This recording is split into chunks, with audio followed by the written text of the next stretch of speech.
Hello everyone, this is Fanfic Audiobook. Here you find original fan made audio stories. Demon Slayer. Upper Moon Zero seems to be a complete waste.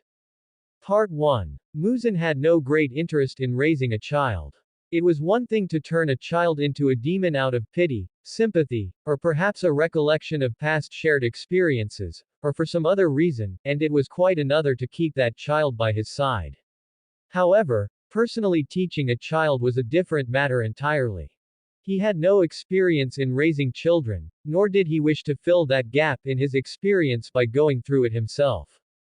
Therefore, as a child, the reason Rinko could remain by his side was largely due to certain pleasant qualities the boy possessed.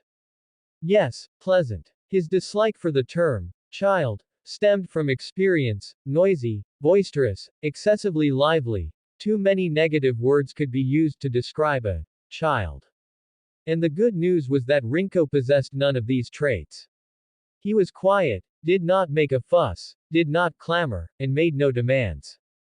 After becoming a demon, his frail body was no longer a limitation for Rinko. Even though he still looked weak, in reality, no other child could compare to Rinko's current vitality.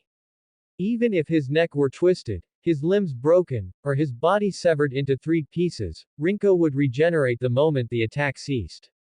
Having absorbed more blood, Rinko possessed quite a strong self-healing ability. Thus, Rinko could easily cause Muzan some harmless trouble, but Rinko did not. He had his own mind and his own thoughts, yet he never attempted to cause trouble.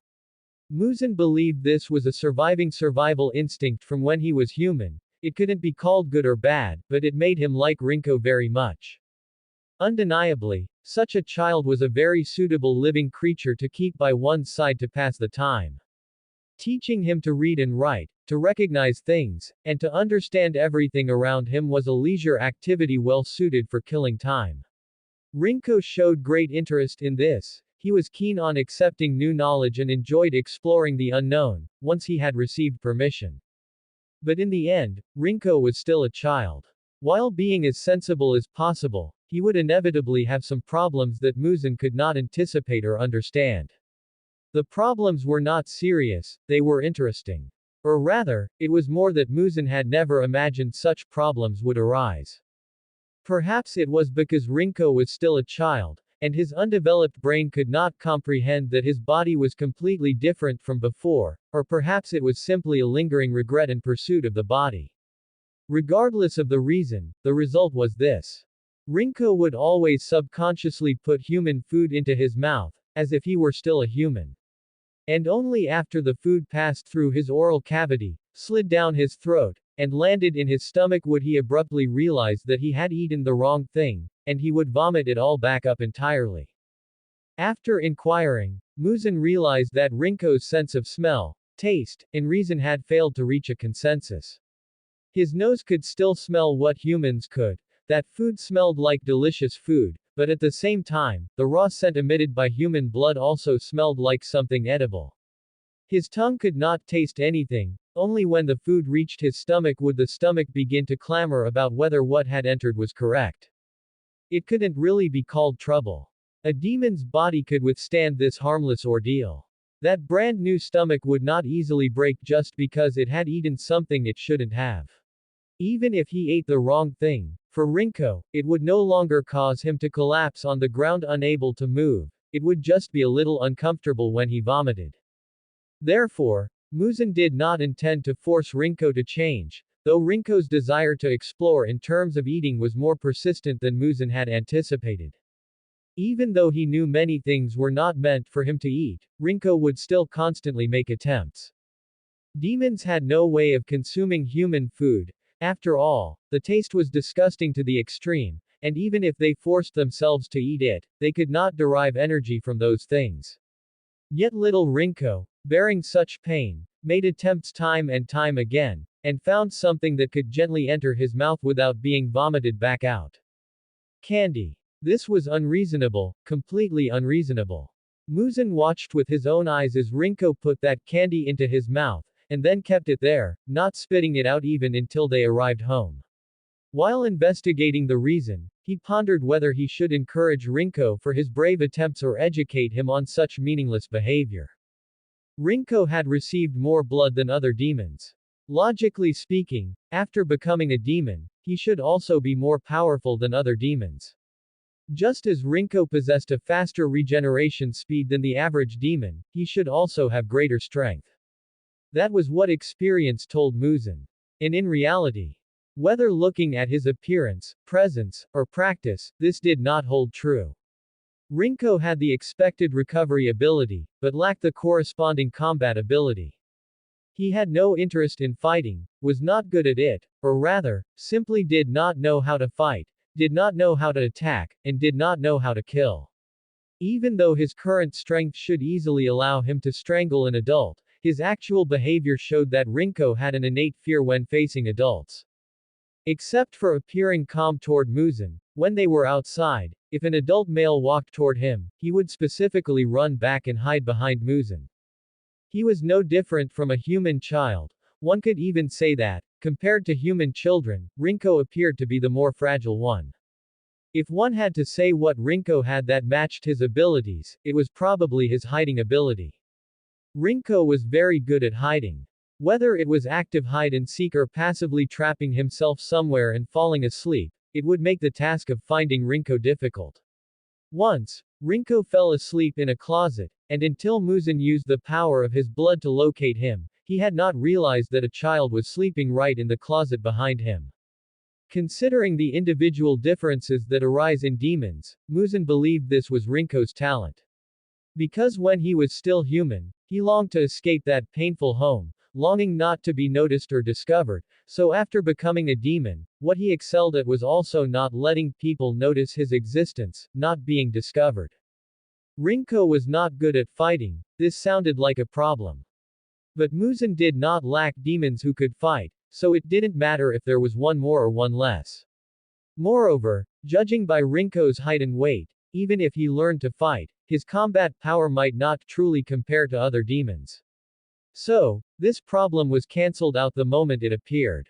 Furthermore, Muzan felt that if his conjecture was correct, besides being good at hiding, Rinko might be able to master other derivative abilities later.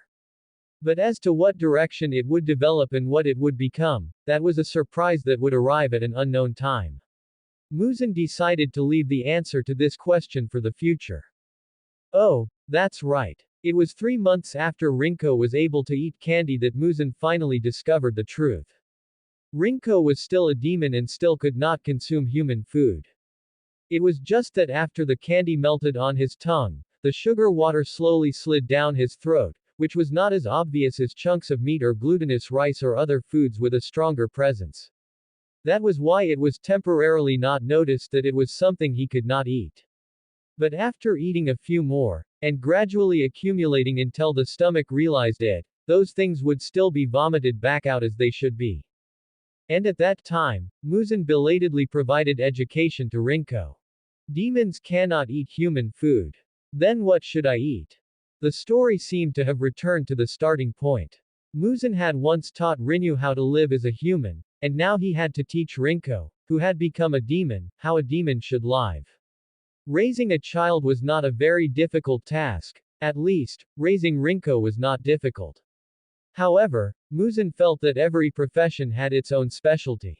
If it were just for amusement, it would be easy, but to systematically and completely help a child understand the concept of being a demon was not suitable for him. At the very least, he did not want to attempt it. Fortunately, among his subordinates, there was someone who had known Rinko for a long time and was very well suited to raising a child. Muzan took Rinko to meet someone, or to be precise, a demon. When Rinko stepped out from behind Muzan, he did not miss the flash of surprise in Tamayo's eyes. The trembling of her pupils betrayed the fluctuation of her emotions. You seem quite surprised. Tamayo lowered her head and cast down her eyes, avoiding his gaze as she softly offered an explanation. It is very rare for such a young child to become a demon, and his body has always been very weak. Muzan did not fully believe Tamayo's explanation, but he did not care what she was thinking. He only needed someone who could teach Rinko some common knowledge, ideally, someone who would personally take him out to see the world. Tamayo was very suitable for this job, and it would also allow him to explore why Rinko could withstand so much blood and successfully become a demon in such a short time. Muzan left his instructions and vanished from the room, leaving only Tamayo and Rinko to stare at each other. Hello, my name is Rinko. It is a pleasure to meet you, please take care of me. This was the first sentence Rinko said to Tamayo. Not until Muzan left did Tamayo finally relax. She now had the opportunity to properly look at this child she had once cared for. At that time, his name was not Rinko, and he was not a demon, he was just a child with a very poor constitution. But a frail body could be slowly nursed back to health. Even if he could not be fully cured, he would still have had a chance to run under the sunlight. But that had all become a fantasy. You may call me Tamayo. While Muzan was speaking to her, Rinko had kept his head lowered, remaining silent. Only when Muzan stopped speaking did Rinko raise his head. But Muzan treated him like an obedient pet, stroking the boy's head while giving instructions, never considering his thoughts or giving him a chance to speak. Very well, Lady Tamayo. Thus, not until Muzan left did Rinko finally seem to have the ability to act on his own, much like her. Poor child. The instructions Muzan left were for Rinko to learn everything a demon ought to know. It was a broad concept, and the scope was vague. Tamayo felt it was a surreal experience. She had lost her own child, yet after so many years of being a demon, she had gained another, a child who had become a demon, one who required her to care for him personally and meticulously. As a demon, Rinko did not even know how to perform the almost instinctive act of killing and feeding. This was a good thing, as far as Tamayo was concerned, but for a demon, it was not normal. Fortunately, Rinko did not resist eating human flesh and would drink human blood, but his intake was always very limited each time he fed. This made Tamayo wonder if that was why his body remained frail even after becoming a demon. The reason was easier to guess than the conclusion. Tamayo had once acted as the physician caring for Rinyu. At that time, she had noticed that the child's body had been subjected to long-term abuse. The prolonged torture had left both his mind and body riddled with holes. Perhaps it was because the memory of his body being too frail to eat anything when he was human was so deep-seated that even after becoming a demon, and even after forgetting everything else, Rinko still resisted putting too much into his stomach. Rinko ate very little and consumed very little energy. He had his own set of habits, like some sort of fragile and sluggish animal, maintaining his survival with the minimum energy expenditure. Tamayo was not sure if this habit led to his gentle personality, or if this gentle personality caused him to form such a unique habit. She simply felt that Rinko did not seem much like a demon. The small boy lacked the liveliness a child his age should have, and he also lacked the malice a demon his age should possess. Compared to killing, hunting, feeding, or anything else, Rinko preferred to sit in the room, quietly, just sitting there, reading, learning characters, squatting at the doorway to tease passing stray cats, or coming over to watch her make medicine and take notes, asking if she needed help. And if there was nothing to pass the time in their dwelling, Rinko would go out for a walk after receiving permission. The time varied, and the distance was usually not too far. The commonality was that when he returned, he would always have something extra in his hands. A few beautiful leaves, a few fruits that might or might not be ripe, or perhaps a rabbit kit. These things would all be brought before Tamayo. Lady Tamayo is very kind, this is a return gift. After Tamayo could not help but ask, this was the answer she received. The boy kneeling opposite her was solemn and earnest. After Tamayo cast a surprised look his way, that face, which usually held no emotion, revealed a gentle smile she had never seen before. Even after becoming a demon, his nature remained kind and gentle. He was not keen on slaughter, nor did he feel that everything was something he was entitled to, he always held a heart of gratitude. The more clearly Tamayo realized all of this, the more she felt that Muzan was cruel and vicious. Such a good child should have had a future more worthy of joy. He would have grown up slowly, Become a reliable person, become someone people would smile when mentioning, would have had his own family, would have helped many people, and perhaps he would have had a wife and a few children, living the rest of his life happily under the sunlight until dying of old age. Instead of walking in darkness for his entire life, spending day after day in dark corners relying on endless sleep, and being an evil demon reviled and cursed by everyone who discovered his identity. Rinko stayed by Tamayo's side for many years. It was said to be many years, but for demons, many years was actually not that long.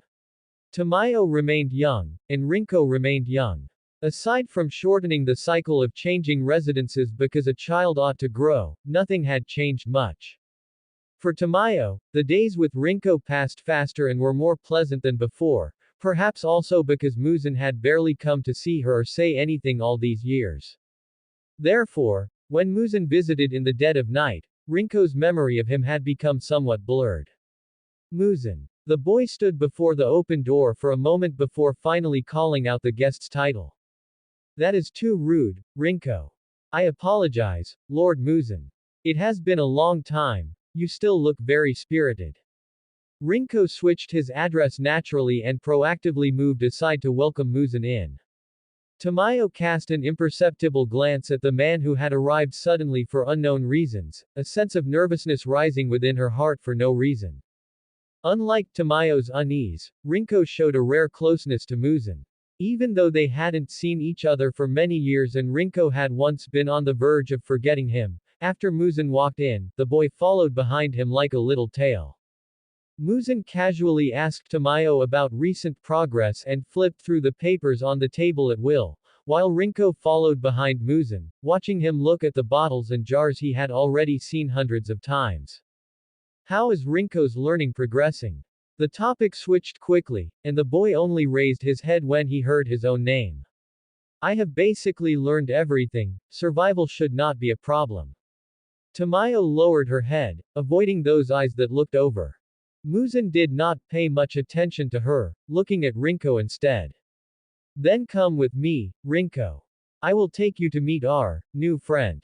This did not sound like anything good, whether in its deeper meaning or its superficial phrasing. Tamayo prepared to say something, but heard Rinko's answer before she could speak. Okay. The answer was without hesitation, firm and certain. Tamayo, do you have any objections? The gaze, full of oppression, locked directly onto her this time. No, Lord Muzan, none at all. Rinko is already capable of acting with you. Aside from an affirmative answer, Tamayo dared not say anything else. Muzan passed in front of her, with Rinko following behind. Lady Tamayo, see you next time. I will remember to bring you a gift, take care of yourself. Rinko's voice was very soft, but Muzan must have heard it. However, he said nothing, as if he did not care. Until the door was closed and the room returned to its long-lost silence, Tamayo finally slumped down. She sat on the floor, her gaze fixed on the ground, and all she could think of was that boy. She wanted to keep Rinko. That fragile boy did not have the ability to protect himself. If he encountered a demon slayer, he would be in danger and would be easily decapitated, there was no doubt about that. Muzan did not truly love him, that evil demon did not even know what love was. But just as she could not keep her own child in the past, she could not keep Rinko now.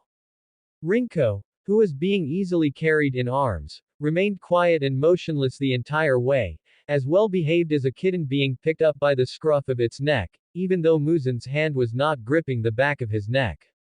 Who are we going to see? It was not until Muzan stopped on a rooftop and briefly confirmed their direction that Rinko spoke his first words since leaving the house. A demon who was originally a demon slayer. Muzan's speed was immense, and the scenery around them blurred into fading lines as it flashed by. Demon Slayer, they are the demon slayers who hunt demons, right? Rinko lifted his head, chin held high. Muzan glanced at him and raised an eyebrow. It seems you have learned quite a few things. His voice was uncharacteristically gentle, clearly satisfied with Rinko's answer. The smile on his face also showed that he was in a good mood. Lady Tamayo told me that there is an organization of humans called the Demon Slayer Corps, whose purpose is to kill demons, and she told me to be careful and avoid them when I go out at night. She also said that in the past, there was no need to worry too much about those demon slayers, but it is said that not long ago, swordsmen appeared who could use, what was it called? Breathing style. Those people are very dangerous. Breathing style was an uncommon term.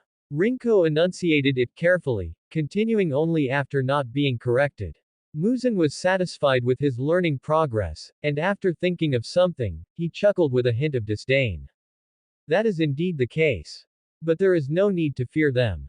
Those demon slayers are still human, they become sluggish when injured, and their severed limbs do not grow back. Not everyone can learn breathing style. However, Lady Tamayo is right, it is indeed somewhat dangerous for you, which is why I am taking you to see someone this time. Muzan noticed that Rinko's gaze had shifted. He looked at his surroundings. At such extreme speed, the wind hitting his face felt like colliding with a wall. If he were human, he would likely have fallen apart, but Rinko was not human, he could withstand such speed and even enjoy the scenery along the way. Have I caused you trouble? Rinko did not know where he was looking, and his tone was unreadable, yet Muzan felt he could discern the boy's disappointment. No. This was the truth. For Muzan, nothing was important except finding the blue spider lily.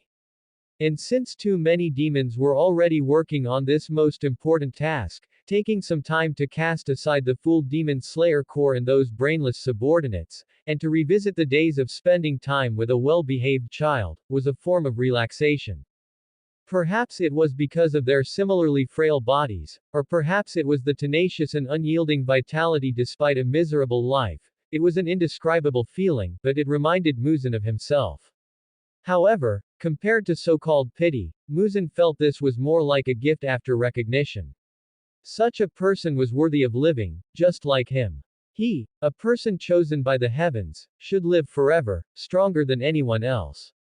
And Rinko did not disappoint his expectations, despite receiving that amount of blood, and in a situation where no one expected it, he had tenaciously survived. Lady Tamayo was still researching and had not yet provided a complete report, but after long periods of interaction and observation, at least one conclusion was certain: Rinko indeed possessed stronger tolerance than the average human or demon. Whether this stemmed from his resilient spirit or the suffering he endured as a human was not yet clear. For Muzan, the reason was not important. Rinko was more unique, more different, that was what mattered. It was just that Lady Tamayo had also mentioned that Rinko was not good at fighting and did not like to fight, not even being proactive about foraging for food. Muzan could ignore the former issues, but the last one was not acceptable. He could choose not to eat, but he should at least learn how to catch prey. But you should at least learn how to survive. Okay. I will try my best. Without unnecessary chatter, the response was crisp and direct. That Rinko would agree like this and would actually do it was one of the reasons Muzan liked Rinko. Kokushibo was not surprised that Muzan would come to find him. Just as Muzan had said back then, he was exceptionally curious about demon slayers who could use breathing style, so after agreeing to become a demon, it was inevitable that they would have contact. Exchanging information and gathering intelligence were all normal. What was not normal was that Muzan had brought someone along. Bringing an outsider was unreasonable and impolite in itself, and the person brought was a child, which was completely abnormal. A very small child, regardless of the aura that could be sensed or the appearance visible to the naked eye, let alone an adult, he likely wasn't even 14 years old. Beneath the overly large clothes was a slender body, both his exposed arms and legs were noticeably thin. The child was being carried in one hand by Muzan like a small animal, his two thin arms having to rest completely on that arm to keep from falling. After Muzan put him down, the moment their gazes met, he slowly moved behind Muzan, completely hiding himself. Rinko. Do not be so rude. The child called Rinko poked his head out from behind Muzan at the call. Judging by his behavior and mindset, he was also just a child. Although his aura was not obvious, he was indeed a demon. Could such a small child also be turned into a demon? Nice to meet you. My name is Rinko. I apologize for the sudden visit and for any lack of hospitality. Under his gaze, Rinko slowly walked out from behind Muzan. He looked a bit nervous, yet he bowed respectfully and properly. His etiquette was thorough, and his posture was dignified. It seemed he had been carefully taught, like a young master from a wealthy family, but looking at the physical characteristics retained after becoming a demon, it did not seem so. But Kokushibo quickly reasoned it out. Demons have long lifespans, and perhaps this child who did not look old had already lived for decades.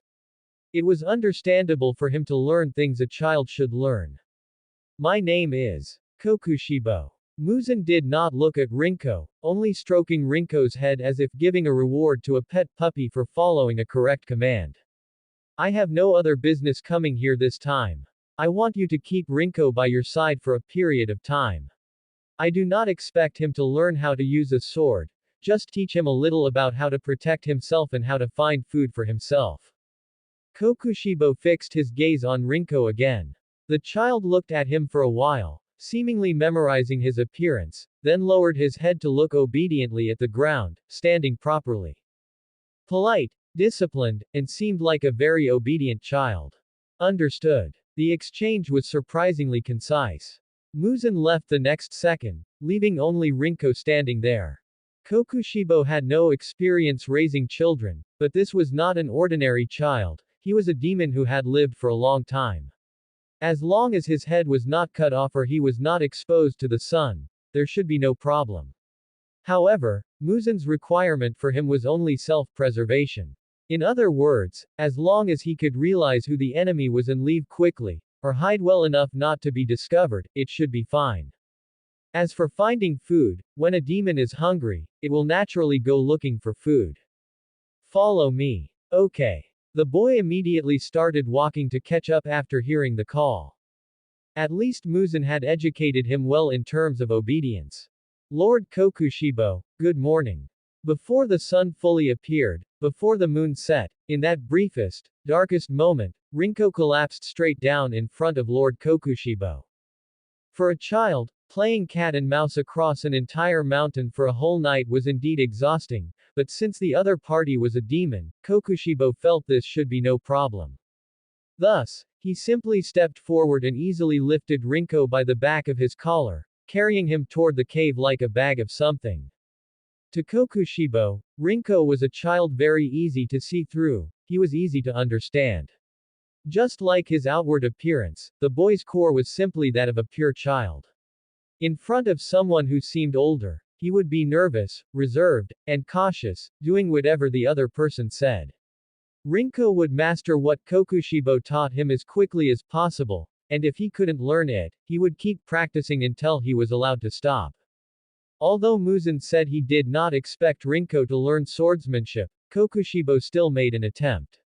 Rinko learned very earnestly. When he wasn't really trying to cut anything but just learning the movements, it was passable, but when he actually performed an attack, the beautiful long sword in his hands became nothing more than a beautiful prop, lacking any of the power it should have had. Moreover, Rinko could not use a breathing style. He couldn't use any of them, no matter how he was taught. My lungs feel like they are going to explode, Lord Kokushibo. This was a rare comment Rinko made while learning and practicing a breathing style that wasn't directly related to the practice itself. And a long time later, watching Rinko, who had fallen into a deep sleep because of the dawn, Kokushibo realized in hindsight that those words might have been his way of expressing refusal, or even a form of asking for help. At the time, he had not understood, but because he saw that Rinko truly had no talent, he had given up on the idea of letting Rinko continue practicing a breathing style. It must be said, Muzan was quite accurate in judging people. That requirement for so-called self-preservation, in the time Kokushibo spent with Rinko, gradually turned from a subtle expression into a real bottom line. A demon with almost no offensive or defensive capabilities, it was indeed unrealistic to expect him to become a combat member. Rinko was too weak. As a demon, he was too weak.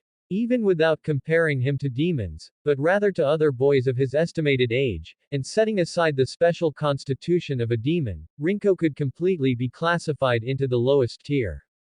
If he were not a demon, Rinko most likely would not have been able to survive until now. This was a thought Kokushibo often had when watching Rinko train. It was cruel, but also realistic. Fortunately, Rinko was not truly devoid of merit. Kokushibo had recently been exercising his reaction capabilities.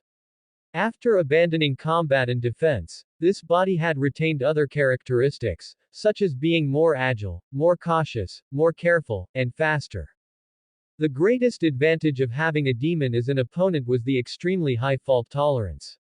Rinko would inevitably get injured during combat, but the injuries would heal quickly. This meant that Kokushibo didn't have to worry too much during training, he just needed to attack. Letting Rinko develop faster regenerative abilities was also one of the goals of the training. And besides being beaten unilaterally, Rinko would also be forced to participate in a game of cat and mouse. The range of the venue was the entire mountain. Kokushibo would search after counting down, and Rinko only had those 10 counts of time to run and hide. At first, Rinko did not show his talent. Kokushibo could easily find the fleeing boy. The turning point was after consecutive failures on the first night, when Rinko realized the importance of the problem. How did you find me? This was what Rinko asked when he was caught for the 7th time. At that time, he was being held by one ankle, hanging upside down in the air, swaying back and forth like a doll. You run too slowly, your movements are too big. Whether it is sound or figure, they are all too obvious. Perhaps this sentence was the key that opened the door. Rinko immediately realized that if he just ran, he would definitely be caught. It was impossible to win by comparing speed with an existence that ran far faster than himself. So he no longer just ran blindly. He was still fleeing, but not with his head down running randomly. He tried to dodge, learned to hide, concealed his weaknesses, and exerted his strengths. A strategy of playing smart, but it was very effective. It only took him a month to go from being caught dozens of times a night to only being caught a few times a night. Last night, when Kokushibo walked to the tree, he had raised his head following instinct. It wasn't until their eyes met that he noticed Rinko hiding on the branch above his head, silent, motionless. Even as he gradually walked into the range where he could have discovered him, Rinko hadn't panicked. He remained calm and patient. Except for blinking when they made eye contact, he behaved as if he were a part of this forest. That kind of strong psychological quality, and the skill of seeming non-existent until discovered, was a very unique talent. Kokushibo had rarely seen such an existence, people were rare, and demons were even rarer.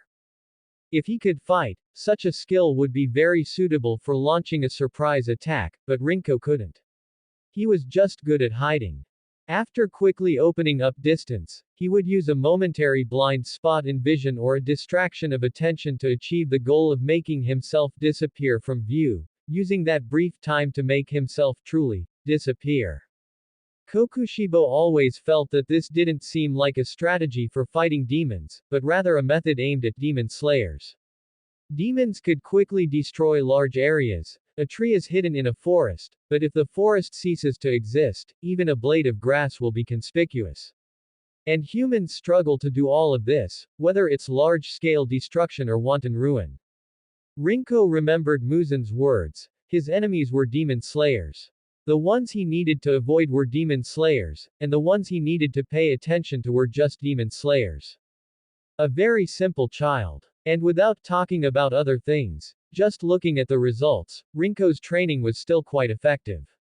At least last night, Kokushibo had indeed only accurately caught Rinko that one time. Kokushibo would not completely lose track of Rinko, he could perceive the general range, but the closer he got, the harder it was to lock on. It was as if Rinko were a flame. When viewed from afar, one would notice a faint bright spot in the darkness, but when you held a torch to search, the bright spot would completely disappear. He hid himself in more inconspicuous places, more secret corners, not being discovered was his only goal. And during practice, when no one or nothing could serve as a distraction to hide Rinko's own existence, the person searching for him became the torch itself. Rinko treated him as that torch. The problem of self-preservation was quickly resolved after Rinko realized the key. But the problem of eating, which Kokushibo thought would be easier to handle, was not. Kokushibo didn't really need to eat much, both because of his talent and because he had his own standards for food. But other demons couldn't be the same as him, so he thought at first that when a demon was hungry, it would naturally go find something to eat. At that time, he could train Rinko in the skills of killing people. Although not suitable for combat, he should still be able to catch people. The problem was, Rinko was not hungry, and he didn't eat. At first, Kokushibo thought it was a talent, but later he found out it wasn't. Rather than saying he wasn't hungry or didn't eat, it was more that the reason for hunger and the things he ate were wrong. Rinko would stop in his tracks when people coming up the mountain lit campfires at night to cook human food, and even his eyes seemed to be shining. Yet he had no interest when he actually had to eat human flesh. Is his brain sometimes not working well because he is a little child? When Rinko held the meat and gnawed on it slowly, Kokushibo couldn't help but suspect this. But even without eating, Rinko did not go berserk or become weak due to hunger. And once the day dawned, Rinko would fall asleep, sleeping very deeply, to the extent that he wouldn't open his eyes even when being carried around. This was very dangerous, almost a fatal weakness. Logically speaking. But in reality, it wasn't. The first time Rinko collapsed in front of him, Kokushibo watched him gradually become a little smaller, small enough for that large outer coat to wrap him up. And in that instant, the person right before his eyes disappeared from his perceptual world. It was as if his eyes were deceiving him, but his eyes could see, and his hands could touch, it was just that the aura within his perception had disappeared. Rinko was like some special, fragile creature. Because he was too fragile, he was regarded as a huntable target by too many people, so everything he learned and mastered during the process of growing up was just an effort to survive without being noticed by anyone. He walked on a path different from others, and he was firmly continuing to move forward just like that. Rinko stayed with Kokushibo for a year. When Muzan came to pick him up, Rinko had already learned how to hide in the mountains for a whole night without being caught. As for eating, he could only explain Rinko's special situation to Muzan, and it was clear that he was not the only one who had been troubled by this. Perhaps his head is broken. Muzan ultimately evaluated it this way. Kokushibo expressed a level of agreement with this view of Muzan's that exceeded what Muzan himself had expected. Muzan's visit this time wasn't just for a glance, he also intended to take Rinko with him. However, this wasn't because Rinko had learned enough and could graduate from Lord Kokushibo. It was simply because Lady Tamayo had made some progress, and since he was passing by, he decided to check in. Seeing Rinko in good condition, he decided to take him along to Lady Tamayo's place to examine his status and record whether the time spent training with Lord Kokushibo had promoted his growth. Rather than being taken away, it was more like Rinko briefly got a vacation, taken by his guardian to help with some matters.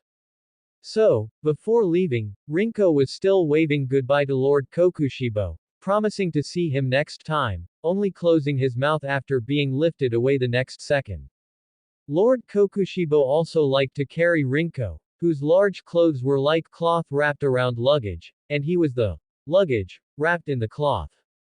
Muzan's way of carrying him was different. Rinko had seen this kind of embrace, mostly when humans held kittens or puppies. One arm would go across the front, scooping and lifting, pressing against the chest and using the front legs to secure the body, thus lifting the small animal. If it were a cat or dog, their front paws would straighten, gradually sliding down. But Rinko wasn't a cat or dog, he could fix himself onto the arm that held him. Although objectively, Lord Kokushibo's method seemed more convenient, Rinko himself preferred Muzan's method. After all, the view from being held against the chest was quite different from being dangled by hand. And when he was dangled, he always felt like he might bump into something. Are we going to see Lady Tamayo? It seems you still remember her. Rinko nodded when Muzan looked at him. After all, there weren't many people whose names he needed to remember. Muzan, Lord Kokushibo, Lady Tamayo, his own name Rinko, and the demons he met on the roadside. Lady Tamayo had chased away the ones whose names he hadn't asked, and the later ones had been scared off by Lord Kokushibo before they could even speak. She moved to a new place. I heard there's news about the blue spider lily there, so we're going to check it out. The blue spider lily. A term Rinko had heard over and over again. Demons cannot appear during the day, the sun burns their skin and flesh. But Rinko didn't particularly like the sun, so he didn't mind it at all. But Muzan minded. He wanted to become the so-called ultimate being. Rinko didn't quite understand this term, so Muzan explained it in simpler terms, which, in summary, meant he wanted to overcome his only weakness, fear of sunlight. Lady Tamayo was somewhat surprised to see him. Her expression wasn't obvious, but Rinko could sense the subtle atmosphere, though only to that extent. As promised, Rinko brought Lady Tamayo a small gift. Immature acorns strung together on a single rope, a small, crude, and hastily made bracelet, but Lady Tamayo didn't seem to dislike it. The two adults went to search for things, while he was left in the house, waiting for their return. This was reasonable, as he wasn't good at fighting, nor at dealing with demon slayers. If discovered, he would be the hardest to escape. Muzan was thinking of him. Not being a burden was also a form of self-awareness, as Lord Kokushibo had told him that for someone like him, it was sometimes necessary to find his proper place. So Rinko gladly accepted the arrangement. For a long time afterward, he would think that it was the most correct decision he had ever made, without exception, and Muzan also agreed with his view. Perhaps this was also the root of Lord Kokushibo and Muzan's consistently good relationship. Rinko was quietly reading in the room when a biological instinct alerted him. An indescribable biological instinct, as if something had squeezed his heart, making his breathing and heartbeat very difficult. And after an unknown period, that oppressive feeling instantly vanished. He heard someone calling him. Lady Tamayo always told him not to go out alone, but Rinko recognized the voice calling him. It was Muzan. Even though he didn't know why, Rinko obediently followed the guidance of his bloodline to search. The journey was long, but Rinko found it as quickly as possible. Well, he wasn't sure if the fragmented pieces of flesh patched together could be called Muzan himself. Come here. Rinko. Come here. The voice spun in his ears, in his head, constantly repeating the same content, like some unspeakable thing bewitching him. Rinko walked over, quietly knelt, and embraced the wriggling, gradually piecing together flesh that was trying to regrow and recover. I've come, Lord Muzan. This seemed to be a signal. The originally docile mass of flesh devoured the hand holding it, then the arm, then the folded, kneeling legs. This was the first time Rinko had encountered such a situation, whether it was the extent of the injury or the object causing the damage. The flesh was recovering rapidly, but it couldn't keep up with the speed of consumption. This experience was not good. Pain was a dull, numb sensation for Rinko. He couldn't really feel pain. It was just that his body would grow, only to instantly lose connection with him and be devoured. This constant inability to establish a connection with his body left him confused. He didn't know what was happening or what to do. Only his biological instinct was sounding an alarm. It wasn't safe here, at least he needed to find a safe place first. Facts proved that acquired consciousness was useless in the face of biological instinct. The fear of death and the desire for life instantly overwhelmed everything. In that moment, Muzan wasn't even sure what he was doing. The only thought was to escape, then to live, to hide where no one would know. Everything else was cast aside. What blue spider lily, what sunlight. At the moment of truly approaching death, only the will to live was real. So when he opened his eyes and saw Rinko, with only part of his body and a head remaining, he was somewhat surprised, but after a moment of thought, he found it reasonable. The surprise was that Rinko was by his side, and that he was in a seemingly safe room. It was reasonable because Rinko was there, which explained the latter point. He had subconsciously called for Rinko, so the little guy had quickly rushed over and naturally brought him to a safer place. And the damaged body was because he had unconsciously devoured in an attempt to restore his flesh. The injuries left by that sword were more severe than anything he had ever experienced. No matter what he did, it seemed to still burn his body. He needed to obtain some external nutrients to recover. I've raised you for so long, you should be of some use, Rinko. As his consciousness returned, Muzan could recall the process of devouring. He instinctively consumed flesh to recover, and the boy resisted with his own strong regenerative abilities until the speed of recovery couldn't match the speed of consumption. The rising sun saved his life. Muzan wasn't sure if Rinko could still hear what he was saying. The boy was sleeping, deeply. His body rapidly recovered after the devouring stopped, but his consciousness was completely dormant. To be eaten halfway and still continue sleeping was incredible. Calling Rinko over wasn't because Muzan trusted him so much, but simply because ever since he realized Rinko's special physical endurance, he had gradually increased the amount of blood in Rinko. Putting aside other thoughts, purely from a rational perspective, Rinko was like a mobile blood bag, a small insurance measure.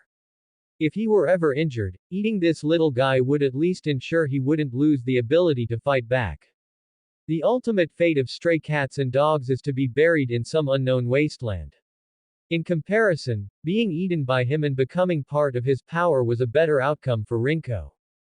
As darkness fell, the sleeping boy finally awoke. Muzan watched Rinko slowly open his eyes. The boy seemed to be disoriented from sleep, staring at the ceiling for a while before looking at him. What would his first words be? Fear, dread, or pride in sacrificing for him? What happened to you? You look very seriously injured. Are you all right now? Rinko looked at him with those eyes, calm and unruffled. With a tone of tranquility that shouldn't belong to the present moment, he expressed his concern and confusion. Even though he had just escaped the brink of death, and his body was still being devoured by him, Rinko showed no resistance or dissatisfaction. That's right. Rinko had always obeyed him. If he said he wanted to eat him, Rinko would offer his neck to his mouth. Muzan lost his interest in eating. He withdrew his hand, and Rinko quickly recovered again. He slowly sat up and squeezed his palm. It's really good that you're still alive. Muzan looked up. He thought Rinko was remarking on his escape, but once again, he met those eyes, full of smiles, his voice and facial expression conveying consistent happiness. It's really good that you're still alive. Rinko was happy for him.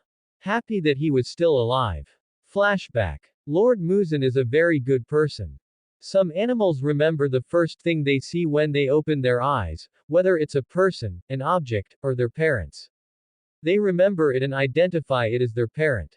For Rinko, his memory span was limited. That box contained many things. When flipped over and emptied, the fragments scattered everywhere, but the clearest was Muzan. His appearance, voice, clothing, habits, so many things pieced together into a complete being. So even though they separated for a long time later, even though they lacked time together, the initial memory was left by Muzan, and in later years, those scattered fragments were also connected by Muzan, thus becoming a parent-like existence. Muzan was certainly not his father or mother. But for Rinko, his limited vocabulary couldn't summarize a more suitable term, so he temporarily used such an appellation. Lady Tamayo is also a very good person. Rinko didn't like most people in the world, adult males or females, he didn't like them much. Their height, build, raised hands, and loud voices, every one of them made Rinko instinctively retreat, as if only Muzan's back was the safest refuge. But doing that was wrong, it would trouble Muzan. So Rinko faced the first unfamiliar adult female. That was the first demon Muzan personally took him to meet. Most of his time afterward was also occupied by this name. Rinko didn't know Tamayo. He had never seen her before and rarely heard of her, but at first sight, Rinko felt that he didn't dislike her. She was a very, very gentle being. Rinko would willingly share every new discovery that made him happy with her. Lady Tamayo initially didn't understand much, but after asking and receiving explanations, she too seemed very happy. Lord Kokushibo was a rather different existence. It wasn't Rinko's first time seeing demons. During his time with Tamayo, they would go out at night and sometimes encounter other demons. Humans, after turning into demons, retain some characteristics and enhance others. Individual differences lead to a myriad of demon appearances, the most common are horns, and the most prevalent are fangs and claws. Those like Muzan and Tamayo, who can maintain human appearances, are a minority. Of course, those like Rinko, who have almost no changes except for growing fangs and slit pupils, are also a minority. But Rinko had truly never seen a demon like this. Tall, extremely tall, too tall. Standing there like a wall, just standing was enough to be oppressive, making Rinko forget the proper rhythm of his breathing. Neat clothes, a sword longer than Rinko himself. That broad hand rested on the scabbard, and when he looked up, that face came into view, a condescending gaze like a Rakshasa descending into the human world from the Asura realm. 6 eyes occupied most of his face, golden yellow inlaid in deep red, and even his tied-up long hair was deep red. Flame-like patterns also spread across that face. This completely surpassed Rinko's understanding of the word, deterrence. Demon is a concrete word, a type of creature. But Rinko also learned from books that before the true appearance of demons, humans had a more ethereal description of them. In their understanding, demons were not real, not physical beings, and the words mostly used were terrifying, horrifying, fearful, and bizarre. Before, he didn't quite understand, but now, he suddenly profoundly grasped the other meaning of demon. In the middle of the night, he saw a real demon. It was quite a shocking first meeting. Rinko thought he would never forget it. But he overestimated his own mind and underestimated the power of time.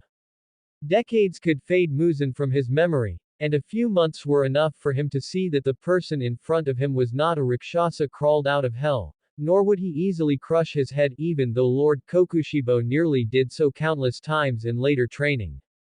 Rinko's small mind could only remember so much, so in their interactions, all Rinko could see was the long dormant and somewhat cold heart beneath Lord Kokushibo's facade. Lord Kokushibo and Lady Tamayo were completely different beings. But they both left a profound mark in Rinko's mind. So when he was being devoured, sitting there with only half his body left, what he thought of was not fear, but merely regret, thinking it was a life worth celebrating, a life as beautiful as his dreams. If he had lived, he would have been very happy. Recovery is a long and unshortenable process. In this special state, Muzan did not trust the useless demons under his command, and he himself neither wanted nor dared to appear before people. Thus, naturally, Rinko, who shared the room with him, became the only suitable choice. Fate plays tricks on people, and on demons too. The demon he had always considered the most useless in practice became the most useful existence in this special situation. Muzan knew Rinko was not good at fighting. But having learned from Kokushibo for so long, he felt that Rinko at least had the ability to hunt on his own. Killing a few humans should not be a difficult task for him. Although Muzan had not yet seen Rinko kill anyone. Rinko, who woke up when night fell, would stand up and walk out of the house. The night had never been so long during the time that could only be spent waiting. When Rinko stepped through the door while the moon hung in the center of the sky, seeing the basket on Rinko's back, which had obviously been snatched from someone's home, filled with people, it would be a lie to say he wasn't surprised. Then Rinko would carry the now empty large basket, sit by the wall at the doorway, and sit quietly, neither eating nor asking questions, just waiting for Muzan to devour those people before standing up and going to do the same thing again. The night was spent in such a cycle. By the last trip before dawn, every time Rinko returned carrying human corpses, both his legs were shaking. For Rinko, this was not light work, but he still did it. Muzan did not even need to ask. He knew why, because his current body needed such a large amount of energy replenishment, and that was all. When dawn broke, Rinko would sleep quietly, preferring the position right by Muzan's side. Sometimes Muzan would eat his flesh, and sometimes he would share his blood with Rinko, but Rinko would only sleep during the day, his perception of everything outside almost completely shut off. Whether he had eaten something or been eaten, to Rinko, it actually made no difference. In any case, when he woke up, everything was no different from the morning. Then he would go hunting, repeating the cycle. Rinko did not like to fight, did not like to hunt, and did not like to kill people, but Muzan needed to eat people to recover. Injured people need medicine, and hungry people need meat. Taking medicine doesn't necessarily make you better, but eating meat will definitely fill your stomach. Injured demons don't need medicine, they just need to eat meat to get better. That's wonderful. At that time, Rinko, sitting at the doorway, looked at Muzan, a smile undisguised on his face, and said this. In these days, Muzan discovered something he hadn't noticed before and would have been hard-pressed to notice. Rinko had a very strong tolerance. This was a conclusion Tamayo had once given, but Muzan had not truly realized the significance of this conclusion. This tolerance made his recovery ability equally resilient. This characteristic allowed Rinko to accept more blood and strive to accept and contain it without letting his body collapse. This was certainly not bad, but not enough to make Muzan interested in it. The truly interesting part was that this characteristic did not just apply to Rinko himself, his flesh and blood had the same effect. Devouring Rinko's flesh would bring minor progress to his recovery, and this kind of progress would require an unknown multiple of human flesh to achieve. And when Muzan gave more blood, after Rinko withstood it, this effect would also be enhanced. It was a virtuous cycle. It was rare for Muzan to receive such positive feedback from a demon. Especially compared to most demons who were either dying or causing trouble, and who rarely achieved anything even when they did something, Rinko was like a gift sent to him by the heavens. No, it should be said that this was what he deserved. After all, it was he who chose to keep Rinko, and it was he who turned Rinko into a demon. This was a gift he had created himself, a gift he deserved. Rinko, still asleep, did not know what conclusion Muzan had reached, nor did he know what impact all of this would have on him.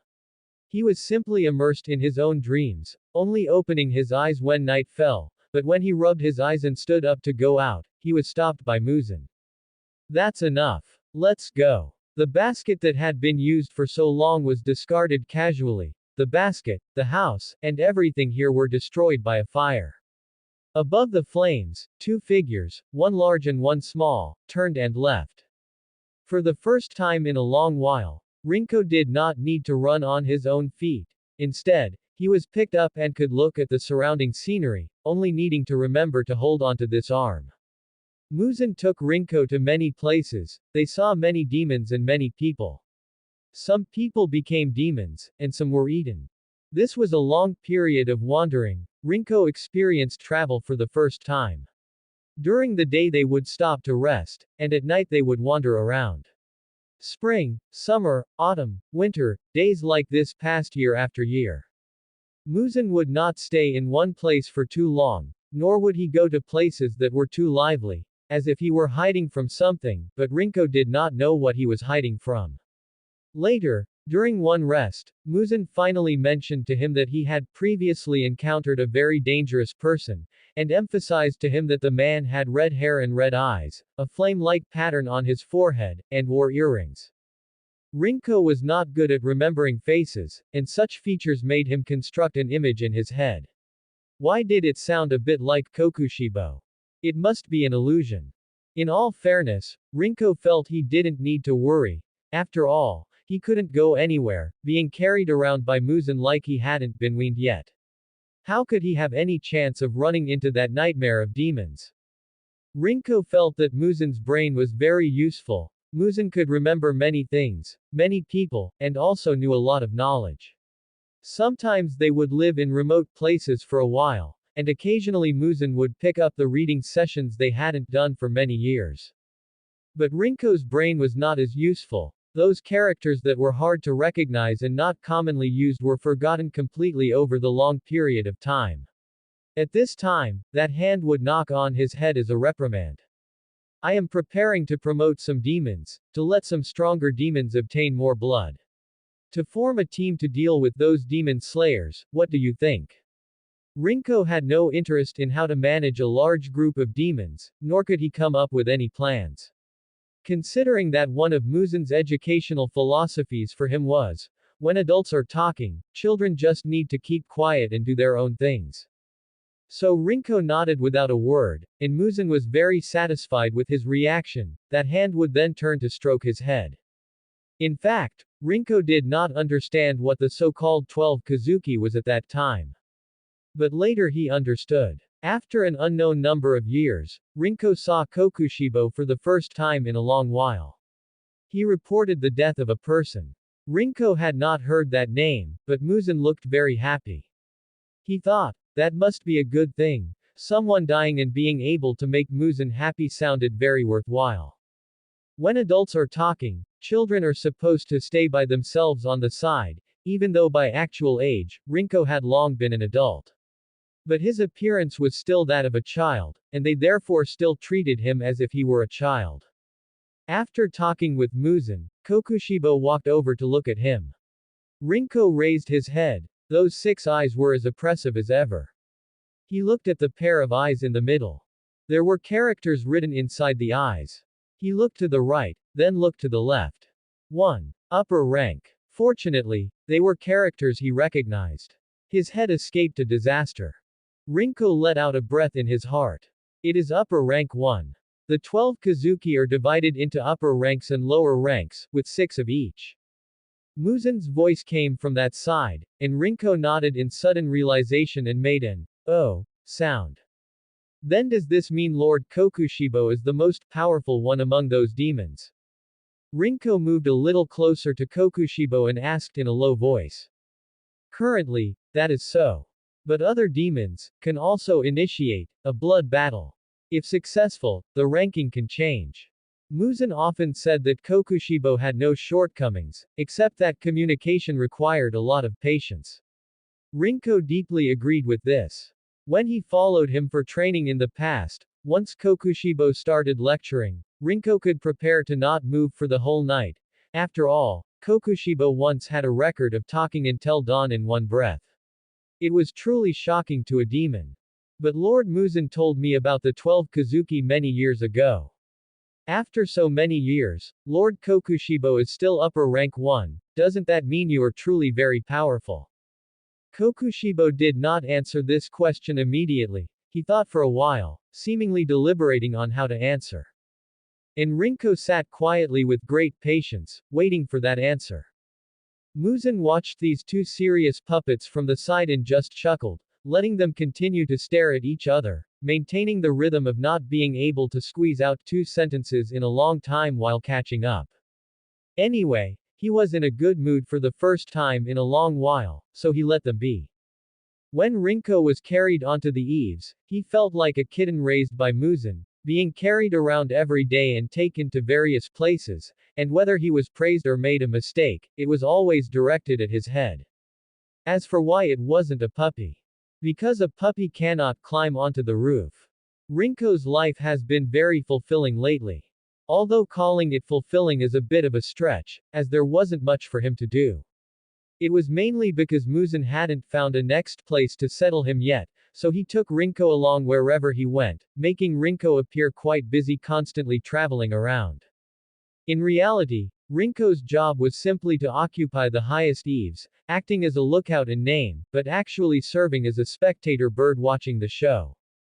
Muzin had been taking Kokushibo to exterminate demon slayers recently, and the combat power of those 2 was clearly so high that Rinko would only be in the way if he even stood on the battlefield.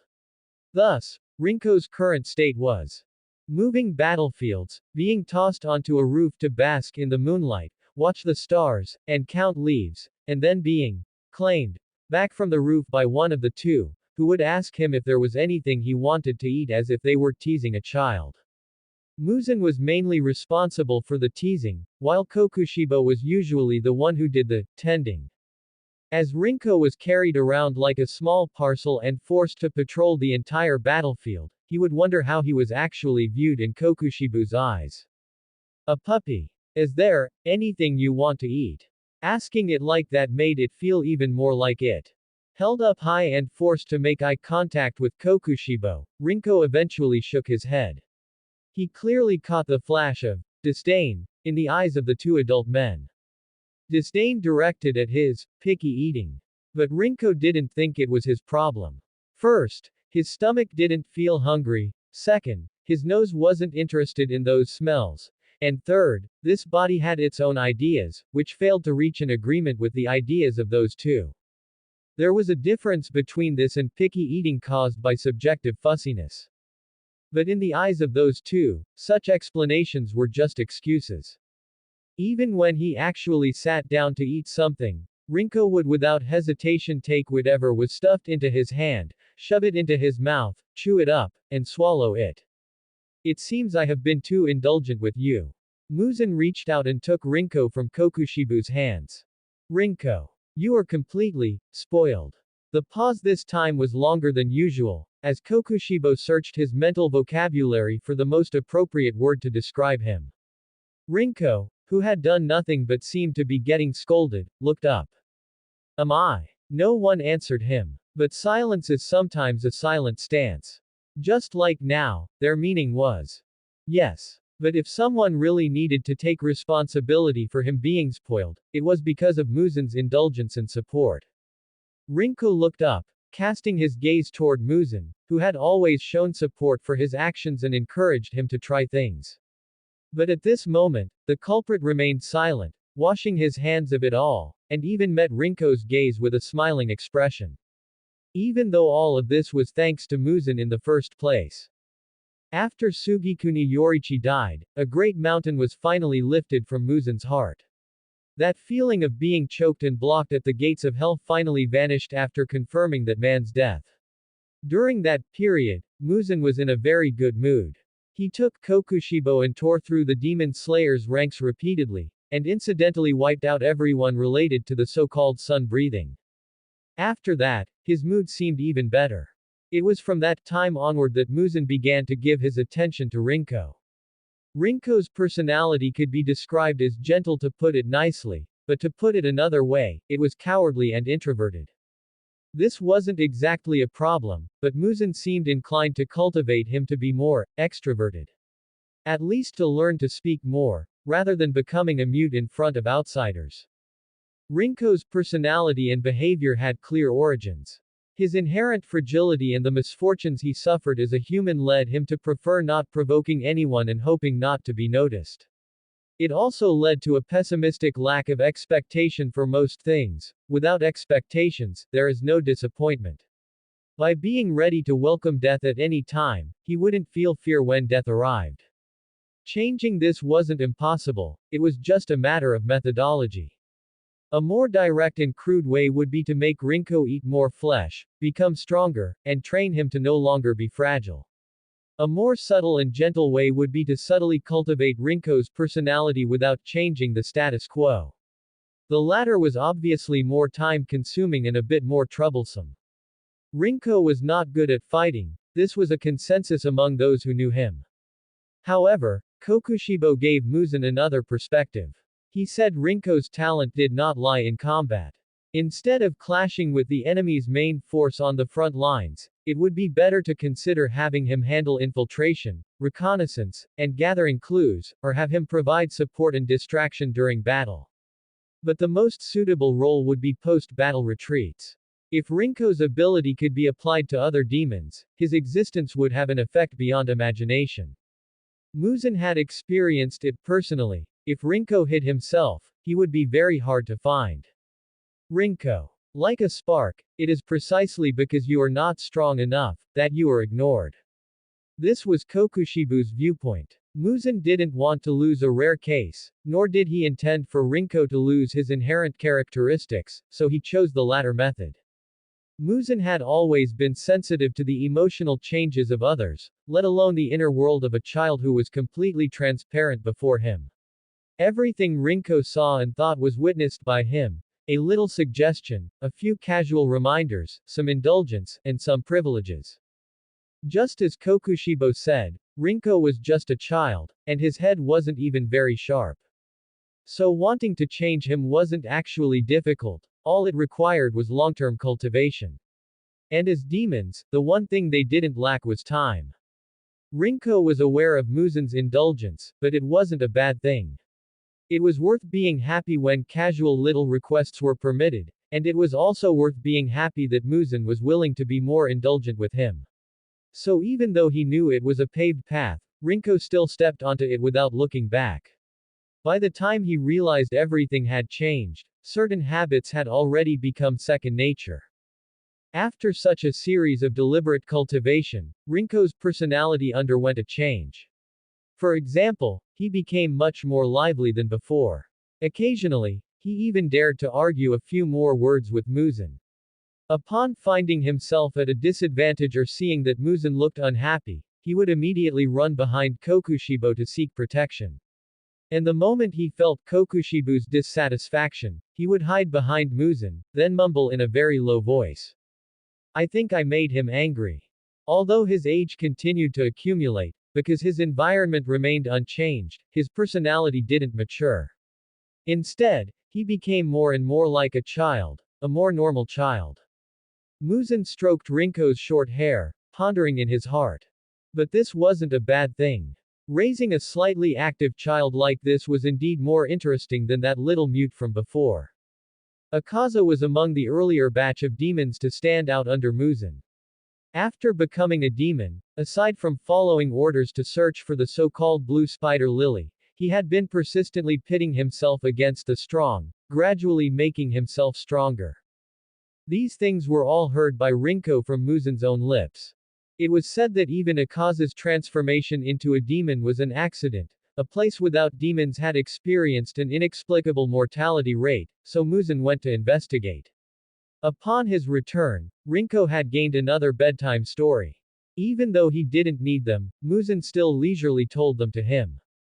Muzin held Akaza in high regard, describing him as loyal and a pragmatist. He had become a lower rank not long after becoming a demon, and then, while training, he continued to challenge for higher positions. Although he had heard many stories, in reality, Rinko and Akaza had never met.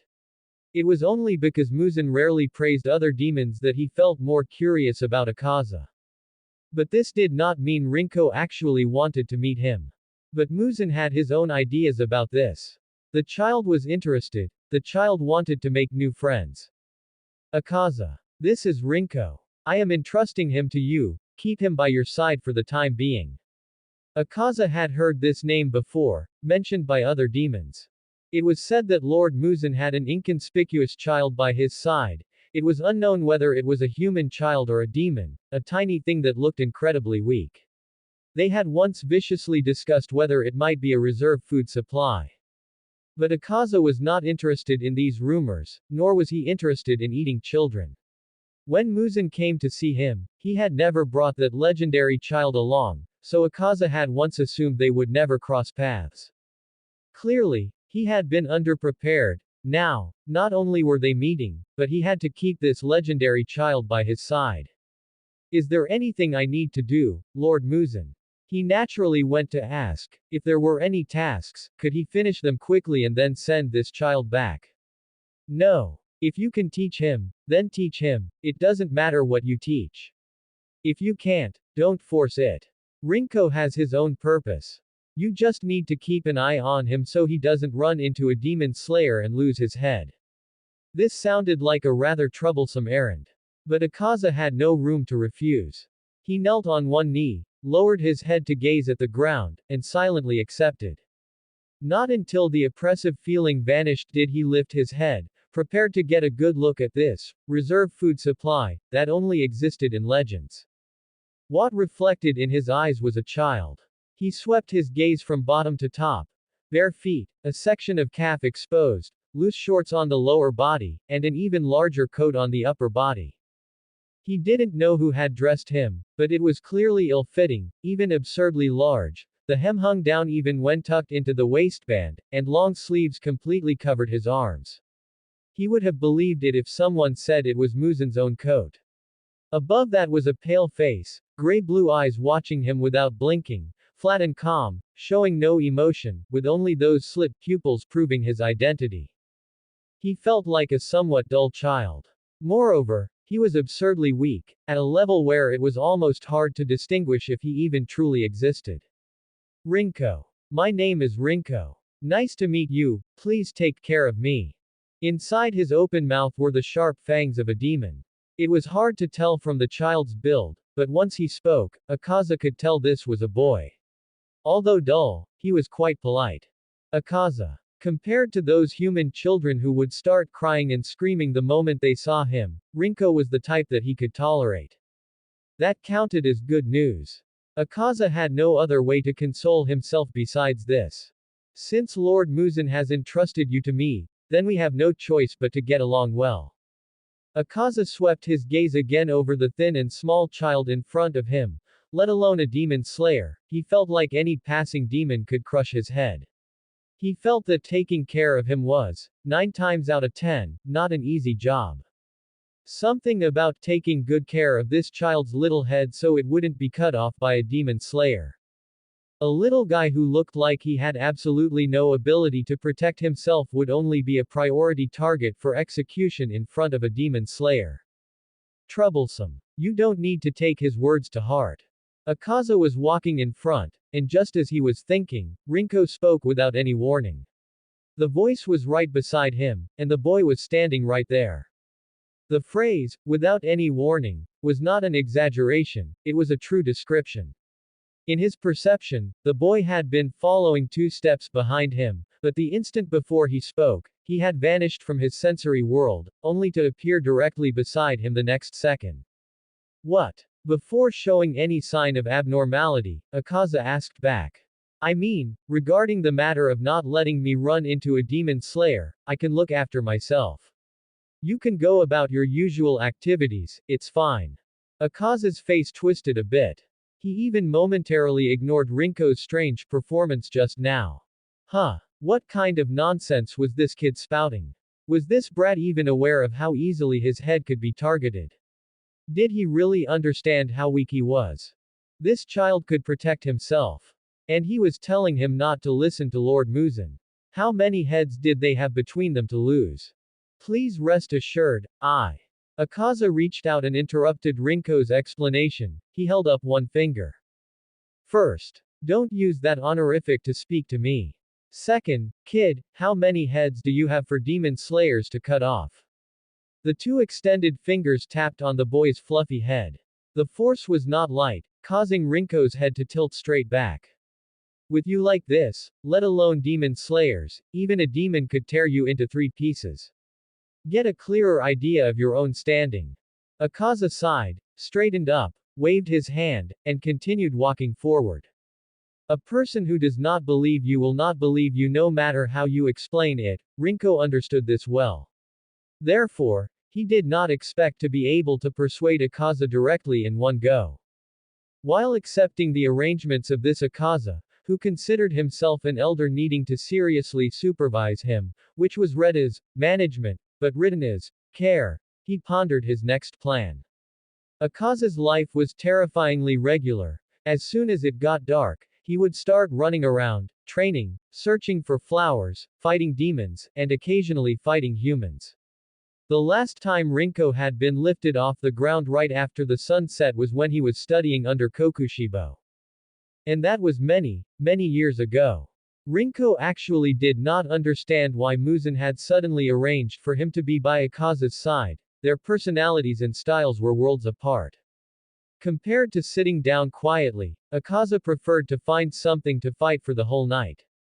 Rinko had no doubt that if he suggested they sit down and watch the stars together, Akaza would definitely punch him until he could only see stars. How could a man in the prime of his youth with infinite vitality and a more introverted, gentle little boy ever reach an agreement? But this was Muzan's order, regardless of whether it was Akaza or Rinko, all they could do was accept it. Akaza, I think you could easily put me down and let me walk on my own. I do have hands and feet, after all. Rinko rested his arms on that peach-pink head, his hands propping up his own little black head as he gazed upward, counting the stars in the sky, making his request for the umpteenth time. Akaza enjoyed sparring with other demons. According to him, Practice was merely accumulation, and only true competition could reveal whether one had made progress or where flaws still remained. But Rinko felt he was simply young, vigorous, and possessed infinite energy, which was why he loved to fight. It was unclear how Akaza interpreted the words Muzan had left behind, but he believed Rinko could not act alone. This understanding led to one result. Wherever Akaza went, Rinko had to be hauled along. At first, he was hauled around, but later, due to practical constraints, after all, Akaza's height couldn't compare to Kokushibu's, and after Rinko nearly being thrown away a few times, hauling turned into shouldering, lifting, holding. In short, they tried every possible method of transport. Eventually, Akaza compromised, allowing Rinko to shrink down and sit on his shoulder, provided he held on tight so he wouldn't fall.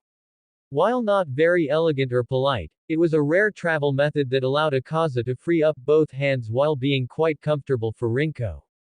Don't joke. If I let you down to walk, we won't even make it across this mountain tonight. Akaza still did not trust Rinko, and was unwilling to even give him a chance to prove himself. Rinko didn't mind. In fact, he felt it was understandable. After all, Akaza had been trying to teach him martial arts recently. After a month of Akaza teaching in earnest and Rinko learning in earnest, their current progress was, he could hold a horse stance, but couldn't understand the starting form. His movements were spot on, but they had absolutely no effect. To use Akaza's own words, "You've been learning for ages and all you've got is an empty shell." The disdain in his tone and the confusion on his face far exceeded the time Kokushibo had watched him use a longsword back then. Rinko was an obedient child. Unlike most children who often didn't understand what they were told or didn't remember it even if they did listen, Rinko was the type to store everything you said in that little head of his. Even if it was something he didn't want to hear or wasn't willing to listen to, if you said it, he would remember it. Even for things he didn't want to do, once you told him to, he would carry them out, albeit with an expression of reluctance that he tried hard, but failed, to suppress, such as Akaza's training. In short, Akaza's impression of him wasn't actually too bad. At the very least, it was to the extent that he could accept this fellow continuing to breathe by his side. For almost all the time since becoming a demon, Akaza had been running around alone. Having grown accustomed to this life, he had become reticent. After all, the other demons were either incredibly weak or had disgusting habits, and Akaza was neither willing nor bothered to communicate with them. Only on rare occasions, when he encountered a few capable demon slayers, would his sewn-shut mouth open, and his mood would improve a little. In such circumstances, having an extra little guy who could travel with him, run around, and be teased for fun was indeed a unique experience. Rinko had no talent for martial arts, but when asked to train, he would still follow along. Most importantly, this kid wouldn't whine about being hungry and needing to eat. Although he hadn't learned any talent for combat, Rinko had still learned a few things from him, such as how to gauge the strength of an opponent. Akaza himself did so based on the level of their battle spirit, while Rinko had his own methods, though Akaza couldn't quite understand the little guy's bizarre descriptions. Things like, boom, bong, or, it looks like it's about to go out. But in any case, he was able to distinguish the strength of an opponent. This was good. But not entirely good. Because the only two living beings Rinko had been around previously were Muzan and Kokushibo, Akaza found it completely impossible to agree with his grading and assessment of how strong an opponent was. For instance, Rinko would often come out with nonsense like, "They don't look as strong as Lord Muzan and Lord Kokushibo. Those demon slayers and low-level demons certainly weren't as strong as them, but you, kid, looked even weaker. Stop just staring at others and take a look at how weak you actually are." Every time Akaza heard such an assessment from him, veins would bulge on his forehead. What was terrifying wasn't the weak, but the weak who had absolutely no estimation of themselves. What was even more terrifying was that he still had to keep an eye on this brat who might lose his head at any moment. The books say that when you are looking for something, you usually can't find it, but when you are hiding, certain things just appear. This saying was also very fitting when applied to demon slayers. Are we really going to run? The one leading them looks like he can fight a bit. Lord Akaza. Is it because you haven't fought any demon slayers for so long that you're worried you won't be able to beat him? After all, there are 4 of them, and one of them is quite strong. This was a crude provocation, something Rinko had learned from books. His tone wasn't as rich as in the books, and it lacked the proper cadence. This provocation might not have been effective on others, and wouldn't have been effective at any other time, but now, the timing, the place, and the circumstances were all just right. To Akaza, this flat, indifferent tone instead became a basin of hot oil fueling the flames. Are you kidding me? Even though he was just resting on his head, Rinko could feel that Akaza must have had veins bulging. He might even have been frowning and wearing an unfriendly smile, but Rinko couldn't witness this interesting scene because he was positioned right above his head. Just you wait. Rinko was ripped off Akaza's head and placed in the tree branches. The movements were quite rough, even stretching his collar out of shape, but Rinko accepted it well. He braced himself against the tree trunk, swinging his dangling legs as he watched Akaza leap 3 feet into the air and land heavily with an incredibly oppressive aura. See. Opportunities must be seized by yourself. Like a beast emerging to hunt at night, he appeared silently from the darkness, his golden eyes glowing with a dangerous light in the gloom. In truth, Akaza's appearance alone was quite oppressive. It wasn't about his height or his features. Akaza wasn't very tall, although he was much taller than Rinko. Compared to someone of Kokushibu's magnitude, Akaza looked much gentler. What Rinko meant was the tattoos that covered his entire body. Rinko still remembered their first meeting. The man kneeling on the ground had his head lowered. Rinko couldn't see his face, but his gaze was drawn to the tattoos on that pale skin. It was a unique kind of oppression. Pale skin, tattoos all over his body, short peach pink hair, and a physique so excellent it made him feel a bit envious. This was Rinko's first impression of Akaza. After Muzan left, that head lifted. Facing him was a young face that seemed more like an older brother than an elder. There was something written in those eyes, and his expression scanned him up and down in a subtle way. But back then, Rinko hadn't cared about the scrutiny of those eyes, he had only marveled at the fact that he even had tattoos on his face. It was enough to leave an impression on him, but for humans, it must have been even more oppressive. The demon slayer turned around upon sensing danger, facing the evil demon that prowled the night. Humans were indeed slower to react than demons. Akaza and he had watched them from the trees for a long time, but it wasn't until Akaza appeared behind them that anyone finally realized the danger in the darkness. Rinko heard the surprise in the sounds carried by the night wind at encountering an upper rank. As expected, if there are characters in the eyes, it looks much more frightening to people than just having pupils that are different from humans. Demon slayers had different attitudes when facing demons with characters in their eyes versus ordinary demons, because lower ranks were stronger than ordinary demons, and upper ranks were stronger than lower ranks. Rinko did not understand that kind of human fear, simply assuming that humans were repulsed by the unreasonable situation of characters appearing in one's eyes. Just as humans found it hard to accept demons that possessed features different from humans yet actually originated from humans. Watching Akaza fight was a pleasure, a bit more interesting than looking at the scenery. Actually, before Akaza, Rinko had also encountered demon slayers, but Kokushibu's killing speed was too fast. Most of the time, he didn't even hear a few exclamations before their heads and bodies were already separated. It had never been like this, where he could still listen to Akaza chatting with the demon slayers. So, Akaza really was a cat.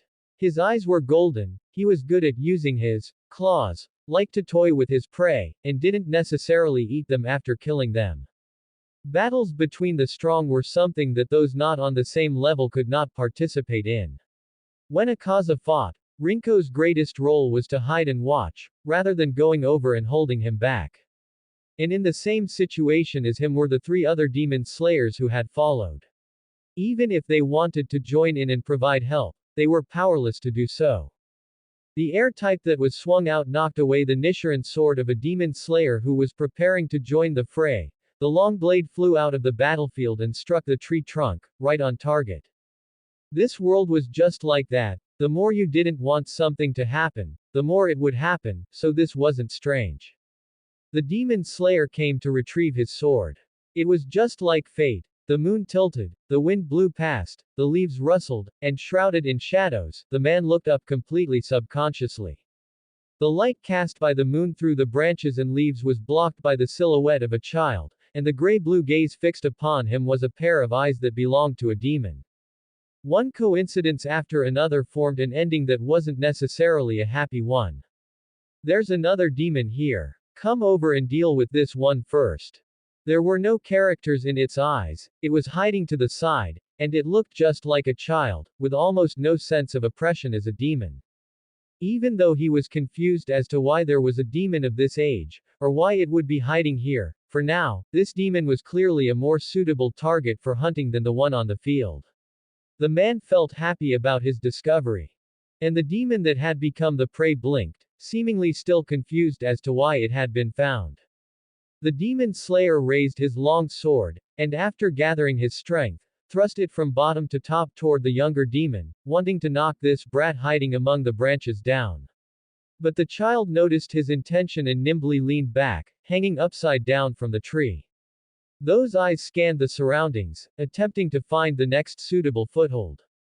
Evil demon. Don't think about running. With someone staring from below, and another shadow darting out from the branches beside him, the demon, after a brief moment of surprise, scanned the area and, without hesitation, let go and dropped from the tree. The moment it landed, in just a blink of an eye, it dove into the bushes. And in the space of the next breath, that little demon had completely disappeared as if it had never appeared. Just as they were preparing to chase after it, a cold male voice came from behind them. If you want to fight, you have to find someone with equal strength. Bullying a child is not something glorious. The moment the tail end of the sentence fell, he could feel his body lose control, and his whole person flew sideways. The demon slayer struggled to turn his head to look at the previous battlefield. The leader was already lying on the ground, and all that met his eyes was a field of blood red. It was clearly evenly matched just a moment ago, how could it suddenly? He couldn't figure it out, and he had no way to think about it anymore. The last scene before his eyes was his teammate's head flying out of his field of vision. Really unpleasant. It's rare to encounter someone who can trade a couple of blows. Yet they had to bring along such dregs. Akaza's anger radiated from the inside out, blue veins popped out on his neck and forehead, and his tone was even gritted through his teeth. He knew Rinko would hide properly, so he had gone to trade blows with that demon slayer for the first time in a while, also to prove to Rinko that he never feared battle. And he had only casually shooed away the annoying flies, but he hadn't expected that they would coincidentally bump right into the place where Rinko was hiding. In the corner of his vision, those three demon slayers were swarming around that tree-like jackals that had found their prey. Facing such a weak child, yet three grown men had to surround and hunt him down. However, the little guy's reaction wasn't bad. He didn't hand over his head just because he was surrounded by three people. Don't be angry anymore. At least you know that although I'm not as powerful as you, I won't be easily decapitated, right? The voice appeared overhead. Akaza looked up and saw Rinko squatting on a branch like a kitten, those eyes shining with light in the shadows. Incredible. Before Rinko spoke, he hadn't been able to lock onto him. Until now, as their two pairs of eyes met, Akaza reached out his hand, and Rinko dropped down from the tree readily, falling right into his arms. I'm sorry, I shouldn't have spoken to you like that. But I thought if I explained it myself, you definitely wouldn't believe a single word. Rinko seized the opportunity to quickly offer an apology and explanation before Akaza could say anything, but the second his feet touched the ground, his head was struck. The force was not light, and his waist was bent by the impact. Akaza Dono fights happily, and I don't want to become a burden to Akaza Dono. His tone was sincere. Enduring the palm that pressed his head down, Rinko raised his head again. Don't let it happen again. Akaza let out an unhappy breath and finally raised his hand, but because he had been schemed against by the child, he ended up messing Rinko's hair into a bird's nest. A brave attempt gave Rinko a new recreational activity, one that could make both Rinko and Akaza quite happy. It's just that Rinko couldn't be happy for too long, because for some reason, Akaza's idea also landed on him. Want to fight? No, there's no point in fighting. One big and one small demon squatted on the eaves, watching the demon slayers patrolling in the distance, chatting leisurely. Akaza had no interest in the weak, no interest in women, and no interest in children. Such standards undoubtedly filtered out a large batch of reserve contestants. But it should be very suitable for you to use for practice. This sentence made the light in Rinko's eyes dim. I have no interest in fighting, Akaza dono, please don't make things difficult for me. He tried to fight for a chance for himself. Give it a try. But the process of negotiating with Akaza generally couldn't affect the final result. Rinko was lifted by the back of his collar, swung, and tossed, landing precisely on the ground. This was not the first time, and it certainly wouldn't be the last. Rinko didn't like fighting, yet he had excellent reaction ability and a talent for prediction. All of this stemmed from that whole year of sparring with Kokushibo. It was something forced upon him. But Akaza didn't care. He felt that Rinko clearly had this ability, yet not practicing it was a waste. That was why this scene appeared, just like a mother lion would push her cub off a cliff. Akaza would throw Rinko in front of demon slayers who weren't strong enough to train his abilities. Two members of the Demon Slayer Corps were surprised at Rinko's sudden appearance before them, guardedly raising their blades, carefully approaching him, and calling out to ask his identity. However, when Rinko turned his head and looked at them with those eyes that belonged to a demon, the questioning stopped. The transition from a standoff to a fight took only the moment they recognized his identity. The narrow alley had nowhere to hide, so Rinko stood right in the middle of the road, trying to spread his palms to prove that he wasn't carrying weapons and didn't have claws used for attacking. If I say I don't want to fight you, can you let me go? Rinko stood there, making a request to the two demon slayers. Don't even think about it. Tonight is your death day. Evil demon. Don't think that by pretending to be a child, you'll be let off. The blade struck toward him, and Rinko jumped backward to dodge. The alley was not a place suitable for displaying Rinko's talent, but it wasn't impossible to run. It was just a chase. Who the cat was didn't affect his performance. Anyway, he had already been caught by Kokushibo, so these few people couldn't possibly run faster than Kokushibo. Rinko made up his mind and took off in the next second. He wasn't preparing to completely shake these two people off, he just immediately ducked into someone's courtyard after a few turns, pulling them into a blind spot.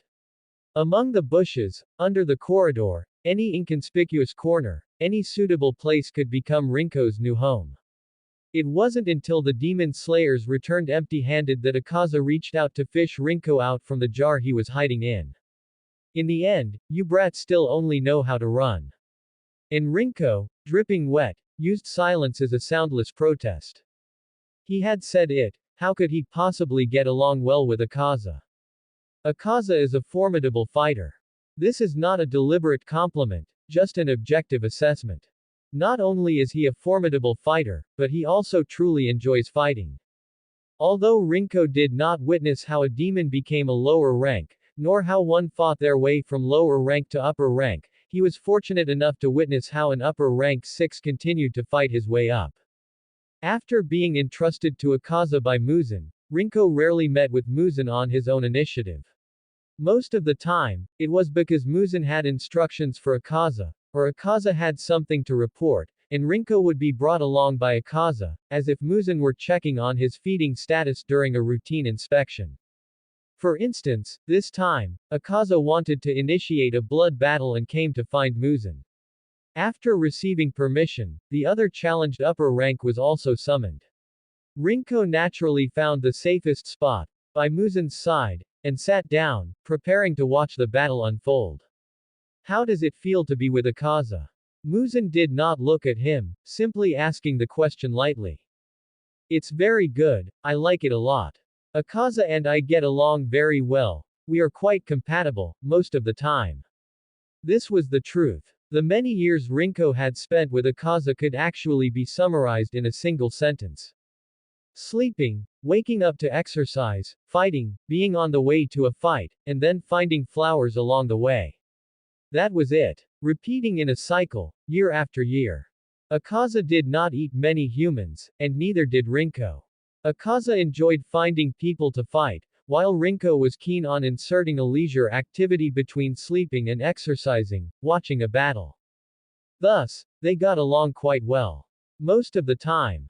When someone spoke to that extent, it was usually because they were waiting for the other party to ask more. Muzan, watching the two combatants in the arena, naturally followed up with a question. Most of the time. Occasionally, we have disagreements. Akaza would throw me in front of a demon slayer, saying it was for me to get some good practice. Of course, the second half couldn't be said aloud. Rinko just turned it over in his mind and skipped past the topic. But most of the time, I like it. Akaza is very good. Rinko nodded affirmatively. His firm tone made Muzan rather curious. What ability did Akaza possess to make Rinko like him so much? One had to know that Rinko's evaluation of Kokushibo was merely very powerful, and he had never said anything about liking him. Then have you given him anything? I gave him candy, but Akaza wouldn't eat it. I gave him a garland, and Akaza wore it very, very reluctantly. Unfortunately, it was broken by a demon later. That demon's blood and brains were used to paint the floor. That was indeed a high degree of affection. Liking someone meant giving them things. It was a very childish approach, yet that was Rinko's way of expressing himself. Muzan had also received various inexplicable trinkets, wild fruits he had picked, rabbits he had caught, woven grass rings, and fledgling birds.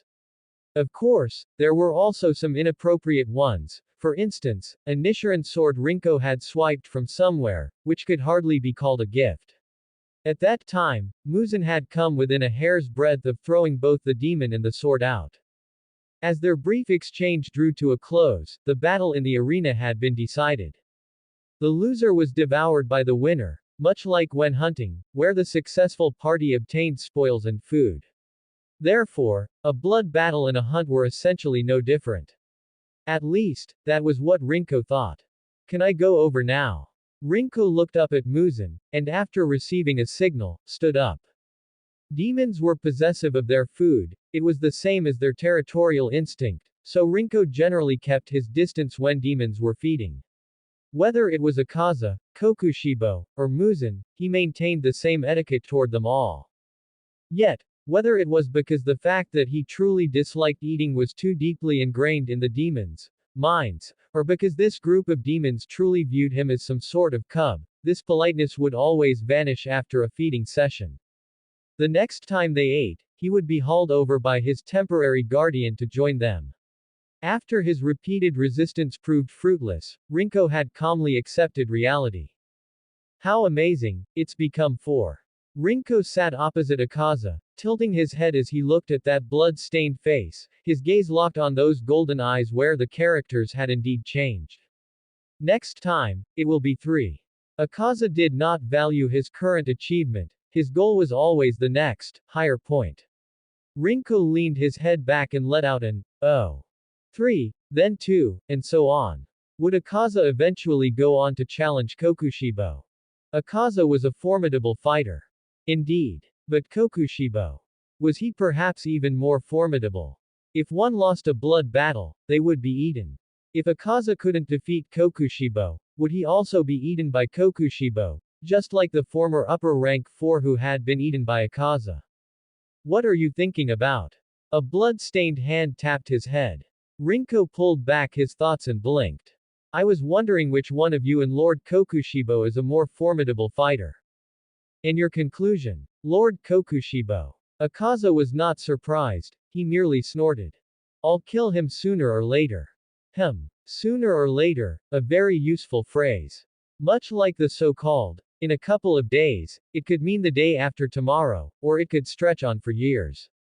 Muzan had told Akaza to, temporarily, keep him by his side, but there was no precise limit on how long that would be. And look, in the blink of an eye, years had passed, a decade, even, and perhaps this would develop into decades. What are you thinking about now? When Rinko looked up, Akaza had already finished dealing with the bones. Rinko stood up from the ground, and with a conscious hop and push, climbed onto Akaza's shoulders. Muzan had already left at some point. After the bodies were disposed of, only a faint scent of blood lingered in the air, though it would vanish once dawn broke. You're upper rank 4 now, so who will take the position you vacated? When I first met you, you were upper rank 6, so who is the current upper rank 6? Akaza was stumped by this question. It was rare for demons to have a dynamic like the one he and Rinko shared. Most demons might not even encounter another of their kind before they died, and if they did, they were highly likely to fight. Unless Muzan personally gathered the demons, it was difficult for him to obtain such information. I don't know, but we'll run into them eventually. However, Akaza didn't really care about such things. Rinko nodded, feeling that what he said made sense, but he was still a bit curious, or perhaps expectant. It would be great if the other upper ranks were as easy to get along with as Akaza. Ideally, they wouldn't throw him in front of demon slayers, nor would they constantly try to stuff food in his mouth. If they could fly, that would be even more fun. But were there any demons that could fly? Akaza, can demons fly? If you want to fly, I can certainly let you experience it. Akaza said it nonchalantly. Rinko paused for a second, and without even asking if it were true, he immediately nodded. Okay. Then let me try flying. Rinko sensed a moment of tension when that hand grabbed the back of his collar, but between immediately hugging Akaza's head and trusting Akaza, he chose the latter. Thus, Rinko was hauled down by the back of his collar like a kitten. He watched helplessly as Akaza lifted him up and shifted backward. After taking a deep, focused breath, Akaza lunged forward. The sound of the ground shattering was clear, but it lasted only an instant. After that, he could only hear the wind. Thrown into flight. How could that not count? He was flying. 3. Upper rank. Rinko stared seriously at the characters in Akaza's eyes. Unlike the nervousness he felt when facing Kokushibo for the first time, he had reviewed all the numerical parts afterward, just to avoid forgetting them and being unable to read the characters, which would lead to getting his head knocked again. It is upper rank 3. But Kokushibo still spoke up to correct his phrasing. But Lord Muzan taught me like this last time. Rinko rested his arms on his knees and tilted his head to look at Kokushibo behind Akaza, his tone filled with a sense of righteous confidence. Kokushibo didn't make a sound, seemingly deep in thought and trying to recall. He said, that is upper rank 1. Right after I said, 1, upper rank, he corrected me, saying it was upper rank 1.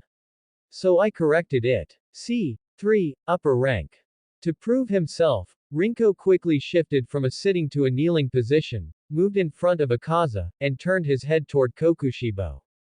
Akaza, forced to become a link between the two, frowned and twitched the corner of his mouth, but in the end, surprisingly, he said nothing and did nothing. After a brief recollection, Kokushibo remembered that long-awaited meeting based on those keywords. At the same time, he also found the root of Rinko's problem. Not the left-right order, but the order of rank. Upper rank 1. Upper rank 3. Do you understand? Rinko. Akaza didn't know if Rinko had actually realized what was wrong with his little head, but he knew that having his head twisted like that wasn't a pleasant experience, and he didn't want to be a link between the two anymore. Akaza reached out, skillfully grabbed Rinko by the back of his collar, and lifted him. Rinko let go, and with another drop, Rinko sat down cross-legged obediently, his sloppy posture identical to Akaza's. Even Kokushibo frowned at the sight. Oh. Rinko scanned the faces of Akaza and Kokushibo, finally replied with a sound, and sat up straight quietly, but he only managed to hold it for less than 5 seconds before he grabbed his ankles and began rocking his head back and forth. So, is there something happening that you called us here suddenly? There is a new upper rank joining.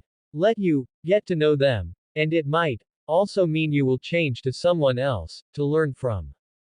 Rinko and Akaza simultaneously cast their gazes over. Kokushibo remained as steady as a mountain, offering no further explanation, just silently watching Rinko. No one knew what he was thinking. If this had been over a decade ago, Akaza would probably have been very happy to hear this news, but now, it was hard to say, but in any case, he didn't feel too happy about it. Rinko didn't have any choice in who he followed, whoever Muzan said, he followed. But if he were to think about it, he would naturally feel more comfortable with Akaza, who seemed closest to his age. The first to arrive was upper rank 2, whom Rinko had never seen before. Surprisingly, it was a woman. What a pity. Akaza's idea of defeating upper rank 2 was about to be shattered. What a pity. It's fine, anyway, the ultimate goal hasn't changed. Akaza was quite optimistic. Those eyes filled with fighting spirit looked toward Kokushibo, who noticed but didn't care, merely finally withdrawing his gaze from Rinko and sitting there in silence, waiting. After that, a pot fell from who knows where, and the person who crawled out of the pot could be said to be challenging the lower limit of Rinko's aesthetic sense. Rinko, who followed Akaza everywhere, had already seen quite a few demons, but ones with such a distinct personality were indeed rare. Rinko had seen many with many hands, and also many with many mouths. But why would a demon have mouths, eyes, and hands all growing in places they shouldn't? To think there is actually a child who isn't an upper rank. How surprising. As that mouth growing where eyes should be opened and closed, Rinko couldn't help but frown. This was the first time Akaza had seen such clear disgust on the little one's face, but it was understandable, that thing crawling out of the pot really couldn't be called good looking. Oh my, am I actually the last one to arrive? I am so sorry, to have kept everyone waiting. The voice sounded from far away, but in the next second, it went from far to near, and Rinko was scooped up from behind by a pair of hands. You must be little Ringguang. You really are a child with no resistance, though it's a pity you're a boy. But Rinko is cute, so even if you're a boy, I like you very much tilde. Rinko had been picked up by different people before, but this was the first time he had been lifted from behind and firmly encircled in someone's arms. What he could feel against his back was a broad chest. It felt like a very tall and strong man, probably second only to Kokushibo. That face moved from far to near, and the deliberate sniffing sound was easily captured by his ears. Ah, you smell quite nice too. Rinko, can you let me take a bite? Just one bite, I will be very gen. Cut it out, you guy. The man's words were interrupted halfway by Akaza, interrupted in the physical sense. Rinko's face was splashed with blood, and the sound of bones and flesh shattering was right by his ear. Now, all that could be heard was the sound of blood gushing down. That hand, which had easily shattered someone's head, precisely grabbed his collar as it retracted, pulling Rinko out of the arms of this rather impolite newcomer. Rinko occasionally wondered if Akaza didn't consider changing his clothes like Kokushibo did because this kind of loose outer garment was easier to grab. Who is he? After Rinko was put down by Akaza, he turned around. That head had grown back, and there were characters in the beautiful, colorful eyes. Rinko recognized those characters. Upper rank. 6. This statement seemed to give the man infinite confidence. That's right, Rinko, I am the newcomer, upper rank 6. Doma, isn't that impressive? Although I haven't been a demon for very long, I am already an upper rank demon. Doma bent down and met the gaze of Rinko, who had been snatched away by Akaza. The suddenly narrowed distance didn't make Rinko show any expression, he just let out an, oh. Noisy. The one who spoke was Akaza, and along with the voice came the sound of a fist clenching. Ah, Lord Akaza, I have heard of you for a long time. All the other demons say you are why powerful. That punch just now was truly powerful, you blew my head off in one hit. I don't mind blowing it off again. The atmosphere seemed very subtle. Akaza looked completely furious, while Doma seemed completely oblivious to it. Rinko looked at the one beside him, then at the one in front, subconsciously weighing who would win if the two of them started fighting. How long is he going to stay up there? This sentence attracted the attention of both, and two pairs of eyes looked at Rinko, who was looking up at the ceiling with his head tilted back. So, both pairs of eyes shifted up, just in time to see a little old man cowering on the rafters. Who knows? If he's happy staying up there, let him come over and wait. Akaza knew Rinko was changing the subject, so he rubbed his head and sat back down, and Rinko followed Akaza and sat down obediently. Doma's eyes remained on the two of them, and with an ambiguous, drawn-out, "Oh," he sat down to the side.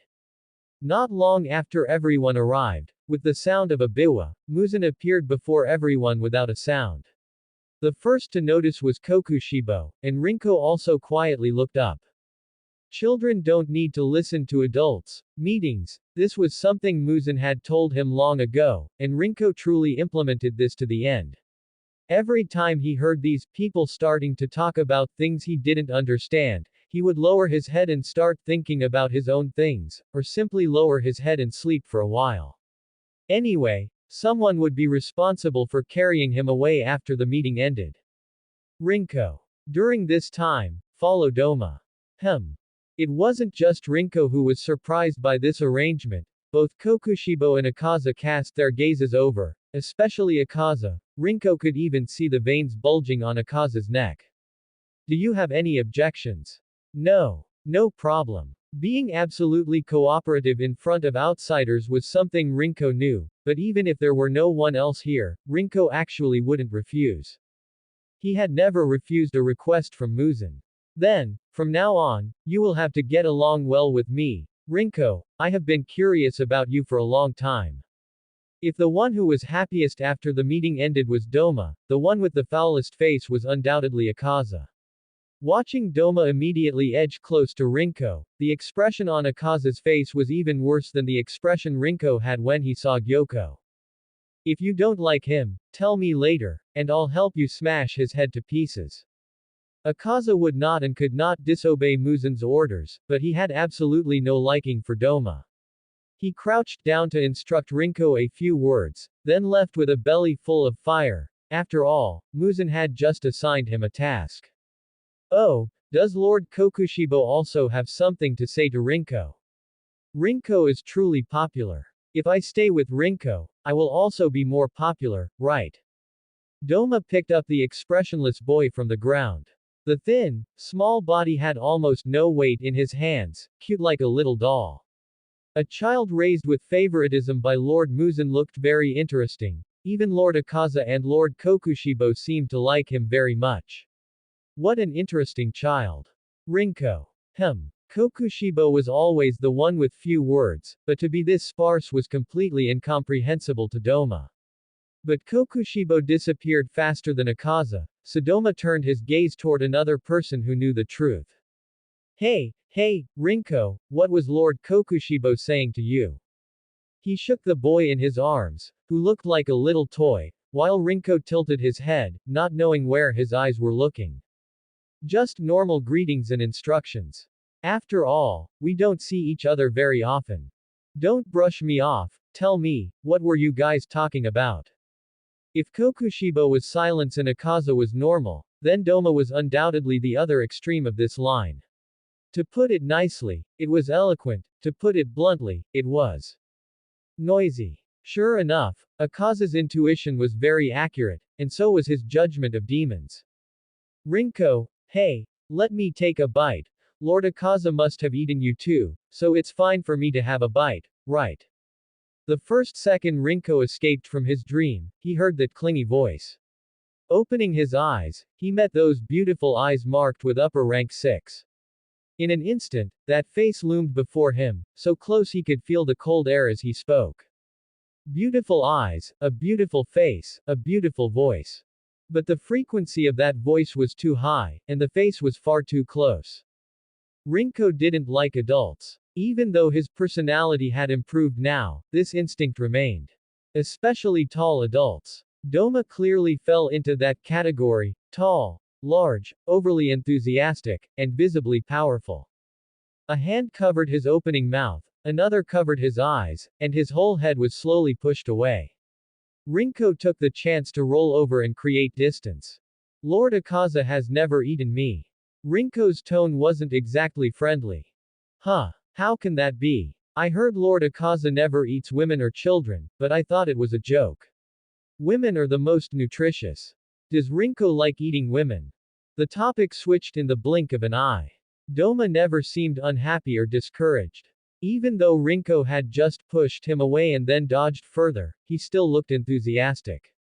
This was Rinko's 7th day here, and also the 7th day Doma had been lurking by his bedside, waiting for a bite.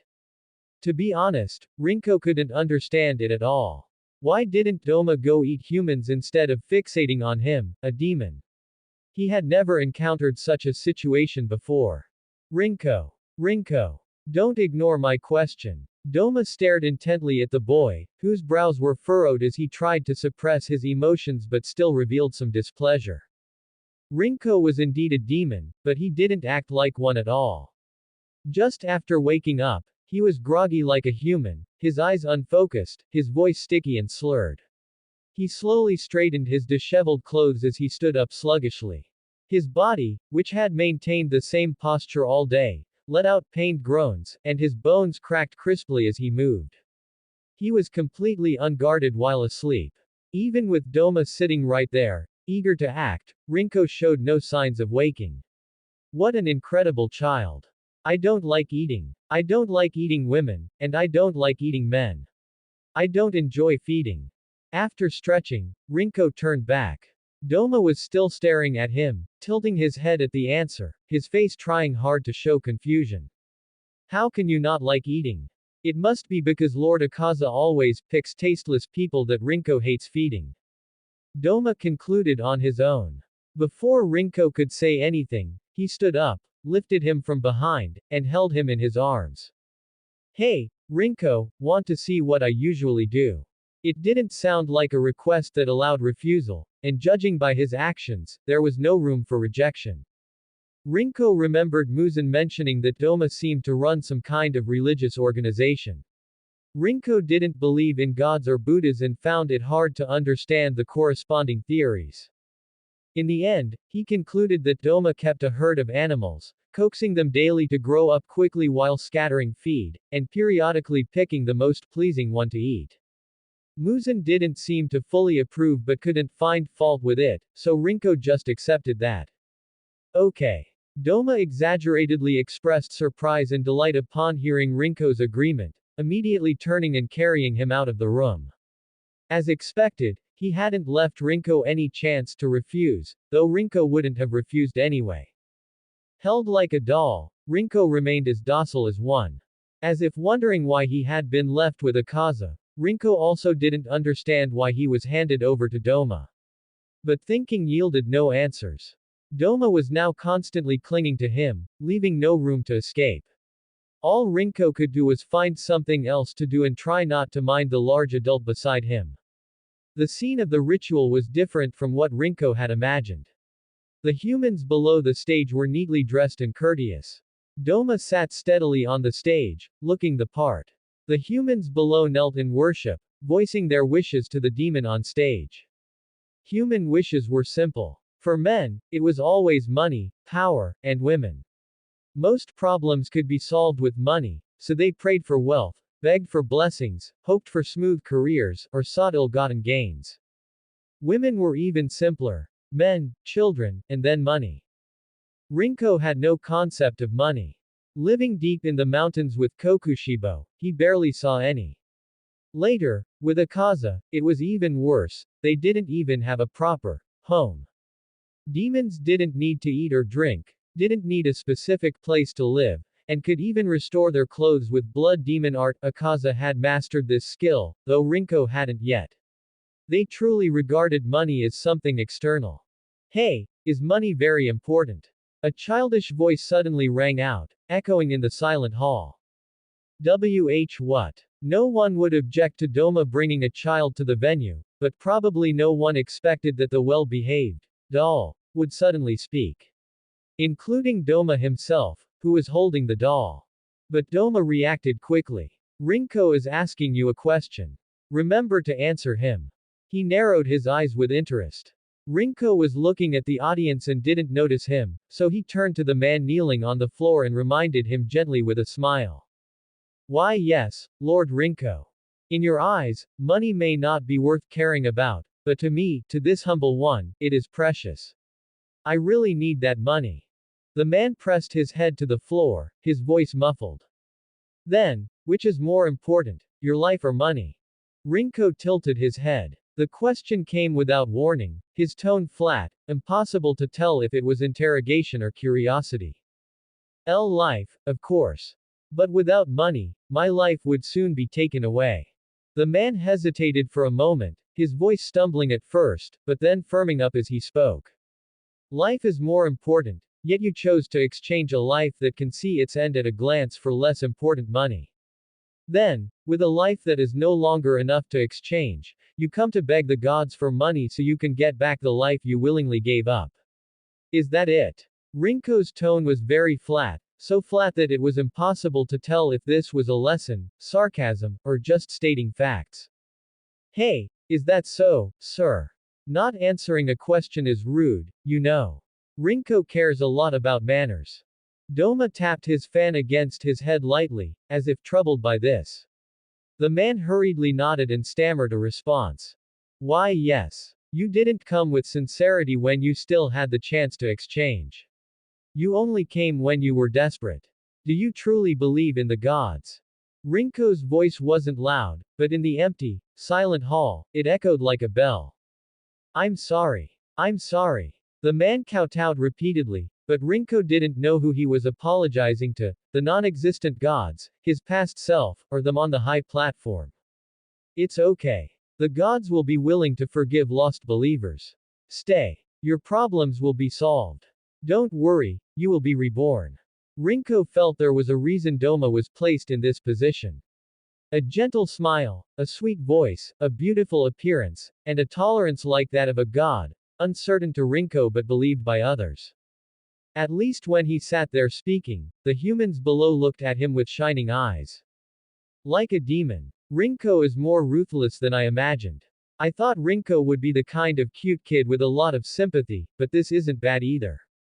What? Rinko expressed confusion at being labeled ruthless, for no reason, but Doma didn't answer his confusion. While emphasizing to others that Rinko cared about manners and demanding answers, he himself ignored Rinko's questions. That was always Doma. Rinko, want to eat that person together. Rinko knew who Doma meant, the man who had knelt in the hall earlier. Rinko reached out and touched his stomach, then looked up and thought for a moment before shaking his head. No. Put me down. I want to look around somewhere else. Huh, Rinko won't even eat with me. Don't you like me? You seem so close with Lord Akaza and Lord Kokushibo, but you won't get close to me. Or do you only like stronger people? If my rank were higher, would you like me more? Doma was a very troublesome demon. Rinko reaffirmed this view as that head, while chattering on, had already nuzzled into his neck. The fangs were close to his skin, and the faint cold breath from his words spilled onto his neck. From experiencing it firsthand to seeing demons, he now personally experienced being entangled by a demon. If you were to perform stories, Lord Doma would surely be very popular. That mouth stopped there, and its owner froze, completely unable to understand what was going on in his prey's mind.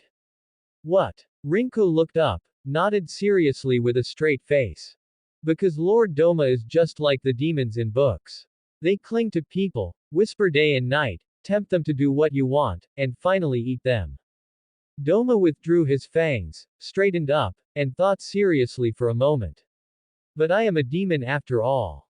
Doma tilted his head, his tone rising at the end, expressing confusion. That makes it even more fitting. The books also say demons don't appear during the day. Rinko answered with a completely serious expression. That's the end of part 1. Part 2 is coming soon. Thanks for watching. Please subscribe and support our channel for more stories. Hello everyone, this is Fanfic Audiobook. Here you find original fan-made audio stories. Demon Slayer. Upper Moon Zero seems to be a complete waste. Part 2. Doma was filled with curiosity about Rinko, and he wasn't the type to keep his doubts bottled up inside. However, most of the time, the questions he asked Rinko didn't yield the results he wanted. Rinko would either dodge the question, change the subject, or provide an answer that sounded like he had said something, but actually said nothing at all. So, Doma tried a different approach. After his next reporting session ended, he asked Muzan. Lord Muzan, why did you entrust Rinko to me? Muzan glanced at him, just one glance, and Doma felt such immense pressure that every blood vessel in his body felt like it was about to burst from the inside out. That was his way of saying, don't ask. It was a pity. Muzan wouldn't tell him why either. Furthermore, ever since that time, Muzan hadn't been willing to summon him for anything, he didn't even need to do his regular reports. Muzan had said that without orders, he should just stay obediently in his own territory, and beyond that, just make sure to look after Rinko and keep him from encountering any danger. This made Doma even more curious. Why? Why entrust Rinko to him? Why protect Rinko so carefully? What kind of secret was hidden within that boy that he didn't know about? Muzan wouldn't say, and Rinko couldn't provide an answer. Doma changed paths again, he stopped asking anyone and started exploring on his own. There must be something different about Rinko, he just needed to uncover that secret. It was like a treasure hunt, the treasure was right there, he just needed to find the key. Doma felt that Rinko was like a little wooden puppet, with the strings most of the time wrapped around his own hands, walking, living, and sleeping under his own control.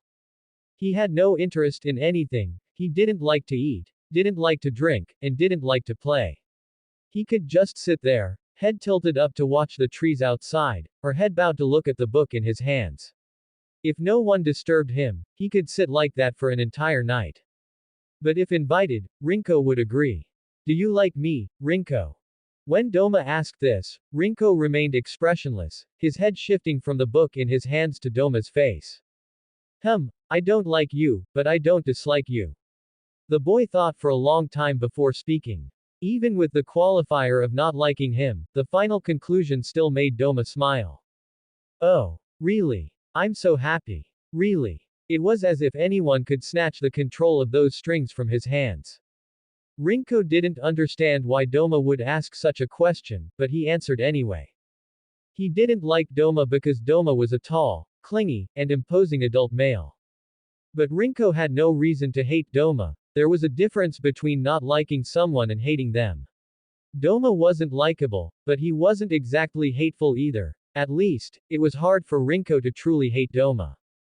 Doma always took him along to feed, but he never gripped Rinko's chin and shoved meat into his mouth like Muzan did, even if he looked like he completely wanted to do so. So, Rinko always felt a bit troubled by this. Doma was inviting him out of goodwill, actively sharing food, something rare for a demon, and refusing such kindness wasn't polite. Besides, Doma had beautiful eyes, a beautiful face, a pleasant voice, and a comfortable residence. He also didn't drag Rinko off to train the moment it got dark.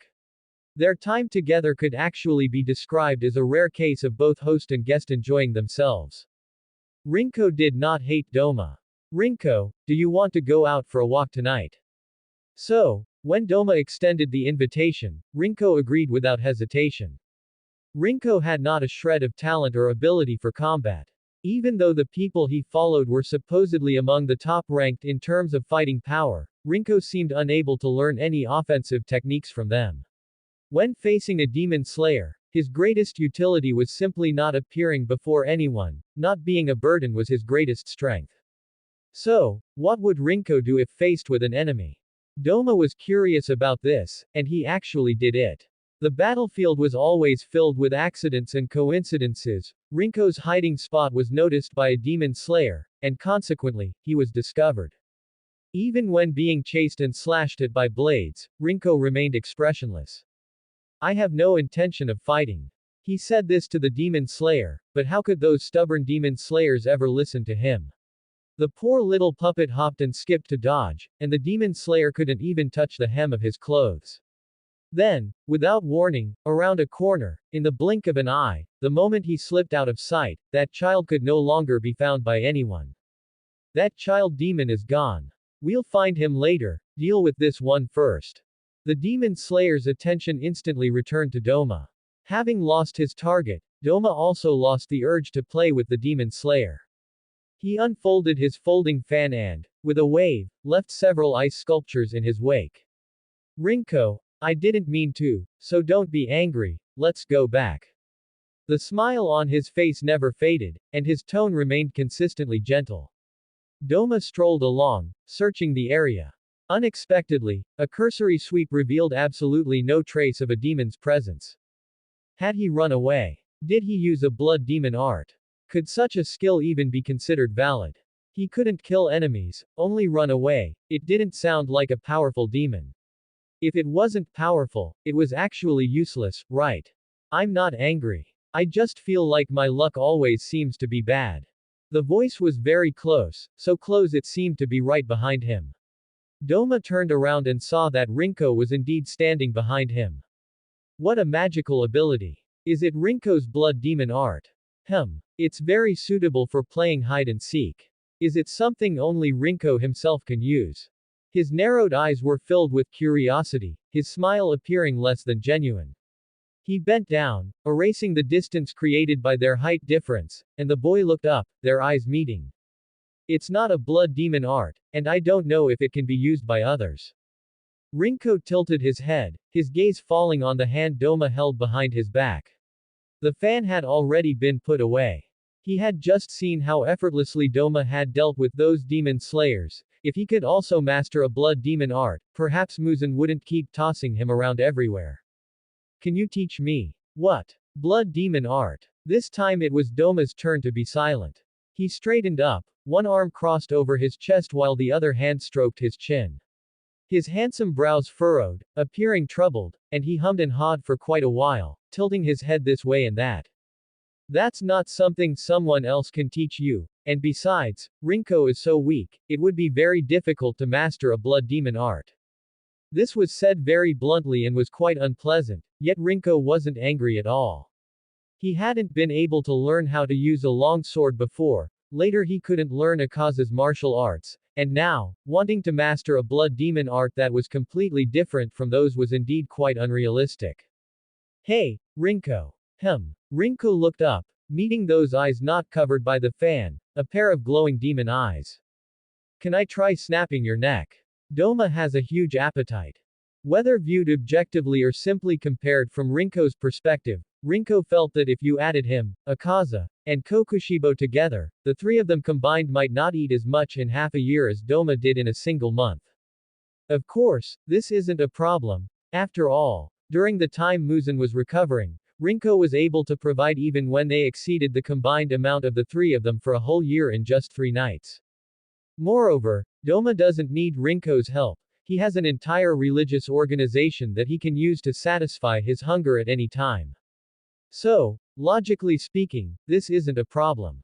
That is, if Doma didn't insist on Rinko accompanying him every time, and didn't try to tempt him to eat something every time. Are you really not going to eat? Not even one bite. You haven't eaten anything for a whole month. If something happens to Rinko, Lord Muzan might just twist off my head. The torn-off leg dangled right in front of Rinko. The last time Rinko saw a scene like this, someone chattering away while shaking a piece of meat, was when he was squatting by the roadside teasing a scrawny stray dog. Further back, it was when he was being carried around the entire battlefield by Kokushibo.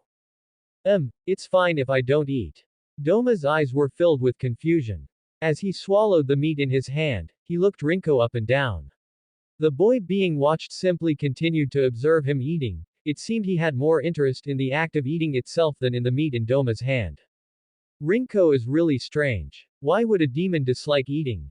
Doma's tone was also filled with curiosity. Rinko, sitting opposite him, simply rested his head on his hand, tilting his head just like him. The two pairs of eyes stared at each other until Doma shook his head, sighed, and put the meat into his own mouth. Demons only become strong by eating humans, and the more they eat, the stronger they become. But Rinko is very weak. Perhaps it is because he truly does not like eating human flesh that he has become so unlike a demon. Rinko is indeed very weak, So weak that when Doma merely stroked his neck with one hand, he could easily hear the sound of bones breaking. Demons cannot kill other demons. But when facing Rinko, Doma always felt that he could truly kill Rinko easily. The boy was lifted by one hand, forced to hang in the air. He did not struggle, did not resist. His limbs just hung there, like a discarded, broken doll. Rinko is really so light. Lighter than human children, much lighter than those girls. When lifted by the throat like this, there was almost no sense of substance. Rinko was so weak that Doma even felt a bit sorry for him.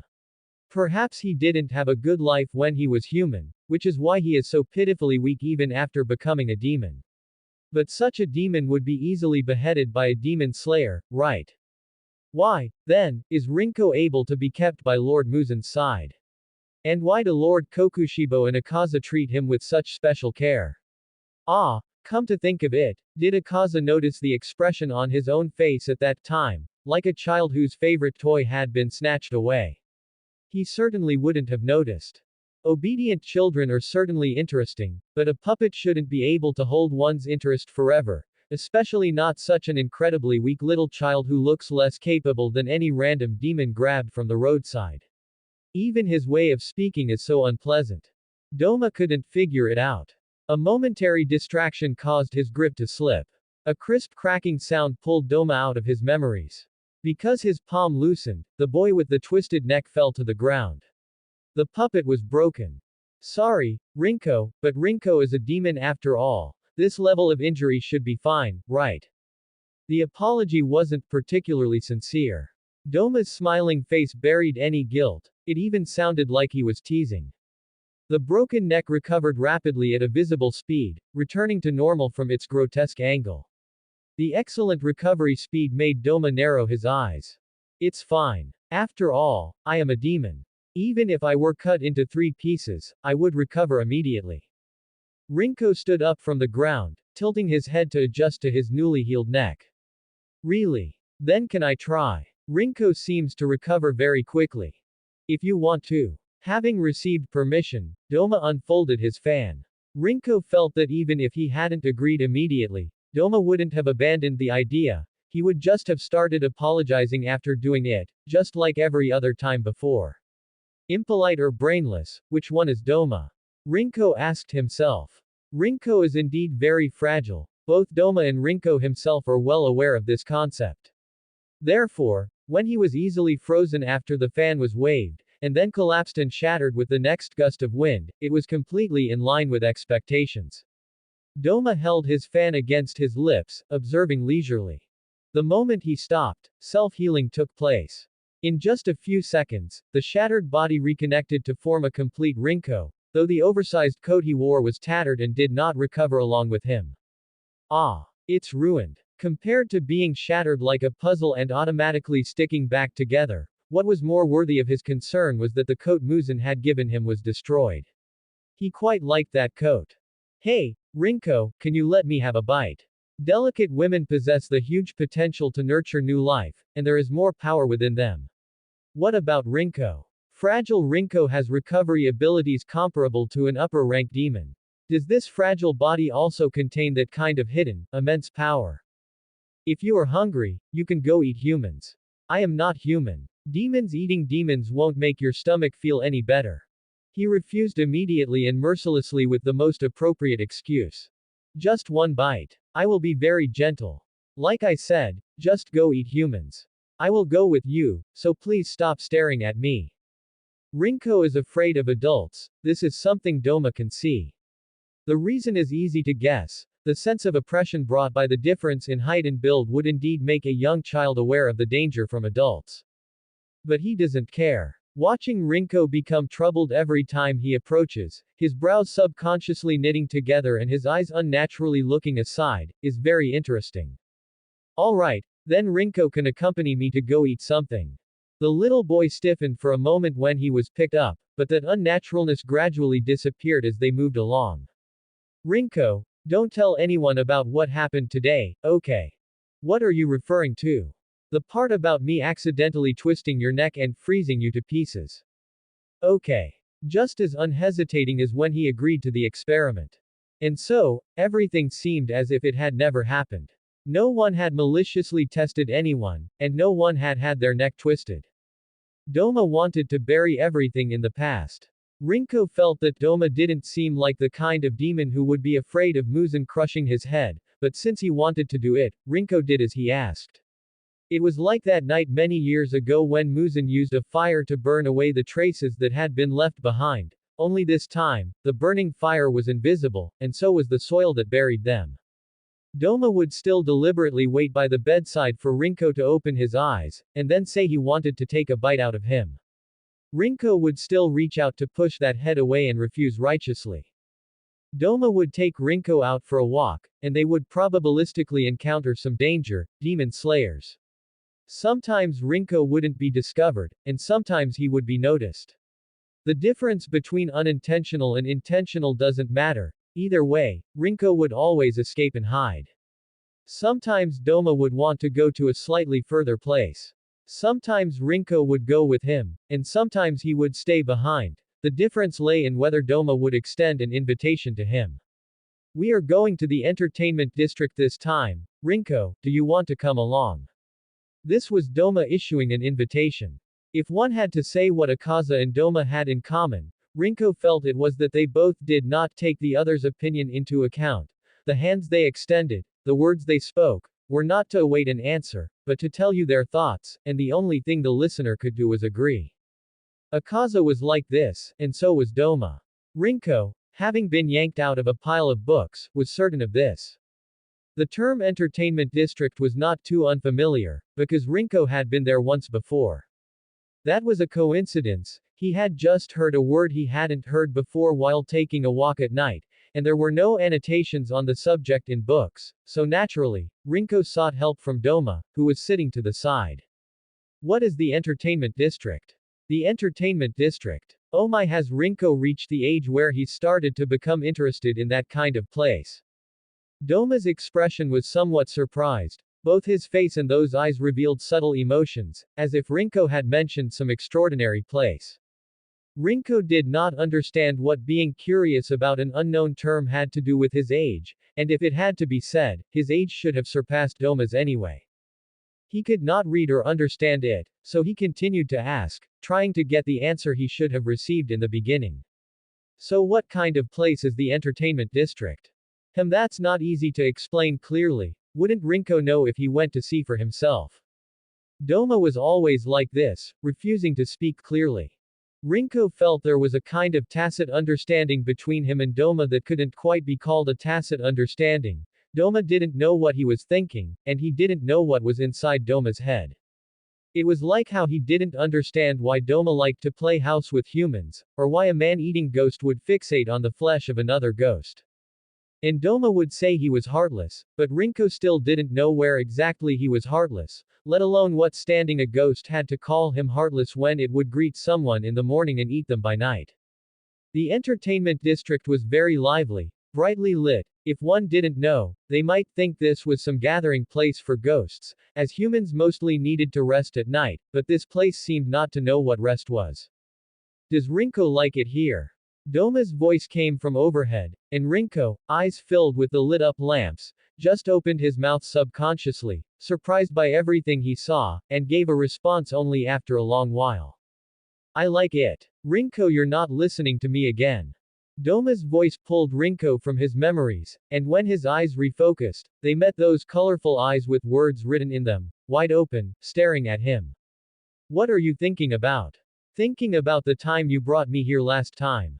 Ah, that time, I thought little Ringguang had finally wised up, so I brought you here full of excitement, but it turned out you really just wanted to see what the entertainment district was. How disappointing, though it is rare to see Rinko looking so happy. Doma's expressions were rich, helplessness and regret were vividly displayed by him, and the happiness that followed was equally vivid. By comparison, it was no wonder Doma always said he was a little wooden person. The entertainment district was a good place for ghosts, quiet during the day and lively at night. The people coming and going were unfamiliar with each other and wouldn't leave an impression on those they brushed past. With just a mask covering his face, even Rinko, who hadn't yet learned to imitate humans, could walk through the crowd and look around. Doma seemed to know this place better. He had his own ways of amusing himself. Rinko had been forced to go once, but he couldn't understand those dances and was not interested in the music. The only things Rinko was interested in were the fruits and pastries that looked pretty and smelled sweet, but ghosts couldn't eat those. With Doma present, he would step in and refuse them first, so the things in those rooms could hardly pique Rinko's interest. I don't know what could be so fun about chatting with those women for Doma. In comparison, Rinko preferred to take off the mask, have Doma tie the rope, walk around the long streets to see if there was anything that could spark his interest, and occasionally he would sit on the high eaves, just watching the people coming and going in the entertainment district.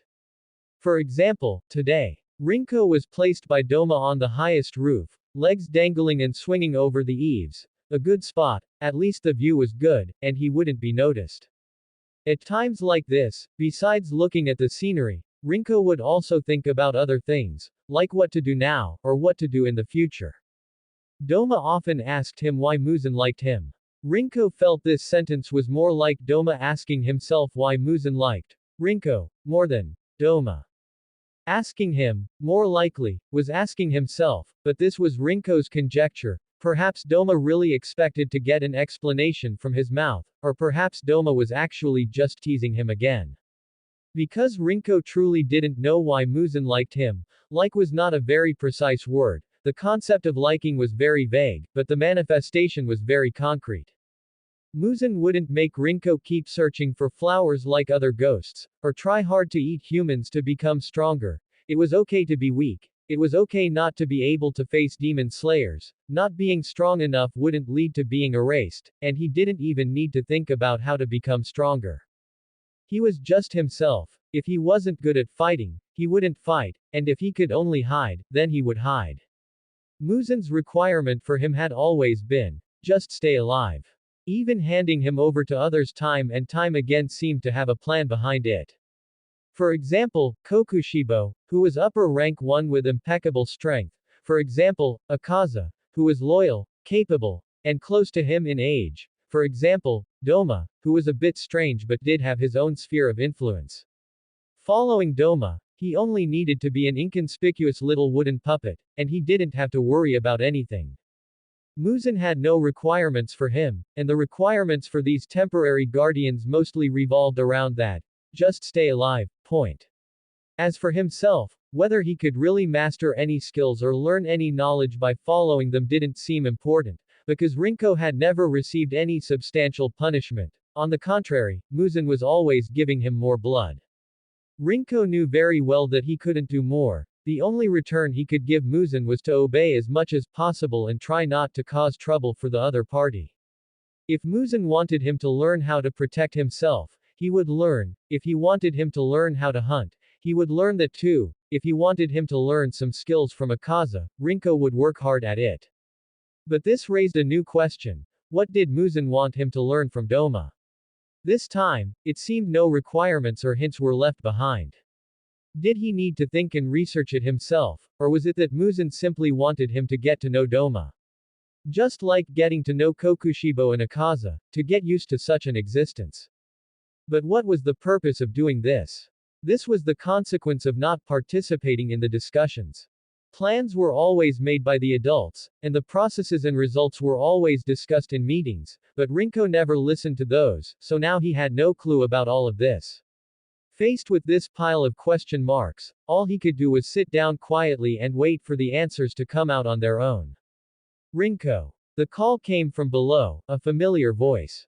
Rinko tilted his body and fell silently from the rafters. The feeling of weightlessness enveloped him, and his free fall was intercepted by a pair of hands.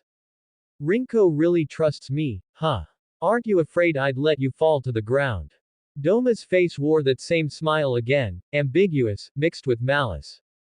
If I fall to the ground, I will recover quickly, but you would have to pick up a dirty little wooden puppet. Are you sure you want to do that, Lord Doma? That sounds terrible. Never mind then. Doma's bad intentions vanished instantly. Rinko felt that Doma would sooner or later actually do that once, but ghosts wouldn't die just from landing on their heads, so he wasn't worried. The moon hung high overhead. The time was already very late even for a ghost, but the entertainment district was still as bright as the day, brightly lit, with people coming and going. It was very strange. It was clearly such a bustling place. But when you walked out of that street, one turn, and in an instant, it was like stepping into another world. A quiet street, with only the moonlight illuminating the road ahead, an empty street, and at the next corner, a person walked out. Ah, how surprising. This was, of course, a lie. Even Rinko had realized someone was here as soon as he entered this darkness, and Doma had clearly walked over on purpose. Wouldn't it be a pity if we didn't take some souvenirs back? The smiling voice was so gentle, so the woman who saw Doma and Rinko didn't even scream at first because of those two pairs of glowing eyes. She missed the chance to leave any last words. What a pity. Snowflakes fell from the sky, causing Rinko to look up. This was not the time for it to be snowing. Shifting his gaze from the sky to the ground, not far away, he saw the reason for the snow, a terrified girl who had collapsed to the ground the instant she saw the blood covering the area. He didn't know where she came from, nor why she happened to be passing by at this time. It was truly surprising that there was someone with even worse luck than him. In a fleeting instant, Doma's speed surpassed the limits of what the girl could have imagined. Before the expression of surprise could even leave her face, her head had already been severed from her body. Rinko watched with his hands behind his back as the head was cradled in a palm, blinking slowly. So beautiful. Rinko could not leave behind any final words for her. He could only think of a comment that would never be preserved for a tombstone that did not truly exist. Many years later, no one would remember this girl. But at least Doma, who had eaten her, would remember, and he would also remember this evaluation. To receive such an evaluation from Rinko, she is truly lucky. Doma tore off the woman's leg as easily as tearing a piece of paper, causing red ink to stain the ground. His sharp teeth bit down, tearing flesh from bone, easier than how humans ate. After the sound of swallowing, only bloodstains remained around his mouth. To be honest, watching Doma eat was more appetizing than watching Akaza eat. Would you like to eat some? As for Rinko, you can choose whichever part you like. Even though his eyes weren't looking at him, he could easily notice where Rinko's attention was. Even though there was no emotion on his face, he could clearly see whether Rinko had any expectations. Before his open mouth could utter a word, a torn chunk of flesh was shoved inside. It was worlds apart from the feeling of human food entering his mouth. With the act of swallowing, the bloody meat slid down his throat and into his stomach, a true difference. Satisfaction, fullness, his heart beating, blood surging, it was like being reborn. This was what a demon should eat, what should be swallowed into the belly. It seems there is more than one person tonight with worse luck than Rinko. Rinko followed Doma's gaze. Not far away, a boy lay on the ground with his back stained in blood, seemingly clutching something in his arms. Rinko's nose twitched as he sniffed. Aside from human blood, what he could catch was the scent of burnt meat, burnt too much, to a degree that neither human nor demon would want to put it in their mouth. Rinko could barely make out that the thing shielded by the boy vaguely had a human shape. It was still alive, charred, but stubbornly clinging to life, living in great pain. Even breathing was a form of torture. However, neither of them would likely survive the night.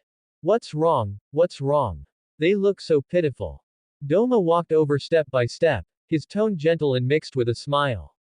The boy lying on the ground was still conscious. Rinko noticed him barely moving his head and those eyes. Such deep-seated hatred. He rarely saw such intense anger and resentment on anyone's face. The faces of the dying were mostly filled with terror and fear, followed by regret. There were also those who cried, but rarely those who were angry. I am very kind-hearted. I cannot just ignore this when I see it. That girl is about to die, right? What kind of scene was this? Doma stood there, looking down from above. Bloodstains remained on his face and around his mouth. In his hands were a woman's head and a torn-off leg, like an evil demon released from hell. Yet, his tone was casual, his smile did not seem fake, and those eyes seemed to hold infinite tenderness, as if a true god or Buddha had descended. And for the boy on the edge of death, harboring hatred for death and a desire to survive, wanting to reach out and grab the hanging spider silk, in his eyes, what kind of scene was this? I will share some of my blood with you, both of you. As long as that Lord chooses you, you can become demons. Life is very precious, you must cherish it. Come now, after you become demons, will you be able to ascend to the upper rank of the 12 Kazuki like me? Was this the temptation of an evil demon, or the compassion of a god or Buddha? A fierce demon or a compassionate Buddha, which one was Doma more like? For the boy lying on the ground and the girl on the verge of death, perhaps it was closer to the latter. Of course, this was just Rinko's conjecture. He didn't know what those two heads were thinking, nor did he have the ability to pry them open to see the answer, but just guessing was interesting enough. What is Rinko thinking about? His eyes had lingered for too long on the two people gradually evolving from humans into demons. He had been so engrossed that he didn't even notice when Doma picked him up from the ground. Does Doma still remember why you became a demon? Rinko turned his head to look at Doma, and the latter nodded without hesitation. I remember very clearly. Doma had said he even remembered the people he had eaten, which was simply inconceivable to Rinko. Rinko's head couldn't hold too many things. His head was like a small box. Even if all his memories from the past 100 years were poured out, the scattered fragments on the ground could not form a complete picture. Those words and phrases could not be connected into a letter. He shook the box again, nothing left. This was all there was. He didn't remember how he became a demon, nor did he remember why he became a demon.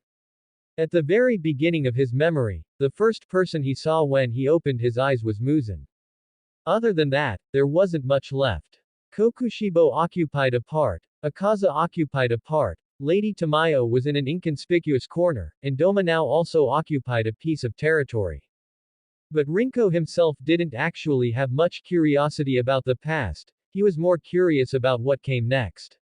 If he forgot, he would get to know it again. If he died, he would accept reality.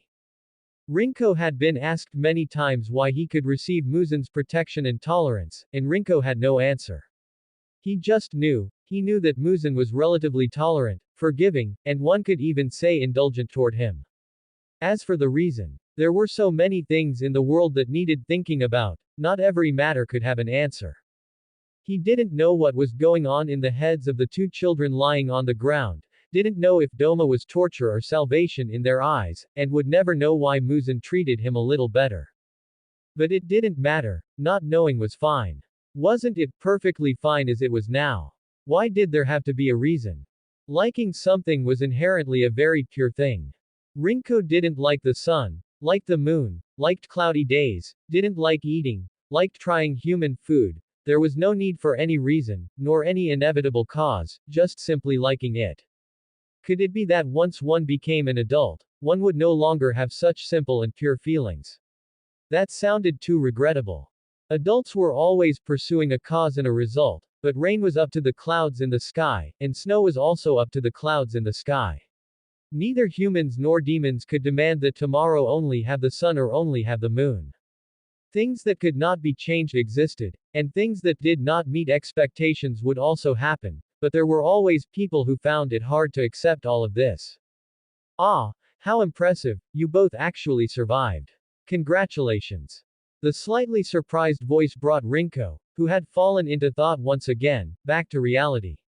Climbing up from the ground was a boy with protruding bones and a beautiful girl, both pairs of eyes were emitting light in the darkness. You're both very thin, just like Rinko. You must not have been eating properly. You can't be like that from now on. Please don't use me as a case study for failure.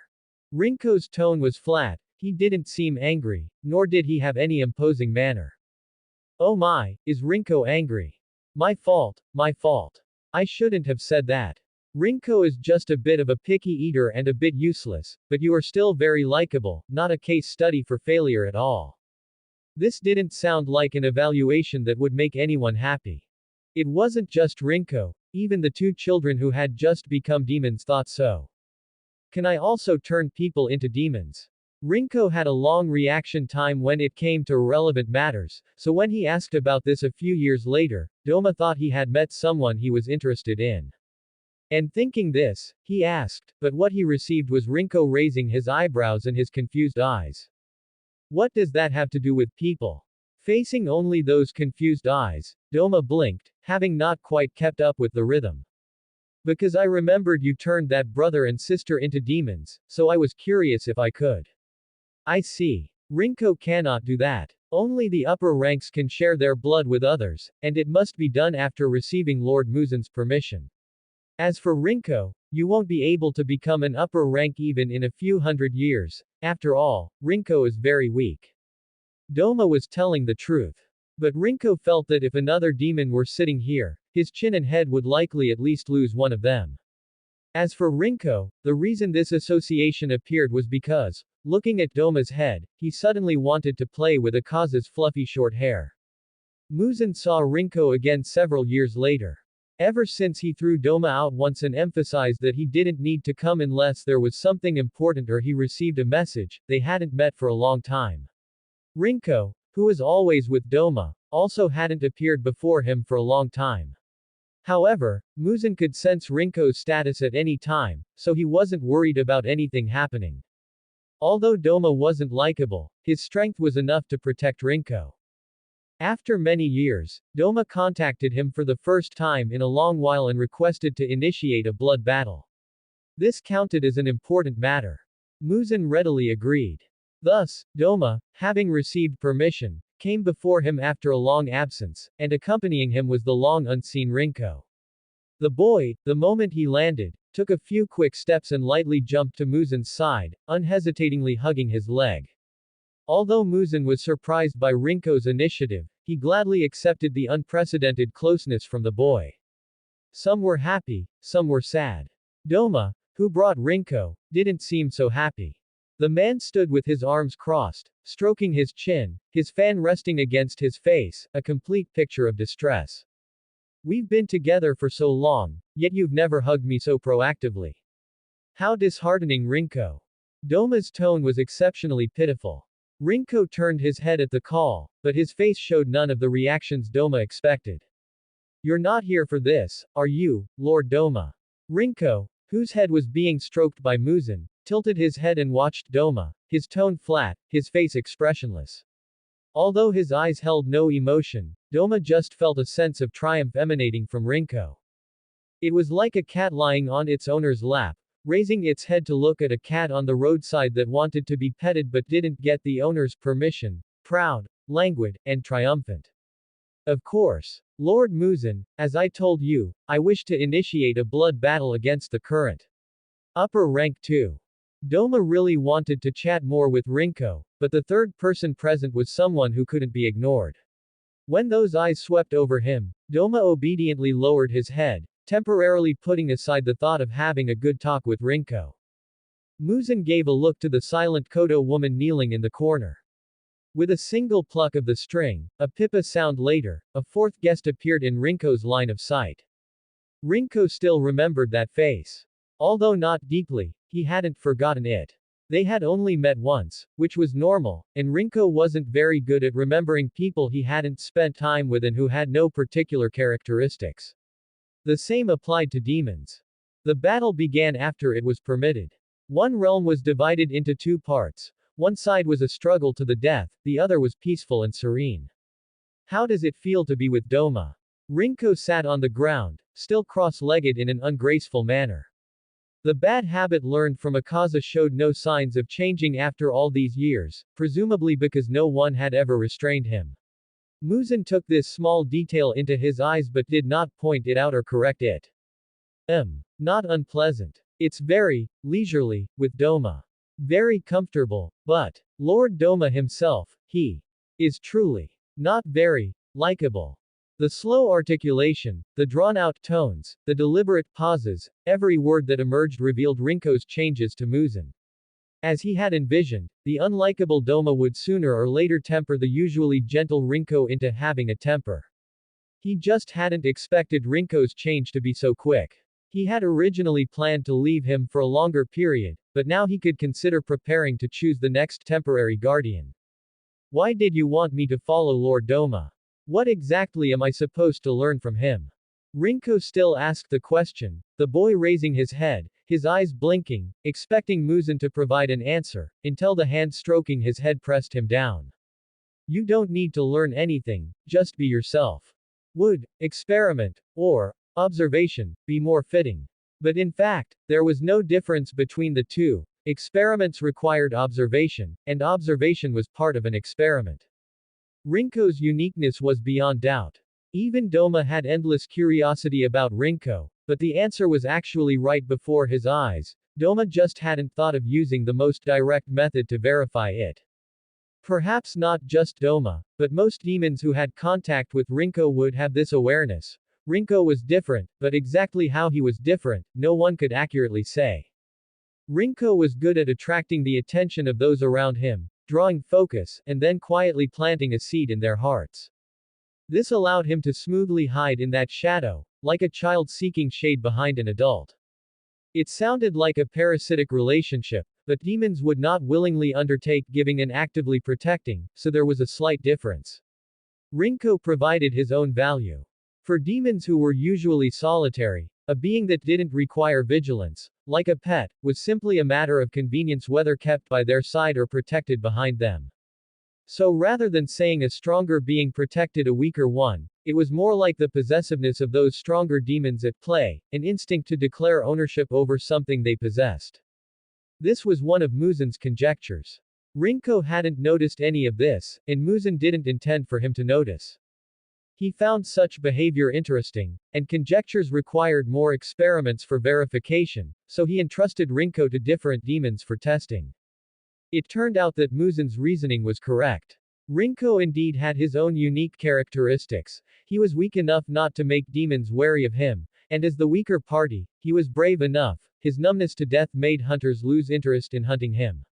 His excellent recovery ability, stable emotions, and unique self-preservation skills prevented him from becoming a burden, and he adopted different behaviors for different people. Tiny contrasts, inconspicuous advantages, ultimately created Rinko, a very suitable companion for amusement, a toy that wouldn't easily break. A very unique existence. He turned weakness into his strength, relying on this weakness to seek a place to belong. And if Rinko was truly constantly seeking protection as a weakling, then proving his value to his protectors would be a matter of time. Rinko couldn't think of this, but Muzan knew exactly what to do. How would a hound relentlessly pursue? It's simply seeing the prey right before its eyes. With pursuit and interception, a reward can be obtained. Tangible benefits are always the best motivation. Ah, he won. Rinko exclaimed when he saw the woman fall, not too surprised or unexpected, just cooperatively expressing his sentiment. This was the outcome Muzan had expected. Doma wasn't likable, but he did have some strength, and he was visibly getting stronger over time. It was just that the estimated time differed. Doma's progress was faster than anticipated. Come to think of it, Akaza was also. The time it took to challenge an upper rank was shorter than the time it took to climb up from a lower rank. What was the commonality? Muzan lowered his gaze. In his sight, Rinko sat cross-legged on the ground, hands grasping his ankles, swaying his head back and forth. Unlike his interactions with Akaza, the boy always lacked some enthusiasm when with Doma. Even now, he merely watched indifferently as Doma devoured the corpse of the former upper rank 2, not even considering asking if he could go over and look. Can it still have an effect on the surroundings without consuming flesh and blood? That sounds like an unexpected gain. Lord Muzan. Although it might be rude, may I bite Rinko once? I've always wanted to try that, but Rinko has always refused, which has been quite a regret for me. Doma hadn't even wiped the blood from his mouth, the numbers in his eyes silently changing. Rinko, whose name was mentioned, raised his head expressionlessly. This time, Doma didn't directly come over to hug him, but instead knelt down properly, smiling, and sincerely made his request. Rinko looked at Muzan, who didn't look at him, but instead gazed down at Doma. There was a brief silence. You may. What a surprising answer. Both for Rinko and Doma. Rinko received a look from Muzan, rose from the ground, walked in front of Doma, and knelt down, extending his arm very straightforwardly.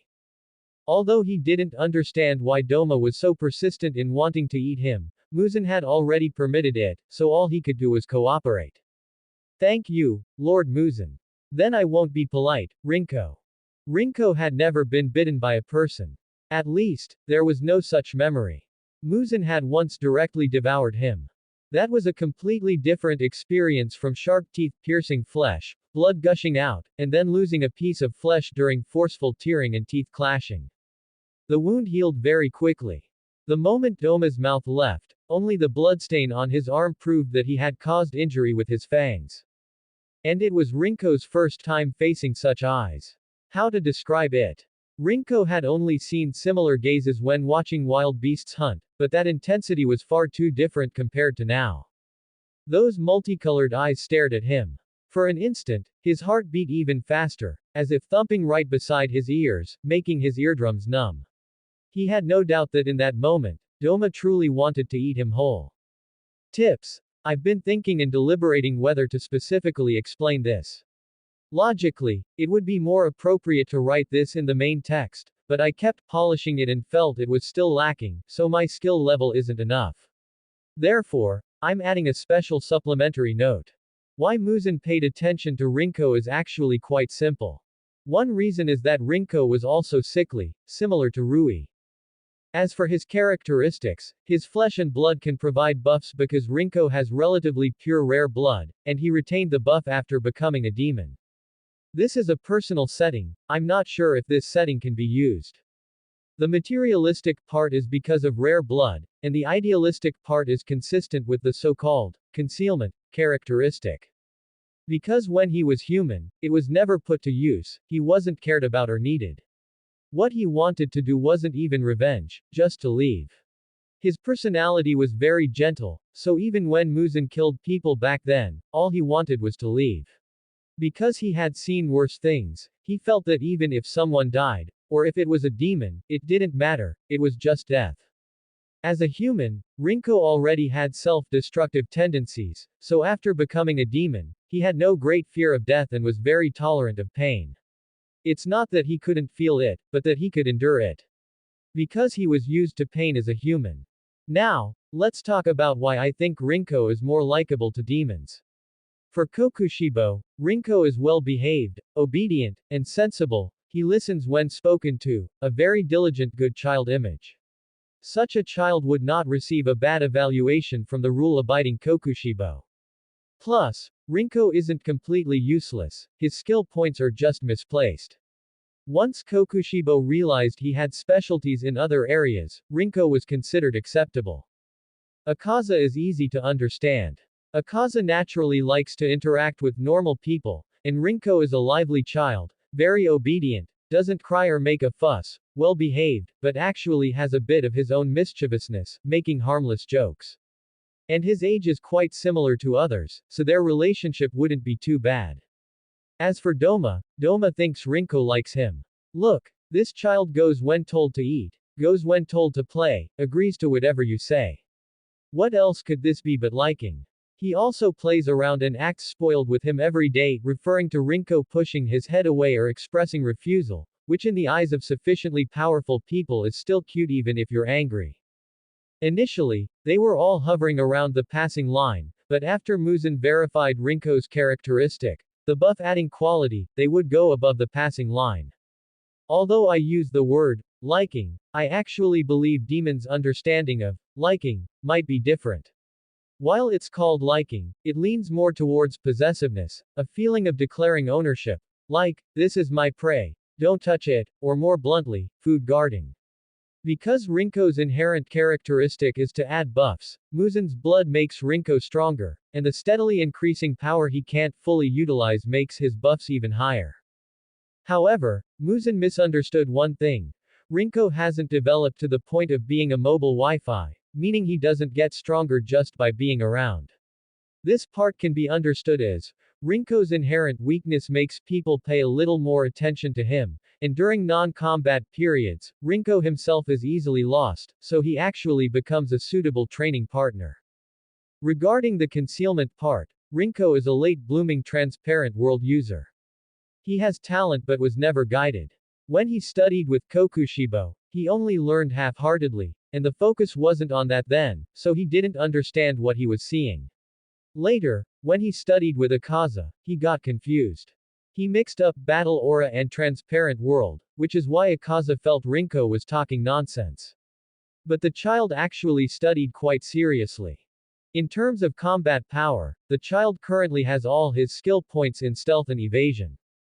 When in doubt, he runs. Because he eats very few people, appears to have no deterrent power, and likes human food, he can even deceive some Demon Slayer Corps members later on.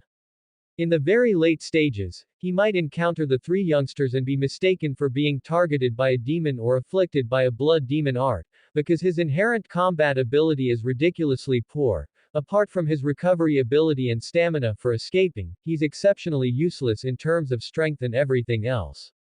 Later, he will develop some self-preservation skills centered around support, but essentially he's not a combat type.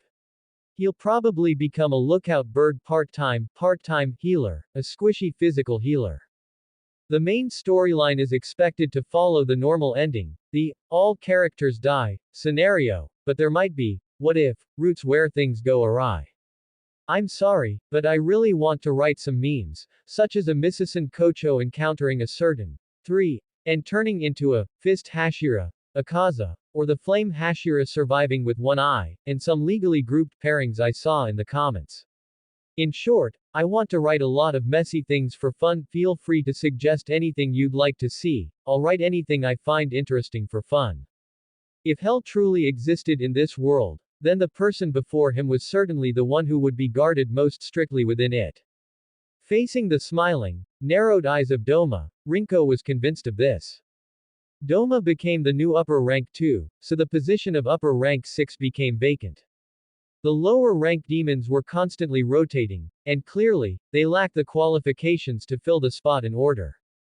Thus, Doma and Muzan recommended 2 names. But none of this had anything to do with Rinko. After all, he was not an upper rank, nor did he intend to participate in a blood battle. While those 2 were talking, Rinko was wondering if he had a chance to be transferred elsewhere.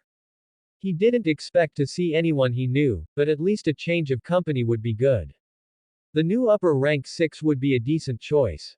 Rinko remembered who those 2 names belonged to, the pair of siblings that Doma had turned into demons. They had chosen the entertainment district as their territory, which was convenient for hiding and suitable for gathering clues. Although he had rarely interacted with them before, Rinko felt they could be friends in the future. After all, Daki didn't look very old, and people of the same age always had more to talk about. Muzan decided to let them be observed for a period of time first. If that pair of siblings could pass his assessment, he would consider designating them as the new upper rank 6. This news shouldn't have been directly related to Rinko. It should have been that way. But the sentence that followed established a connection between them. So, Rinko will continue to follow Doma, and when you have free time, go check on that pair of siblings and observe them. A light, airy judgment dropped Rinko right back into Doma's hands. Even if you keep staring at me like this, I still won't want to be eaten by you, Lord Doma. Rinko sat in a proper kneeling position, palms pressed against his thighs, back taut, eyes looking straight ahead. This was what Kokushibo had taught him, but Rinko rarely adopted it most of the time. Especially after spending too long with Akaza, this overly formal posture had almost been buried under the dust of memory. He rarely did this because such a formal posture, in addition to respect, also signaled wariness. Kokushibo was very strong and had an oppressive presence, so he always subconsciously maintained a safer, more mobile posture, while using it to express submission. Doma usually appeared very gentle, but when he wanted to, he could be just like he was now, full of oppressive pressure. When that pair of eyes stared at you, every bone in your body would turn cold. The chill would drill into your flesh through every crack, surging through your blood, and even throwing the beating of your heart out of rhythm. I never said that, oh Rinko, why would you think that? When Muzan spoke, it was like a demon casting a spell. But Doma, he was not like a demon. He would judge a person's death with a smile, consume human flesh, and collect human bones. He came from a place even deeper than the hell where demons existed. He was purer, without any scruples, and extremely gentle, yet he did things that no gentle person would ever do. Why can you still smile so brightly after killing people? Why can you eat people and still call yourself innocent? The tip of the blade trembled, not out of fear but out of anger. The clanging of iron was as crisp as a bell.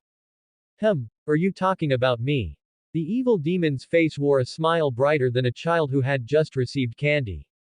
He stood there without a trace of fear in the face of the demon slayer who was clutching a long sword. Why did you kill them? With a deliberately drawn-out tone, his white hair tilted slightly with the angle of his head, and his fan pressed against his cheek, making him appear innocent and confused. Until the thought process ended, the evil demon arrived at the result. If I have to say, because I was hungry. When you're hungry, you have to eat. Isn't that only natural? Besides, they looked very delicious, and seeing delicious things just made me hungrier. The blade carried the demon slayer's anger, crossing the distance in the blink of an eye.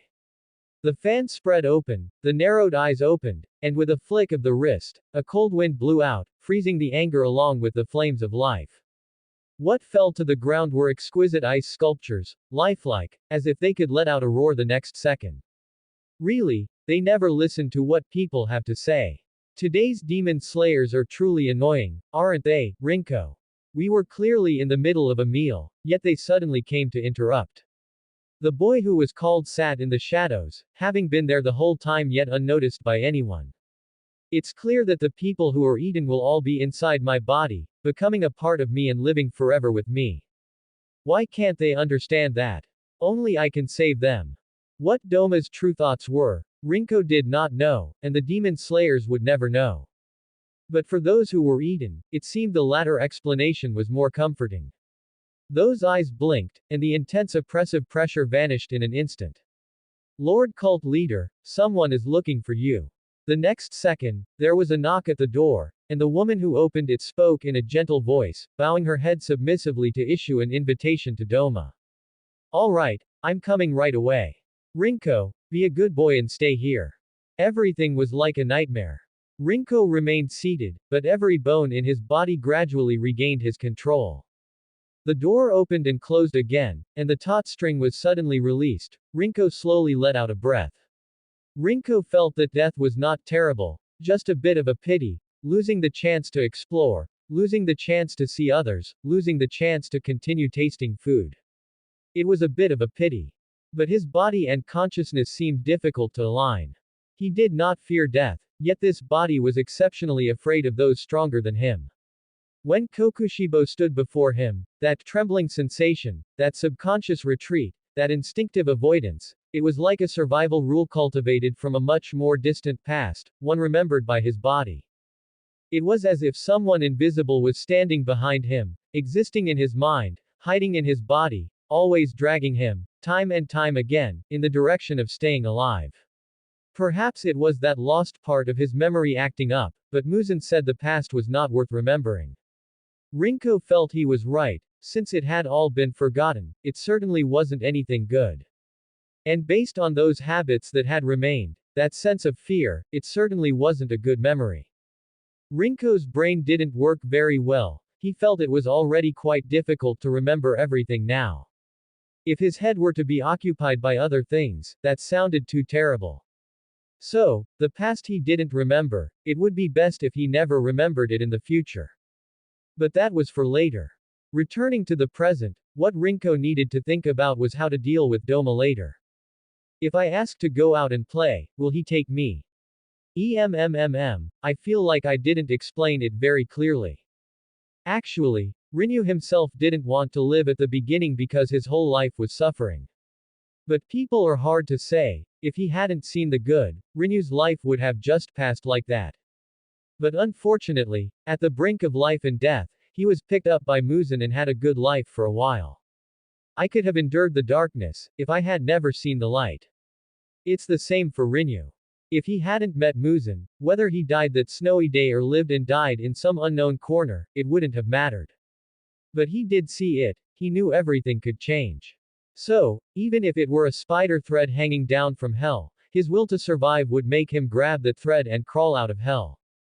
Even if the price was becoming a demon, for a child, wanting to live and wanting to leave hell was not wrong. So after becoming a demon, he lost his memory, but he still had the instinct to survive. It's just that because his brain wasn't clear, and combined with the special constitution of a demon, his understanding of the concept of death was very vague, so he wasn't afraid of death. Plus, demons can't kill demons, so no matter how much these people struggle, unless they stick him on a tree to sunbathe, they can't kill him. So, he really doesn't need to be afraid. The invisible person Rinko refers to as his former human self. His human self craved life, and it continued to influence him after he became a demon. Being afraid of adults is, of course, also a retained memory.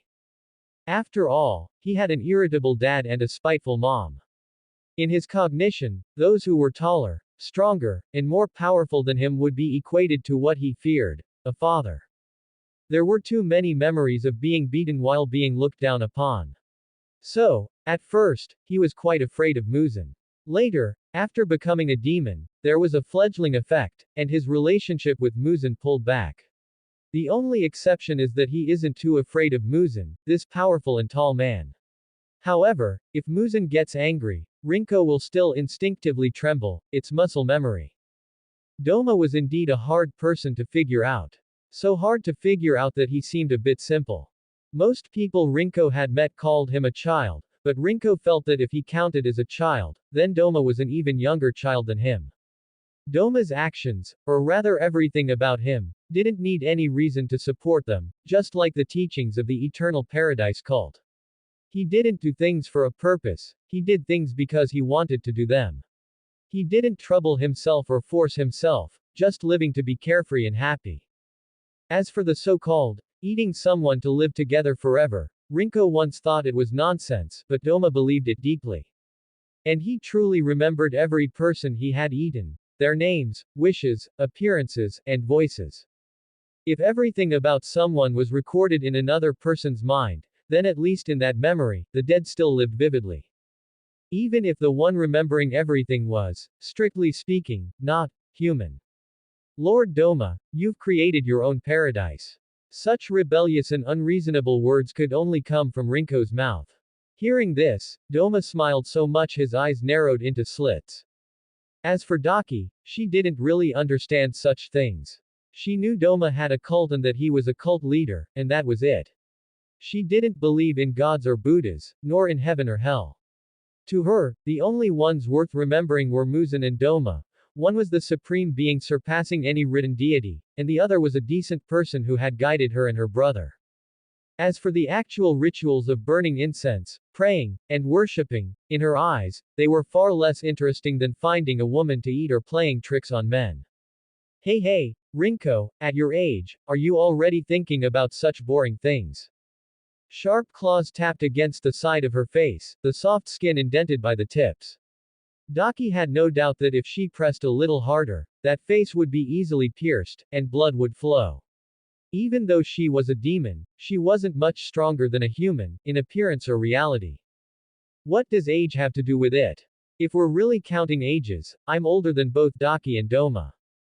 A dull, stinging pain came from his face, tap after tap, bearable. Rinko didn't stop her and looked up to respond to Daki's remark. Huh, no way. You look so small. Even smaller than the kids on the street. Ah, but that's how demons are, right? They keep their original appearance even after many years. So Rinko became a demon when he was this small. That's amazing. Her fingers left his face. The boy was lifted up like a doll and displayed under the candlelight. He blinked and tilted his head. He didn't know if Doma's example was just that poor, or if he himself looked so harmless that the next step after being held was always being shown off like a puppet. Rinko is so likable. Even Daki likes you that much. Even though you're a boy, you're allowed to stay here, I'm so jealous. Doma took Rinko from Daki's hands and naturally hugged him. With one side proactive and the other completely unresponsive, their faces were forced together. It looked like an affectionate gesture, but Daki didn't see any closeness in it. Rinko was as numb as a stray cat forcibly grabbed and kissed by a passerby. Doma's tone was full of laughter, and his movements were affectionate, but all he got was Rinko's hand pressing against his face after a moment of nuzzling. The boy's strength wasn't much, at least not as much as Doma's, but Doma still cooperated as the thin little hand pushed him away bit by bit. Sigh, Rinko, don't be shy. Daki is our friend. We're all close, no need to be embarrassed. Now it looked even more like that. Daki watched Rinko, expressionless, using both hands to press against Doma's face, keeping a fixed distance between them, and silently remarked in her heart. Why had Rinko ended up in this situation? That started from much earlier. Doma had designs on Rinko. Anyone with eyes could see that. To be specific, Doma wanted to eat Rinko, physically, literally, eat him.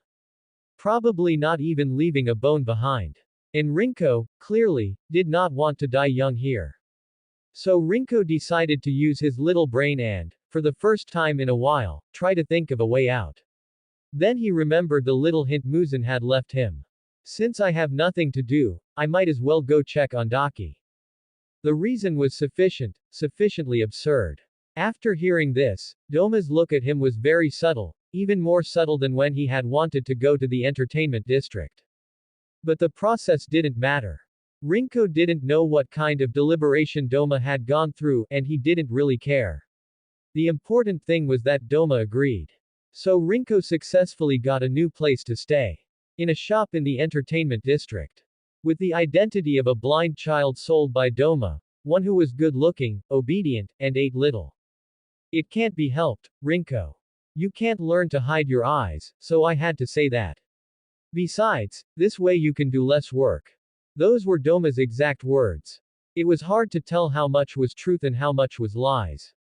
But regardless of Doma's thoughts, in the end, Rinko got a public identity to stay here openly. And once inside the shop, it fell within Daki's sphere of influence. Picking a child she liked to help out wasn't too much to ask. After all, he was a blind child who couldn't serve customers. The real money maker was clear, and the boss knew who to butter up. Even if you act all friendly now, I won't forget that you were planning to take a bite out of me while I was sleeping. Doma's eyes blinked, innocence written all over his face. Daki, who had accidentally overheard the truth, also blinked. She knew Doma had always wanted to eat Rinko, but she thought it was just a nasty joke. And Doma had only ever said it, never acted on it. Besides, Rinko was a demon. Why would a demon think about eating another demon for no reason? Oh my, was I found out? I thought Rinko was sleeping soundly and wouldn't notice. Exposed, Doma narrowed his eyes without a hint of guilt or regret. His tone was slightly surprised, with a faint trace of regret. I was indeed sleeping soundly, which is why I had nightmares all day. Very memorable, Lord Doma. Rinko enunciated clearly, with deliberate pauses, emphasizing the impact of the incident. But Doma had no sense of guilt. Don't worry about it, Rinko. He pulled the boy, who seemed dissatisfied, into his arms. This time he used a bit of force. The boy's straight arms were forced to bend, and the sound of bones breaking was clear. Doma didn't care. The boy was trapped in his embrace as he whispered intimately in Rinko's ear. Since Rinko knows I really want to eat you, why not let me? You'll grow back quickly, won't you? The broken arm healed in the blink of an eye. Doma grabbed that hand and brought it to his face. Rinko could feel the cold breath spreading over the back of his hand. No one wants to relive the feeling of having a chunk of flesh bitten off. But Rinko isn't really afraid of pain, is he? So it shouldn't matter if you endure a little pain and let me eat you. Doma's words made no sense at all. He completely failed to consider others' feelings and didn't care about them at all. But actually, it wasn't entirely unreasonable. Rinko really wasn't afraid of pain. Or rather, he was very good at adapting to it. In the past, he liked to eat random things, and if he ate something wrong, he would keep vomiting. Later, with Kokushibo, he was often cut into pieces. Then with Akaza, when a fist came at him, everything from his palms to his ribs would shatter completely. Not to mention when Muzan gave him his blood, every blood vessel screamed as if it would explode the next second. And he had endured all of that smoothly. So a bite wasn't really worth worrying about. The reason Rinko kept refusing to let Doma bite him was simply that he thought it was strange for a demon to have an appetite for another demon. It was strange, so he didn't want to do it. Plus, he didn't want to let Doma have his way so easily. It does matter. I don't like being eaten by you. Rinko said this very firmly.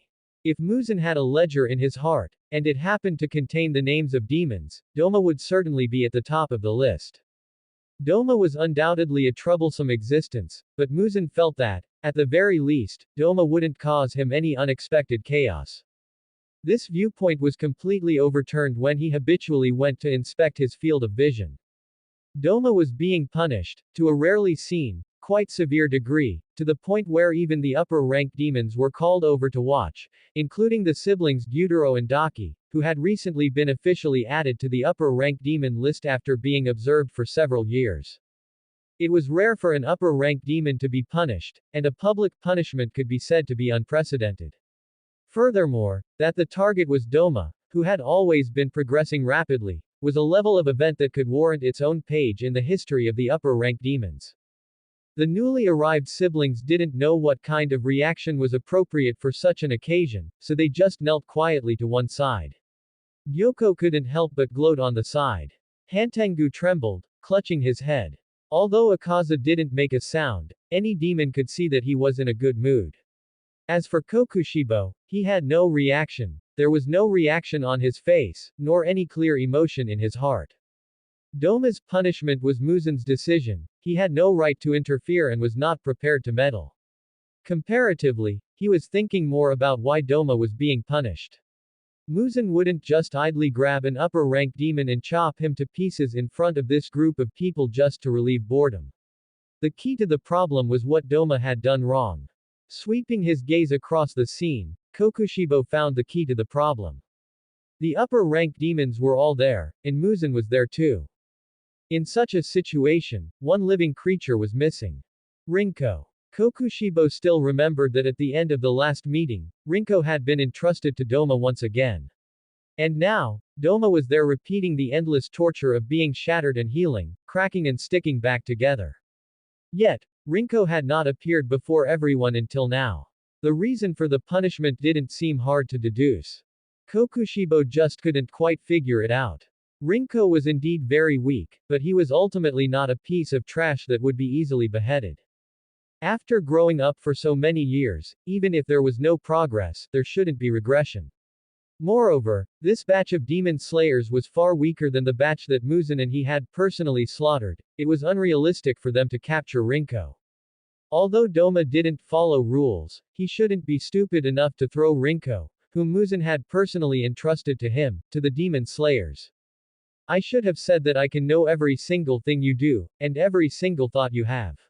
So, keep what I say in your hearts, and take the tasks I entrust to you seriously. If anyone else dares to disobey my orders and act on their own like Doma, it won't be as simple as just a punishment. Watching the spectacle was interesting, and watching Doma's spectacle was even more interesting. But in front of a clearly angry boss, one's own life was more worth cherishing. The upper-ranked demons, whether feeling fortunate, worried, or fearful, knelt respectfully on the ground, heads bowed and eyes cast down, responding in low voices. A biwa sound echoed, and that victim who hadn't appeared in time finally appeared within the field of vision of all the demons. The boy sat on the ground. Although his exposed body was thin, there were no scars. However, the fact that his body was exposed was abnormal in itself.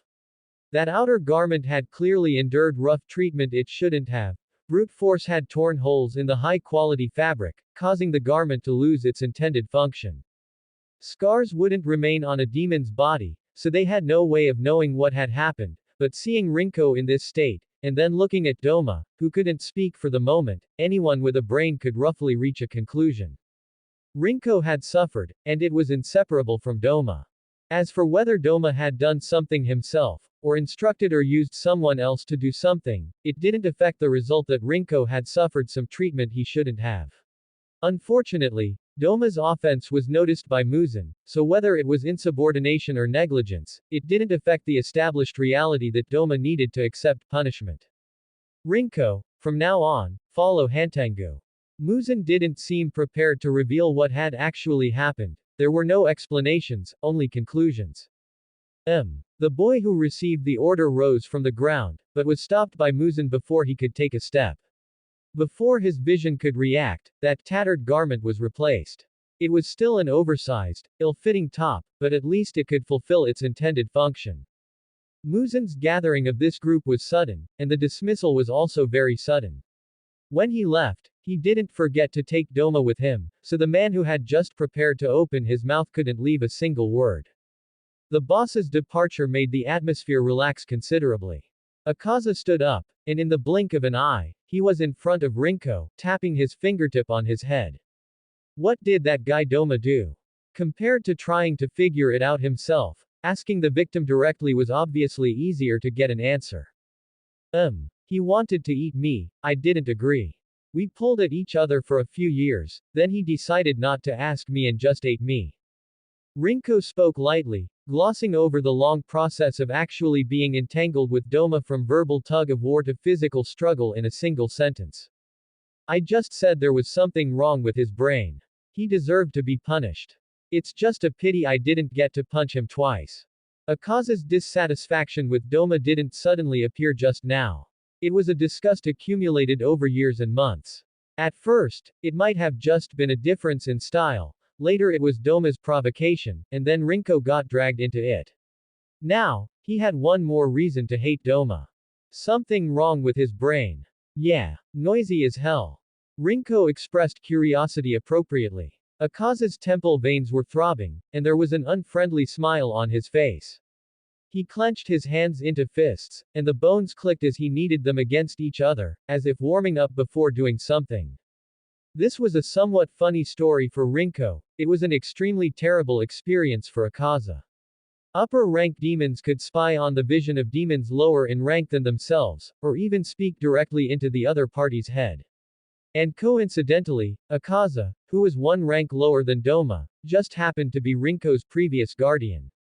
Doma, who kept hitting walls with Rinko, naturally began to endlessly pour out his troubles and ask for solutions in Akaza's head, forcing Akaza to even actively request an audience with Muzan for the first time, just to make Doma shut that mouth.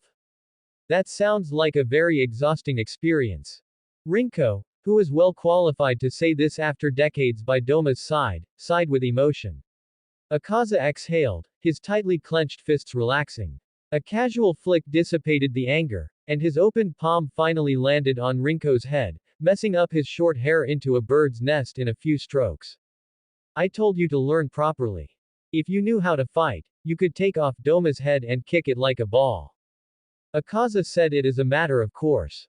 Rinko listened with an expressionless face, while Gyoko listened in disbelief. Although he hadn't interacted with Rinko, he had at least interacted with Doma. With this little boy, even if Lord Doma squatted down and offered his head, he wouldn't be able to take it off. He wasn't the only one with this realization, but everyone tacitly didn't speak up, because Akaza wasn't the only one who hoped Rinko would actually do it. Perhaps, you could consider carrying a sword by your side. But Rinko's strength is very small, he can't even compare to me. Daki murmured on the side. Although the voice was very small, everyone present heard it clearly. That's why he should carry a sword.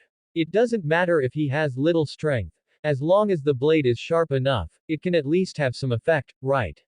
Even if he can't cut off his head, he can stab through his stomach, can't he? Fingers, dry as wood, scratched his cheek, easily digging marks into his face. The bloodstains recovered as before in the next second. Gyutaru's tone was indifferent as he half squatted on the side, looking up and down at this boy who was even thinner and smaller than him. So, you still have to become stronger yourself, Rinko. Fingertips tapped on his head again. His whole head was wobbling from Akaza's fingers, like a little doll.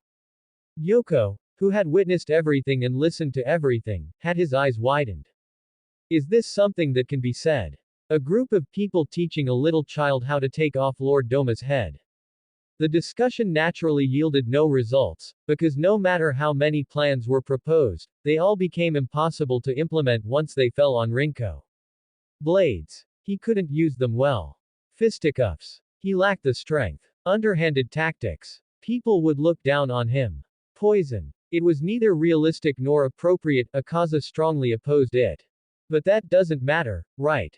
The little one has been moved to a new nest anyway, hasn't he? Gyutaru's words ended the topic. Their gazes shifted, and the old man trembling in the corner became the target of their attention. Eek! A highly oppressive gaze bore down on him, and Hantengu shrieked, clutching his head and shrinking backward. He is upper rank 4, after all, just consider it a change of pace to go along with him. Akaza's gaze swept over, his tone filled with dissatisfaction. He looked timid and servile, and in truth, he was below him in rank. Having never attempted to challenge him all these years, it was easy to see he was a spineless fellow. But at least he was 4, and since he looked so cowardly, he wouldn't dare target Rinko, would he? It counted as a different kind of guarantee. Guided by the push of Akaza's hand, Rinko took a step forward, walked up to Hantengu, sat down properly in a seiza position, bowed his head, and offered a greeting. Nice to meet you. My name is Rinko. Please take care of me from now on. Hantengu did not acknowledge his greeting, not even sparing him a glance, but instead looked straight at Nakame. I have, already, can I go now? The response was Nakame raising her hand. After she let it fall, the sound of a biwa echoed, and from one place to another, the only difference was that the surroundings were now pitch black. Is this where you live? It looks quite a bit better than Lord Akaza's place. Rinko looked up to examine his surroundings. It was a dilapidated house, built simply from wood, and it didn't look very sturdy. But at least it was a temporary shelter, and demons didn't feel the cold anyway. Compared to the days of digging holes in mountains with Akaza, it was certainly much more refined. Don't be so familiar, brat. I have no intention of keeping you. It's only because I had no choice that I let you follow me. I don't want this. I really don't want this at all. I am weak, so I have no way to protect you. You must protect yourself, otherwise, I will be punished too. He talked a lot, even more than Doma, his voice fluctuating in pitch. Rinko obediently waited for Hantengu to finish his long-winded rambling before opening his mouth. Although I am not good at fighting, I can at least run away, so please rest assured. Such words clearly couldn't put Hantengu at ease. In fact, he didn't seem to believe a single word, just curled up in the corner of the bed, clutching his head and shaking it, muttering to himself incessantly. His voice grew quieter and quieter until Rinko could no longer hear what he was babbling about.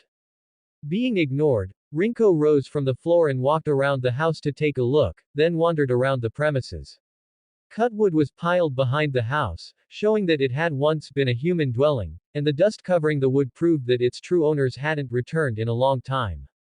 Perhaps they had been eaten by Hantengu, or perhaps they had died somewhere else. In any case, this house had now become Hantengu's temporary sanctuary, and from now on, it would be his, too. The surroundings were a forest, far from human habitation, but standing on the roof, one could see the existence of village roads far down the mountain. He had certainly chosen a good spot. Rinko sat on the eaves, gazing into the distance. The door below him was pushed open, and Hantengu stepped out. The night deepened, and the distant lights gradually extinguished. It was the time when people entered their dreams. A good time for hunting. Is it all right if I stay here? Eek! Hantengu let out a shrill scream, startled by the voice. There had been no warning, he had no idea when he had disappeared. He only remembered sensing him on the roof a moment ago, and in this instant, a voice had suddenly come from behind him. Didn't this brat know that a demon scaring another demon could literally scare a demon to death? Did I scare you? My apologies. The brat who had scared him immediately retreated 2 steps to keep his distance, tilting his head and bending over, trying to see the expression on his face clearly. But what expression could there be on Hantengu's face? There were only red eyes filled with tears and brows that were forever tightly furrowed, eternally expressing his fear. He was indeed a terrifying child. No wonder even Doma had been punished because of him. He looked weak, but it was surely all a disguise. Who knew what kind of terrifying thoughts were hidden in his heart? There were no characters in his eyes yet. Perhaps this time he had come to secretly scout for information on him, intending to kill him and eat him. Once such a thought sprouted, it expanded infinitely. Every move and every word of the child seemed to be testing and probing him. It would be better to leave him here to fend for himself. Such a thought flashed through Hantengu's mind, but it only existed for a fleeting moment. The boy's strength might be a disguise, or perhaps he really was strong enough. But if he truly intended to harm him, then intentionally getting injured and telling Lord Muzan was not impossible. He couldn't leave this kid here alone. With no one watching, who knew what kind of outrageous things he might do. No, you are coming with me. I am very weak, you must protect me. All right. Rinko agreed readily. He replied and straightened up, following obediently behind him, keeping a distance of a few steps, looking left and right to observe the surroundings, as if he weren't curious about him at all. But Hantengu didn't believe this facade. It must be a disguise, pretending not to care about him at all, when in reality, it was just to make him let his guard down. Even Doma could be bewitched by him, this guy was definitely not simple. Meanwhile, while Hantengu was having a brainstorm, Rinko was completely letting his mind go blank. Hantengu was strong, not as strong as the four above him, but far stronger than the average wild demon, so he didn't need to worry about encountering any danger. Moreover, Hantengu didn't seem to have any interest in him, which meant he didn't need to spend much effort dealing with him. Akaza was right, this really was a nice change of pace. The environment was nice, and his companion was also fine. Rinko hadn't felt this relaxed in a long time. It was just that the old man seemed a bit timid and was easily startled, even thinking that someone as weak as him was a threat. That was somewhat difficult to understand. But by intentionally keeping a distance and not bothering him, surely he wouldn't think he was coveting a demon's head, right? Rinko looked at the trees, the grass, the flowers, and the sky, until he slowly wandered to the foot of the mountain and stepped into a human village, at which point he finally reined in his wandering thoughts. Hantengu actually got along quite well with him, or so Rinko personally thought. For instance, they were not interested in each other, specifically regarding each other's flesh. For instance, they were both actually quite good at sneaking around without being discovered. For instance, Rinko wouldn't fight him for food, which seemed very suitable for getting along. If only Hantengu didn't think the whole world wanted to kill him. Rinko watched Hantengu wolfing down human flesh, catching a glimpse of that fear in the way the other party looked over cautiously and quickly withdrew his gaze upon being noticed. Hantengu couldn't possibly think that just because he didn't like eating, he might like eating demons, could he? Rinko thought this, locking his gaze onto Hantengu. Seeing the other party immediately flinch and shrink back, even pushing the corpse toward him, he felt that this didn't seem entirely impossible. But based on the comparison of their strength, who exactly should be afraid of whom? To be fair, Rinko quite enjoyed the time spent with Hantengu. The old man lived a very regular life. He would stay in the room when dawn broke, doing nothing, and would go out when it got dark to forage or move to a new spot, which basically aligned with Rinko's own routine. The only discrepancy was that Hantengu always harbored a sense of wariness toward him that was hard to comprehend, something that could be described as either vigilance or fear. It was as if Rinko would rip off Hantengu's head the next second and toss his body out to sunbathe. It was a bizarre sense of crisis that completely ignored the actual disparity in strength. Rinko, however, didn't take this wariness to heart at all. Once he realized that no matter what he did or how much distance he kept, Hantengu was still afraid of him, he abandoned his etiquette. Rinko was a very polite child. This was the objective assessment of both Muzan and Kokushibo. Etiquette was the first lesson Rinko learned from Tamayo, and it was also something Kokushibo often mentioned, so Rinko kept this respect for his superiors and gratitude for their gifts firmly in his heart. This set of rules was very useful and convenient, making Tamayo, Muzan, and Kokushibo all very satisfied. But after meeting Akaza, Rinko knew that not everyone liked being bound by etiquette. As for Doma, that individual completely trampled his politeness into the ground. When Rinko felt it was somewhat rude to refuse Doma every time and tried to make up for it elsewhere, Doma simply found him easy to bully and fun. So, in the end, Doma chose to bypass his opinions and went his own way, choosing the method he preferred. Rinko, not just anyone can order you around. Do I need to teach you that myself? At that time, Rinko's neck had been torn off, and while the injury healed in the next second, the flesh had been truly ripped away. The culprit had his jaw torn off, and flesh fell to the ground, whether it was his own or the hunter's. For Rinko himself, how he was treated didn't really matter. Doma might eat half his body, but he could recover in the blink of an eye, and Rinko didn't care. But Muzan disagreed, so he had to care. It won't happen next time. A palm stroked his head. This counted as a reward for correcting his mistake, and Rinko, head bowed, obediently accepted the reward from his superior. Perhaps Muzan didn't really want him to have his own thoughts. Otherwise, he wouldn't have allowed Doma to take that first bite of him. What was the difference? It lay in whether permission had been granted. So, it wasn't just him. In Muzan's eyes, perhaps everyone was just a domesticated pet. Pets could be mischievous, could make a fuss, could go find their own food, and could even kill each other, but they could not disobey. Therefore, Doma could twist his neck, break his bones, and sever his body, but he could not arbitrarily treat him as prey that could be eaten. Because the master had not bestowed him upon Doma. You are very smart, Rinko. Muzan could perceive the thoughts of all demons, he could see what he wanted to see and hear what he wanted to hear. Rinko knew this, but rarely experienced it so clearly. It was as if he were still staring at a problem, thinking through the calculations, and the teacher had already circled his paper and said, "Well done." Hantengu clearly would not overstep his bounds because of Rinko's politeness. Even if Rinko backed down, he wouldn't advance a single step. Trailing closely behind Rinko were only those fragmented words. Those delusions of persecution, and the malicious speculation about Rinko. This made Rinko occasionally wonder, what would happen if he really did that? Could he rip off that head? If he twisted it off and threw it under the sun, would Hantengu die? Of course, he was just thinking about it. Muzan wouldn't allow him to kill an upper-rank demon, and Rinko didn't think he had the ability to do so either. Hantengu was very strong, he could see that, but the problem was, where exactly was his strength? Hantengu was good at hiding, that was true, but other than that, Rinko couldn't see any manifestation of the word strong.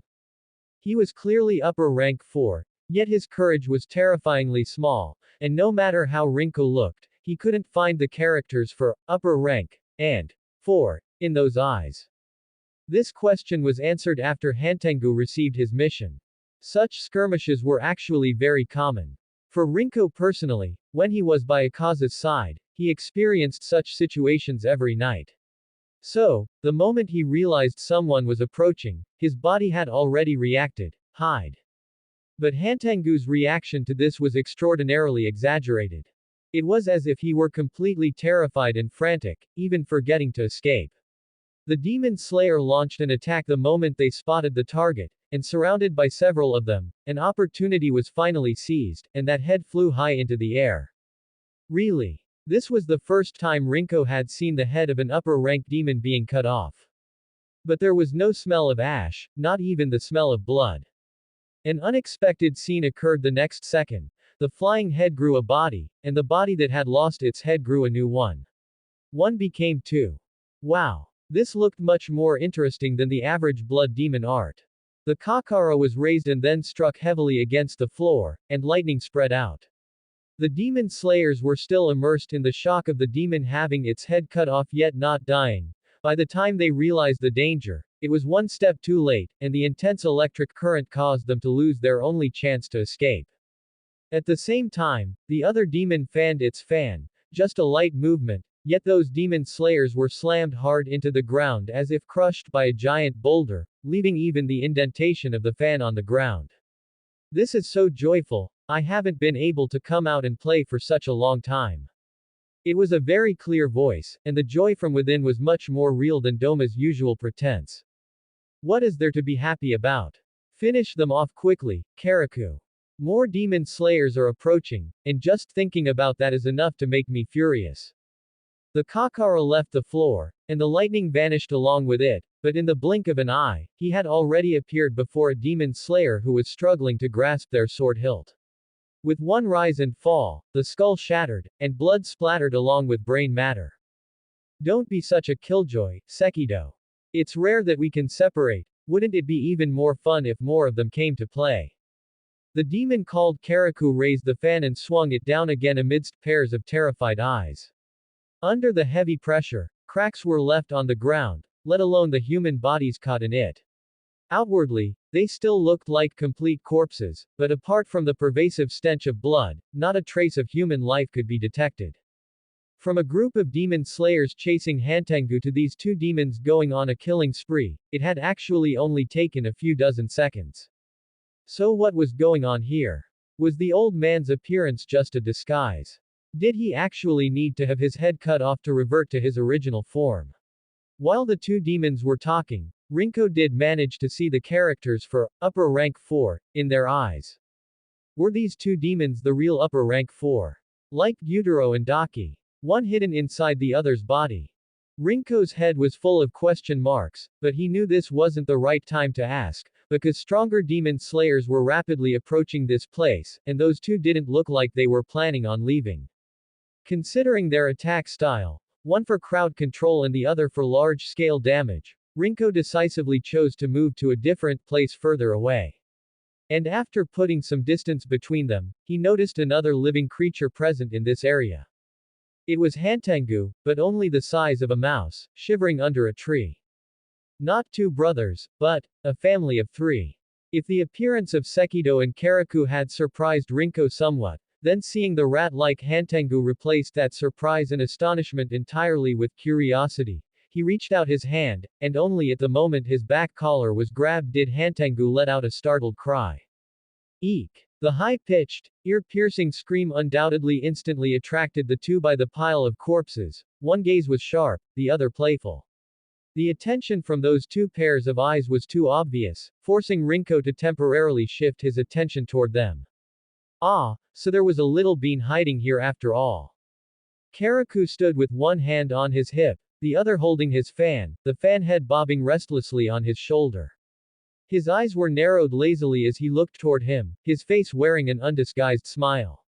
His rising inflections and bright tone meant that every word uttered expressed his pleasant mood. Although I would also very much like to introduce myself, perhaps we could reconsider the timing. Rinko's gaze shifted toward the shadow approaching not far away. Karaku followed his gaze, but only glanced for a moment before looking away, freeing the hand that had been on his hip to point at him.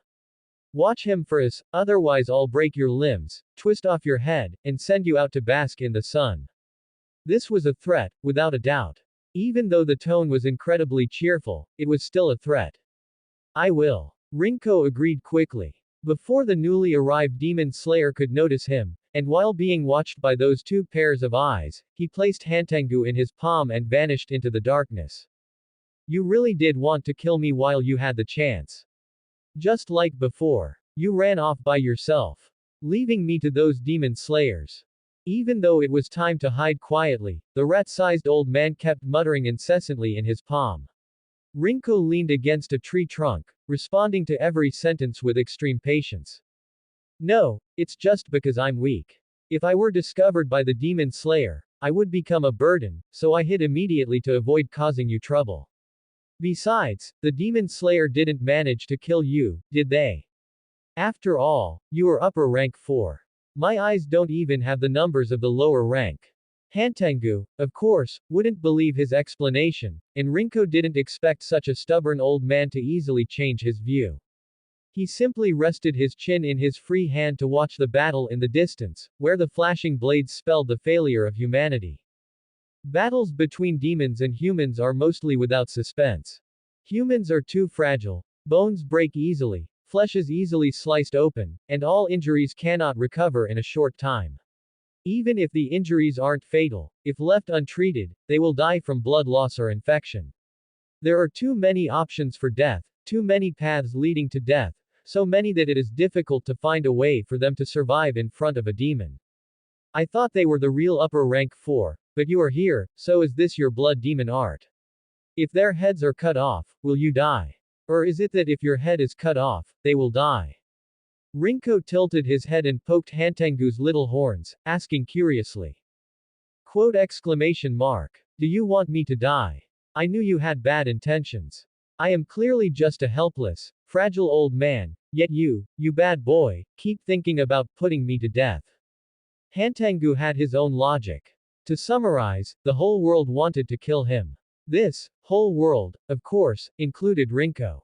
Even though Rinko was visibly and universally acknowledged to be weak, Hantangu still firmly believed that it was just a disguise. Rinko was sure that Akaza would laugh until he couldn't stand straight if he heard this theory. Therefore, not getting an answer from his questioning was within expectations.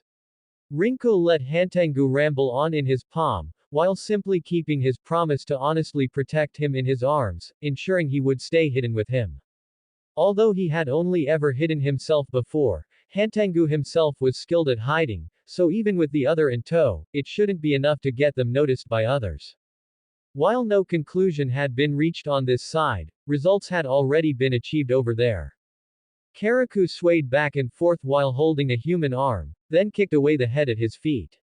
Sekido flicked the human blood off his Kakara staff. When those eyes swept over, they met Rinko's gaze directly. I thought I was hiding quite well. How frustrating. I'm actually quite good at hide and seek. Rinko shielded Hantangu in front of him, leapt lightly from the tree, landed silently on the ground, and crossed the bushes in a few steps, landing on the chaotic battlefield. He is completely fine. When Sekido's eyes swept over, Rinko lowered his palm to show the little old man sitting in his hand to the other. Not bad, little bean.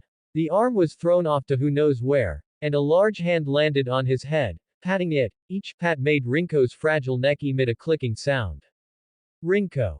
Karaku tilted his head and raised an eyebrow at him. My name is Rinko. Rinko took advantage of the gap in his curiosity to look up, finally able to observe these two at close range. One with a furrowed brow and twisted face, the other with the corners of his mouth hooked into a smile, just like their names. One is unhappy. And one is very happy. It doesn't matter what you're called.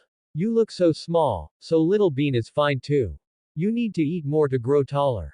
If just a moment ago he was simply in a not bad mood, then now, Karaku, who was teasing him, looked like he was genuinely amused. You are at least barely useful.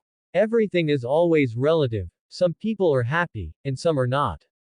This sentence mainly refers to Sekido. When those eyes stared at him, they looked completely angry, and Rinko, just like he didn't understand why Hantangu thought he would harm him, likewise didn't understand why Sekido was angry at him.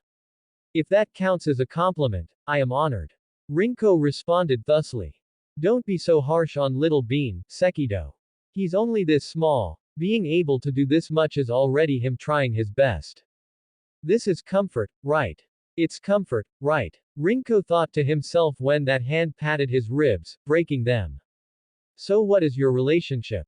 Are you a family of 3? Are those 2 your sons? A brief silence, so silent that Rinko could even hear the demon's heartbeats. What nonsense are you spouting? Even though he's little bean, this is too funny. What are you talking about? 3 different voices, coming from 3 different people, but expressing the same astonishment regarding Rinko's bold conjecture. Because you look very similar. The horns, the head, the appearance, the hair, they are all very similar, and Hantangu clearly looks older. Rinko reached out and tapped Karaku's horns, then pointed vaguely at Sekido's head, and finally pointed at the small Hantangu. I haven't been this happy in a long time. You really dare to say it, little bean. We aren't some father and son, we are clones. Karaku also reached out a finger and tapped Rinko's head, but the force was on a completely different level. Even a light touch was enough to make Rinko's head wobble.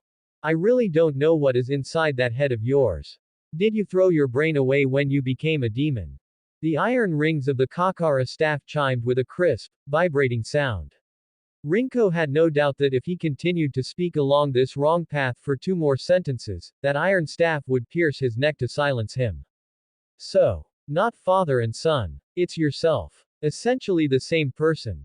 How gratifying. It seems little bean's brain hasn't been completely thrown away yet. Unlike Sekido and Hantangu's resistance toward him, Karaku showed more of an inclusive closeness.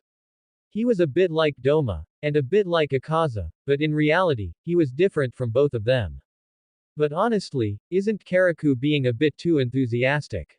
Rinko, whose neck had been twisted and arm broken by the action of having his shoulders grabbed, was fixing his arm back into its normal position while using his unbroken hand to steady his head. It's how gratifying, right?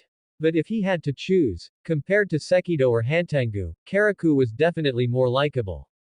Rinko gained two new friends, to be precise, 2.5. But strictly speaking, one could actually say it was more like 1.5. Because one of them is called Karaku, one is called Hantangu, and there is another, called Sekido. Is Sekido like that with everyone? Rinko's voice was very small. He had tried his best, but Karaku was certain that the subject of their discussion could still hear every word, and Karaku did not care. That's why he's called Sekido. He's just easier to anger, it's happier playing with me, right? A brazen and calm smile rested on Karaku's face, allowing Rinko to use his arm as a plaything. Anyway, the little bean was only that light, even sitting on his shoulder, he felt weightless. After all, I'm Karaku, which just makes people happier, unlike some people who are always bottling up their anger. Their hands were clasped tightly, the friction sufficient to form a secure lock. Even if Karaku's arm swung up and down, he would not fall off. Karaku. Rinko. This was a warning. Bleh. Rinko immediately let go and hid behind Karaku, poking his head out from behind his legs to stick his tongue out at Sekido.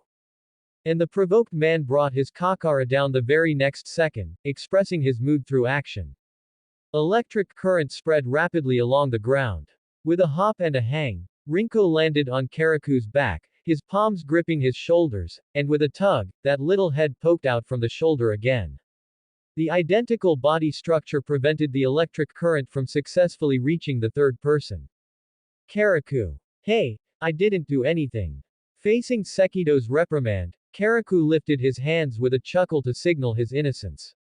He just jumped up on his own. Oh. Rinko, it wasn't me who made Sekido angry, you have to take responsibility yourself. The drawn-out tail of his sentence was a sign of a good mood, and such a good mood generally meant that a victim would appear. Given that there were 4 demons in the area, who would suffer was not even a question.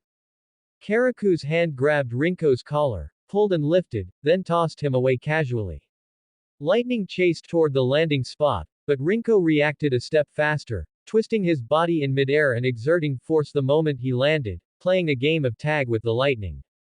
Until Rinko's figure disappeared amidst the flashing current. The cat and mouse game finally declared a winner. I won. Oh. The voice and weight came from the shoulder simultaneously. The boy's triumphant tone could not have been more obvious. You brat. Sekido yanked the smiling Rinko down. 2 pairs of eyes met. His angry face was reflected in the gray-blue eyes, as if he would snap the boy's neck the next second. Don't just focus on being angry. Sekido, Little Bean has been improving very quickly lately, you should be happier. Those who watch the fun never think it's too big.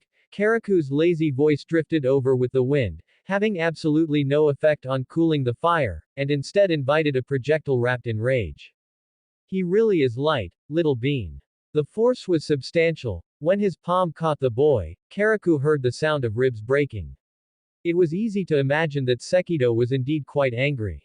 After all, it was Rinko, his good partner, there was nothing he wouldn't do. But he is powerful, oh, powerful enough to make some people angry. The bones reset in an instant. Rinko propped his upper body up by pushing against Karaku's arm, tilting his head to look at the furious culprit. Oh, but if one were to really trace it, the culprit was actually himself, right? After all, if he hadn't deliberately landed on the shoulder, Sekido wouldn't be so angry, so he should do something. Bleh. And so, Rinko stuck his tongue out at him once again. This time, without even needing Sekido to give feedback first, Karaku couldn't help but burst into laughter, holding Rinko and jumping away a good distance. Ah, you really always make people happy, Rinko. Not everyone thinks so. Oh, someone is currently furious and preparing to tear me limb from limb. Actually, it wasn't like this at the beginning. Karaku was very cheerful and accepted him very quickly.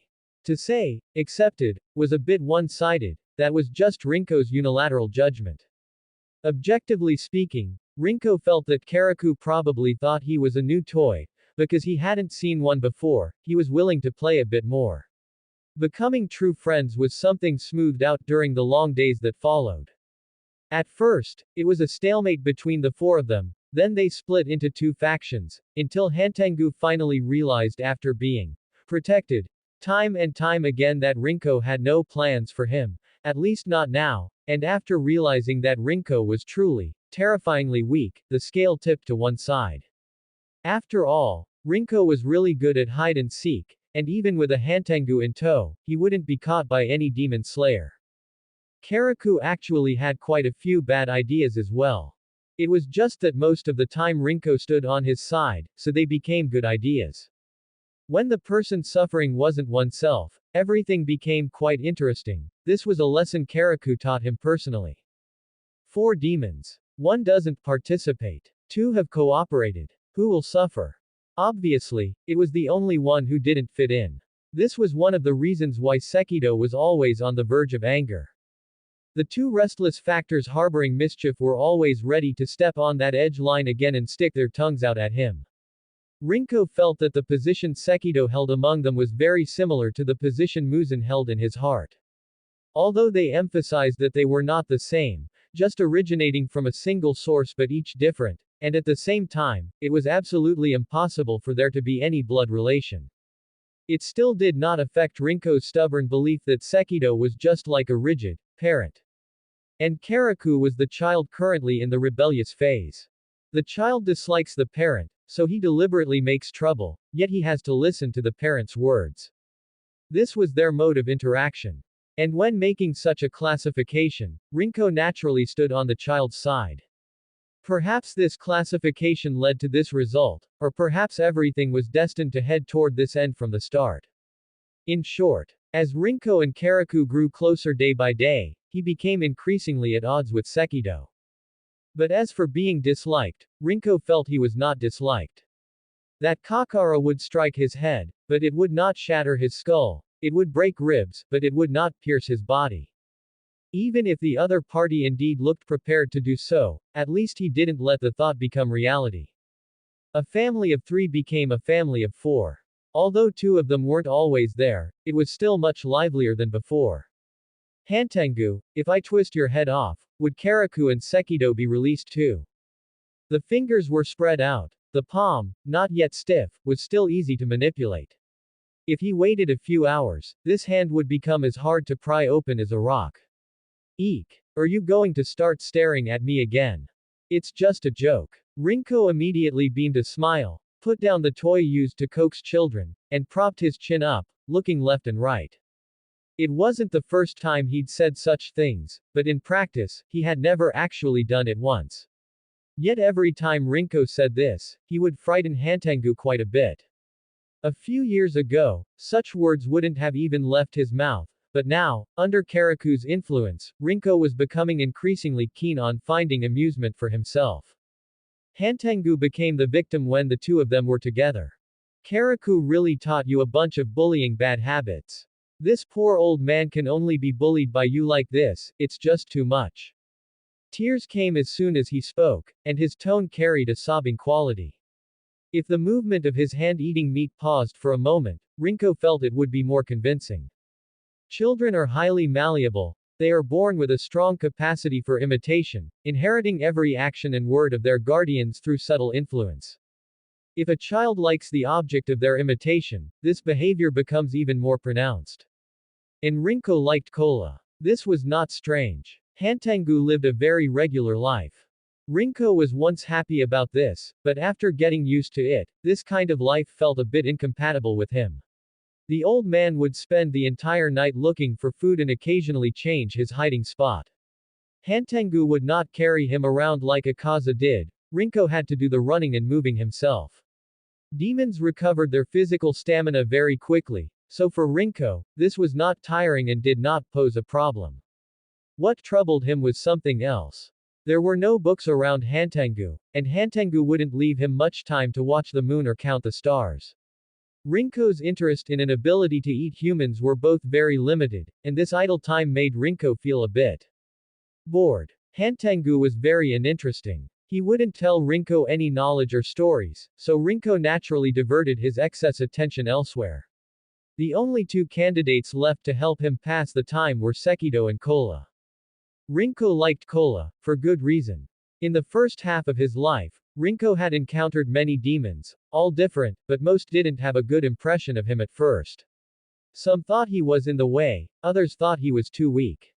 Kola, of course, also thought he was weak, but he didn't dislike him for it, instead, he found him interesting. And this curiosity and interest didn't reach the level that would make one dislike him.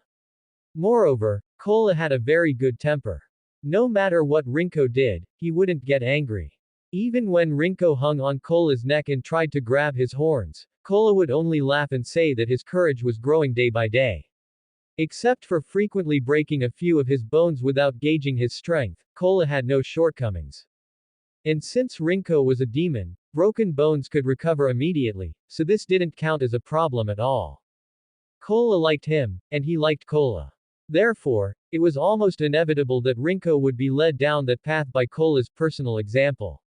Sekido wasn't the only one dissatisfied with this, but Hantengu usually didn't participate in the disciplining process. And in a 2-on-1 situation, one was a clone with whom fighting was meaningless, and the other was a mouse even harder to catch than Hantengu. So, while there was disciplining, the results were hardly good. He's completely learned to be bad from Kola. If Lord knows, he will definitely punish me. Hantengu would occasionally sigh like this.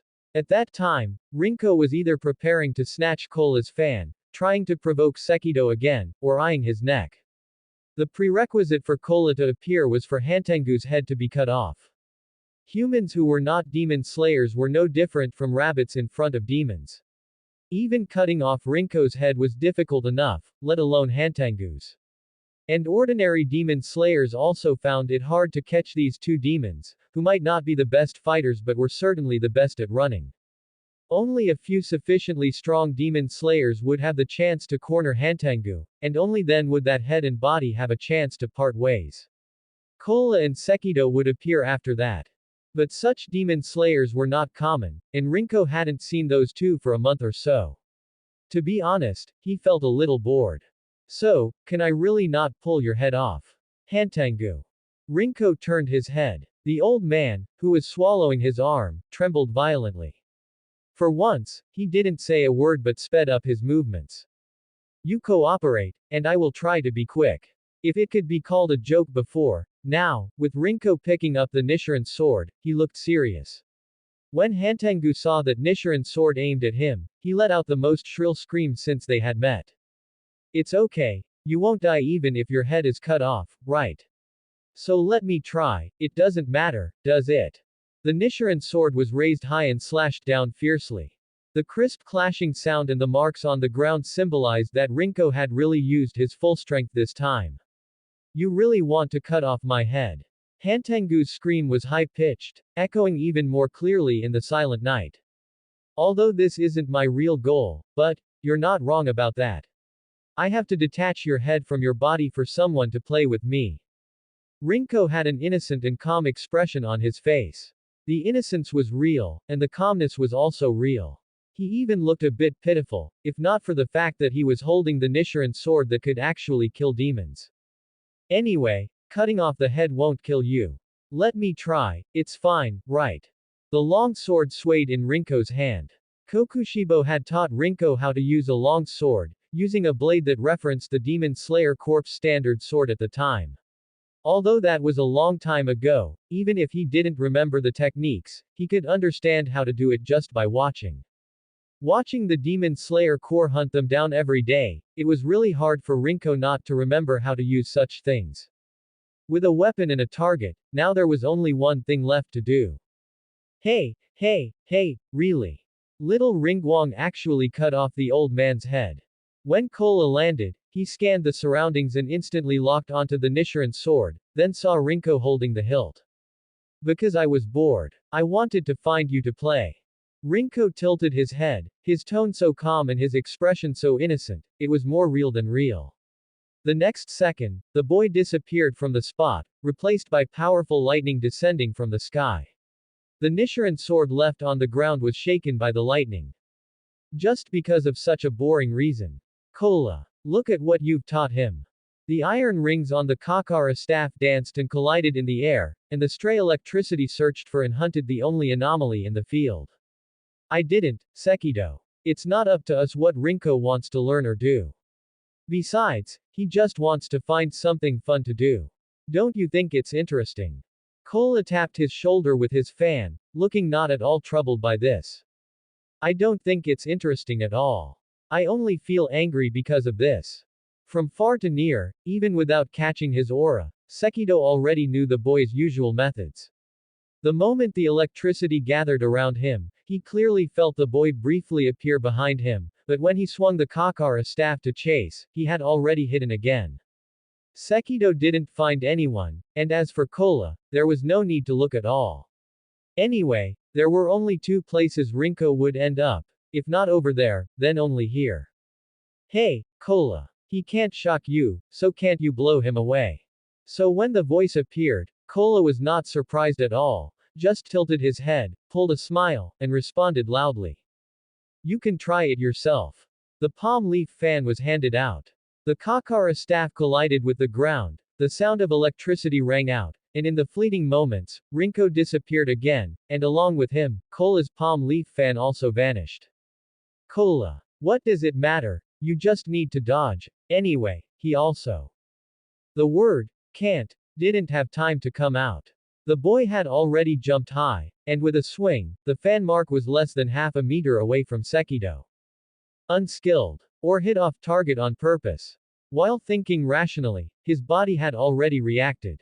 He twisted and swung the Kakara staff.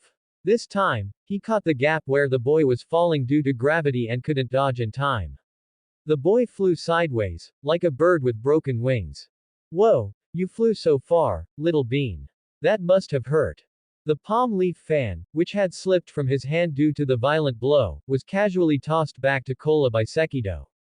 Kola looked at the dust in the distance that had not yet dissipated, confirmed it slightly, and then turned to look the other way. A guest has arrived. How nice, little bean, someone is here to take turns playing with us. It really makes people happy. To be honest, that hit really hurt. Sekido's strength is no joke, and he put his full force into that staff strike. But since he was the one who launched the sneak attack, it's only natural that he suffered the consequences. That may be true, but the strength, it's just too much. If I had that much strength, I'd wake up laughing in my dreams.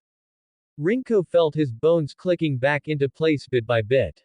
He wiped the dust from his face, pushed himself up from the ground to stand, and set his broken leg before his foot even touched the ground, letting his soul press firmly against the floor. Although it hurt, once the wounds healed, the pain only remained in his memory.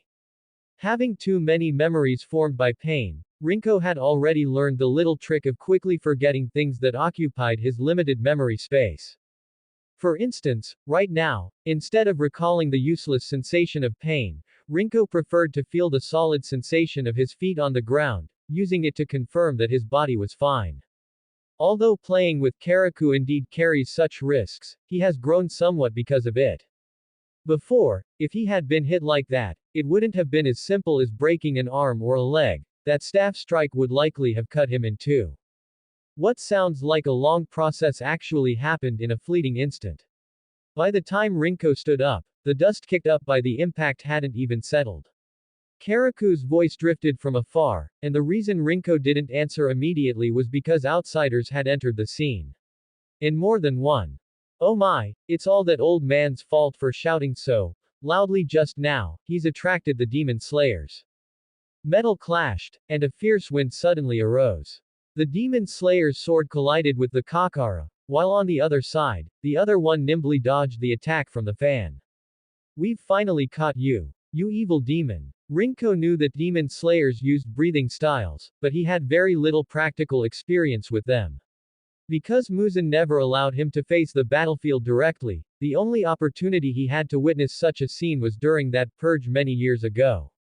But at that time, Rinko's status was positioned as a fledgling lookout bird. Apart from watching from afar, there was nothing else he could do. As for moon breathing, that was a different story. He had experienced it firsthand so many times that he couldn't even be curious about it anymore. As the long blades swung, wind and thunder surged. It felt as if Sekido and Karaku were fighting themselves. The sound of the two lightning strikes colliding was a bit piercing, and the sound of the two gusts of wind colliding was a bit noisy. It was a lively battle, both in appearance and in reality. The livelier the battle on the field, the safer Rinko was hiding on the sidelines. Hantengu's location wasn't hard to find, especially after long periods of coordination, as the other party had developed good habits. Ah, here. Rinko found his target between the cracks of the rubble and tiles. Sure enough, the moment Hantengu sensed humans approaching, he had run to his vicinity. The tiny Hantengu crawled out along his extended palm and took the opportunity to hide inside Rinko's sleeve. Only after confirming that Hantengu was hidden did Rinko have time to look over there. So this is what they call breathing style. Looks like wind and thunder. After gathering strength, he leapt high. Rinko landed silently on the eaves, crouching at a high vantage point to observe the battle below. The two demon slayers' fighting styles were different, but looking at them, they seemed somewhat similar. But truth be told, all breathing styles are essentially similar. After all, they are all for killing demons. Sekido and Karaku are not easy to deal with. Rinko is well qualified to make such an assessment. But that doesn't mean there is no chance. Demons, after all, lose the moment their heads are cut off. And Sekido and Karaku share the same flaw. They need to charge up. Both the fan and the Kakara have a brief charging time. Rinko rarely perceives hostility or a sense of crisis from demons. Most of the time, he relies on the piercing and crisp sound of metal rings colliding to realize he needs to move. The rest is simple. Run. Lightning cannot cover the entire battlefield in an instant. If you run fast enough, you can dodge it. It sounds simple, but it's hard to do. If the target Rinko had been evading previously hadn't always been a demon, like Kokushibo, it would have been difficult for him to get the better of Sekido. For demon slayers, it's even harder. Most demon slayers are killed before they can react or think. Some are quick-witted enough, but if their physical fitness can't keep up, it's meaningless. A few who are lucky enough to dodge the first lightning strike and realize the opportunity will then have their bones crushed by Karaku's fan and meet a bitter end. Thunder breathing, fourth form, distant thunder. It was just a blink, a very short moment. The distance that had been widened in the previous second due to dodging the lightning was erased in a blink. Sekido realized his intent, raised his Kakara, and aimed at the landing point, ready to ambush. Wind breathing, second form, claws, purifying wind. The blade struck the Kakara, but this time it wasn't the piercing friction sound of metal colliding, but the crisp sound of one of them snapping. A brilliant reaction, a beautiful combination. This is roughly humanity's greatest advantage, far exceeding the unity of demons. The two demons' heads flew high, separated from their bodies. Thunder breathing, looks really bad. It feels like it would be very easy to get caught by this kind of demon slayer. Rinko complained softly, not feeling worried or troubled by Karaku's head flying off. Even if our heads are cut off, we won't die, isn't that amazing? It's amazing. Ah, so Hantengu's head is the one that can't fall off. You got it right, Little Bean learns fast. So when fighting, you have to keep an eye on him. After all, the old man is the weakest, just as weak as you, Little Bean, so you must protect him well. That's what they say. But every time, finding a mouse that runs faster than a rabbit on a vast battlefield is not an easy task. Thinking of this, Rinko couldn't help but flick the little old man's head in his palm. The old man, who was trembling in fear, only dared to shiver and mutter something about, bad person, bad person. How delightful, I haven't come out to play in so long. A high, bright tone, like a bird's chirp, appeared along with the strange sound of flapping wings. It was a bit like Karaku. When Rinko looked up, a gust of wind swept over his head. Ah, it can fly. Rinko's eyes lit up. This time, the one responsible for catching the rabbit wasn't Sekido but a newly arrived little flying bird. It's such a small guy. Sekido, have you finally decided to raise a child to play with? Yurogi circled in the sky, looked twice, then simply grabbed and lifted Rinko from the roof beam, tossing him maliciously toward Izutsu. Izutsu tilted his head slightly, watching the boy falling straight toward him. He raised his long spear, twisted his wrist to rotate the shaft half a turn, and used the spearhead to steadily catch the falling child. To have turned into a demon at such a young age, how pitiful. What's so pitiful about it? Isn't this quite delightful? Even though he's such a small child, he's actually a bit impressive. If it weren't for the fact that we were carrying the old man, we would have had no chance of discovering him. Yurogi landed on the ground, arms crossed, observing the boy hanging obediently on the spearhead. It was the first time he had seen another demon able to stay by their side. Hey, little bean, are you scared? Why aren't you saying anything? Karaku snatched the dazed and silent Rinko from between the two, shaking him by the back of his collar. Hey, are you listening? Little bean. I'm listening. Amidst the shaking, Rinko finally spoke his first sentence. Then why didn't you answer me, little bean? Are you scared out of your wits? Of course not. I was just thinking. Rinko paused appropriately, his gaze shifting from Karaku to Izutsu, then sweeping across Yurogi and Sekido, circling back to Karaku. Your family has so many people. A familiar silence briefly surrounded Rinko, with the clear sound of a heartbeat ringing in his ears. Had he seen this scene before? That's the end of part 2. Part 3 is coming soon. Thanks for watching. Please subscribe and support our channel for more stories.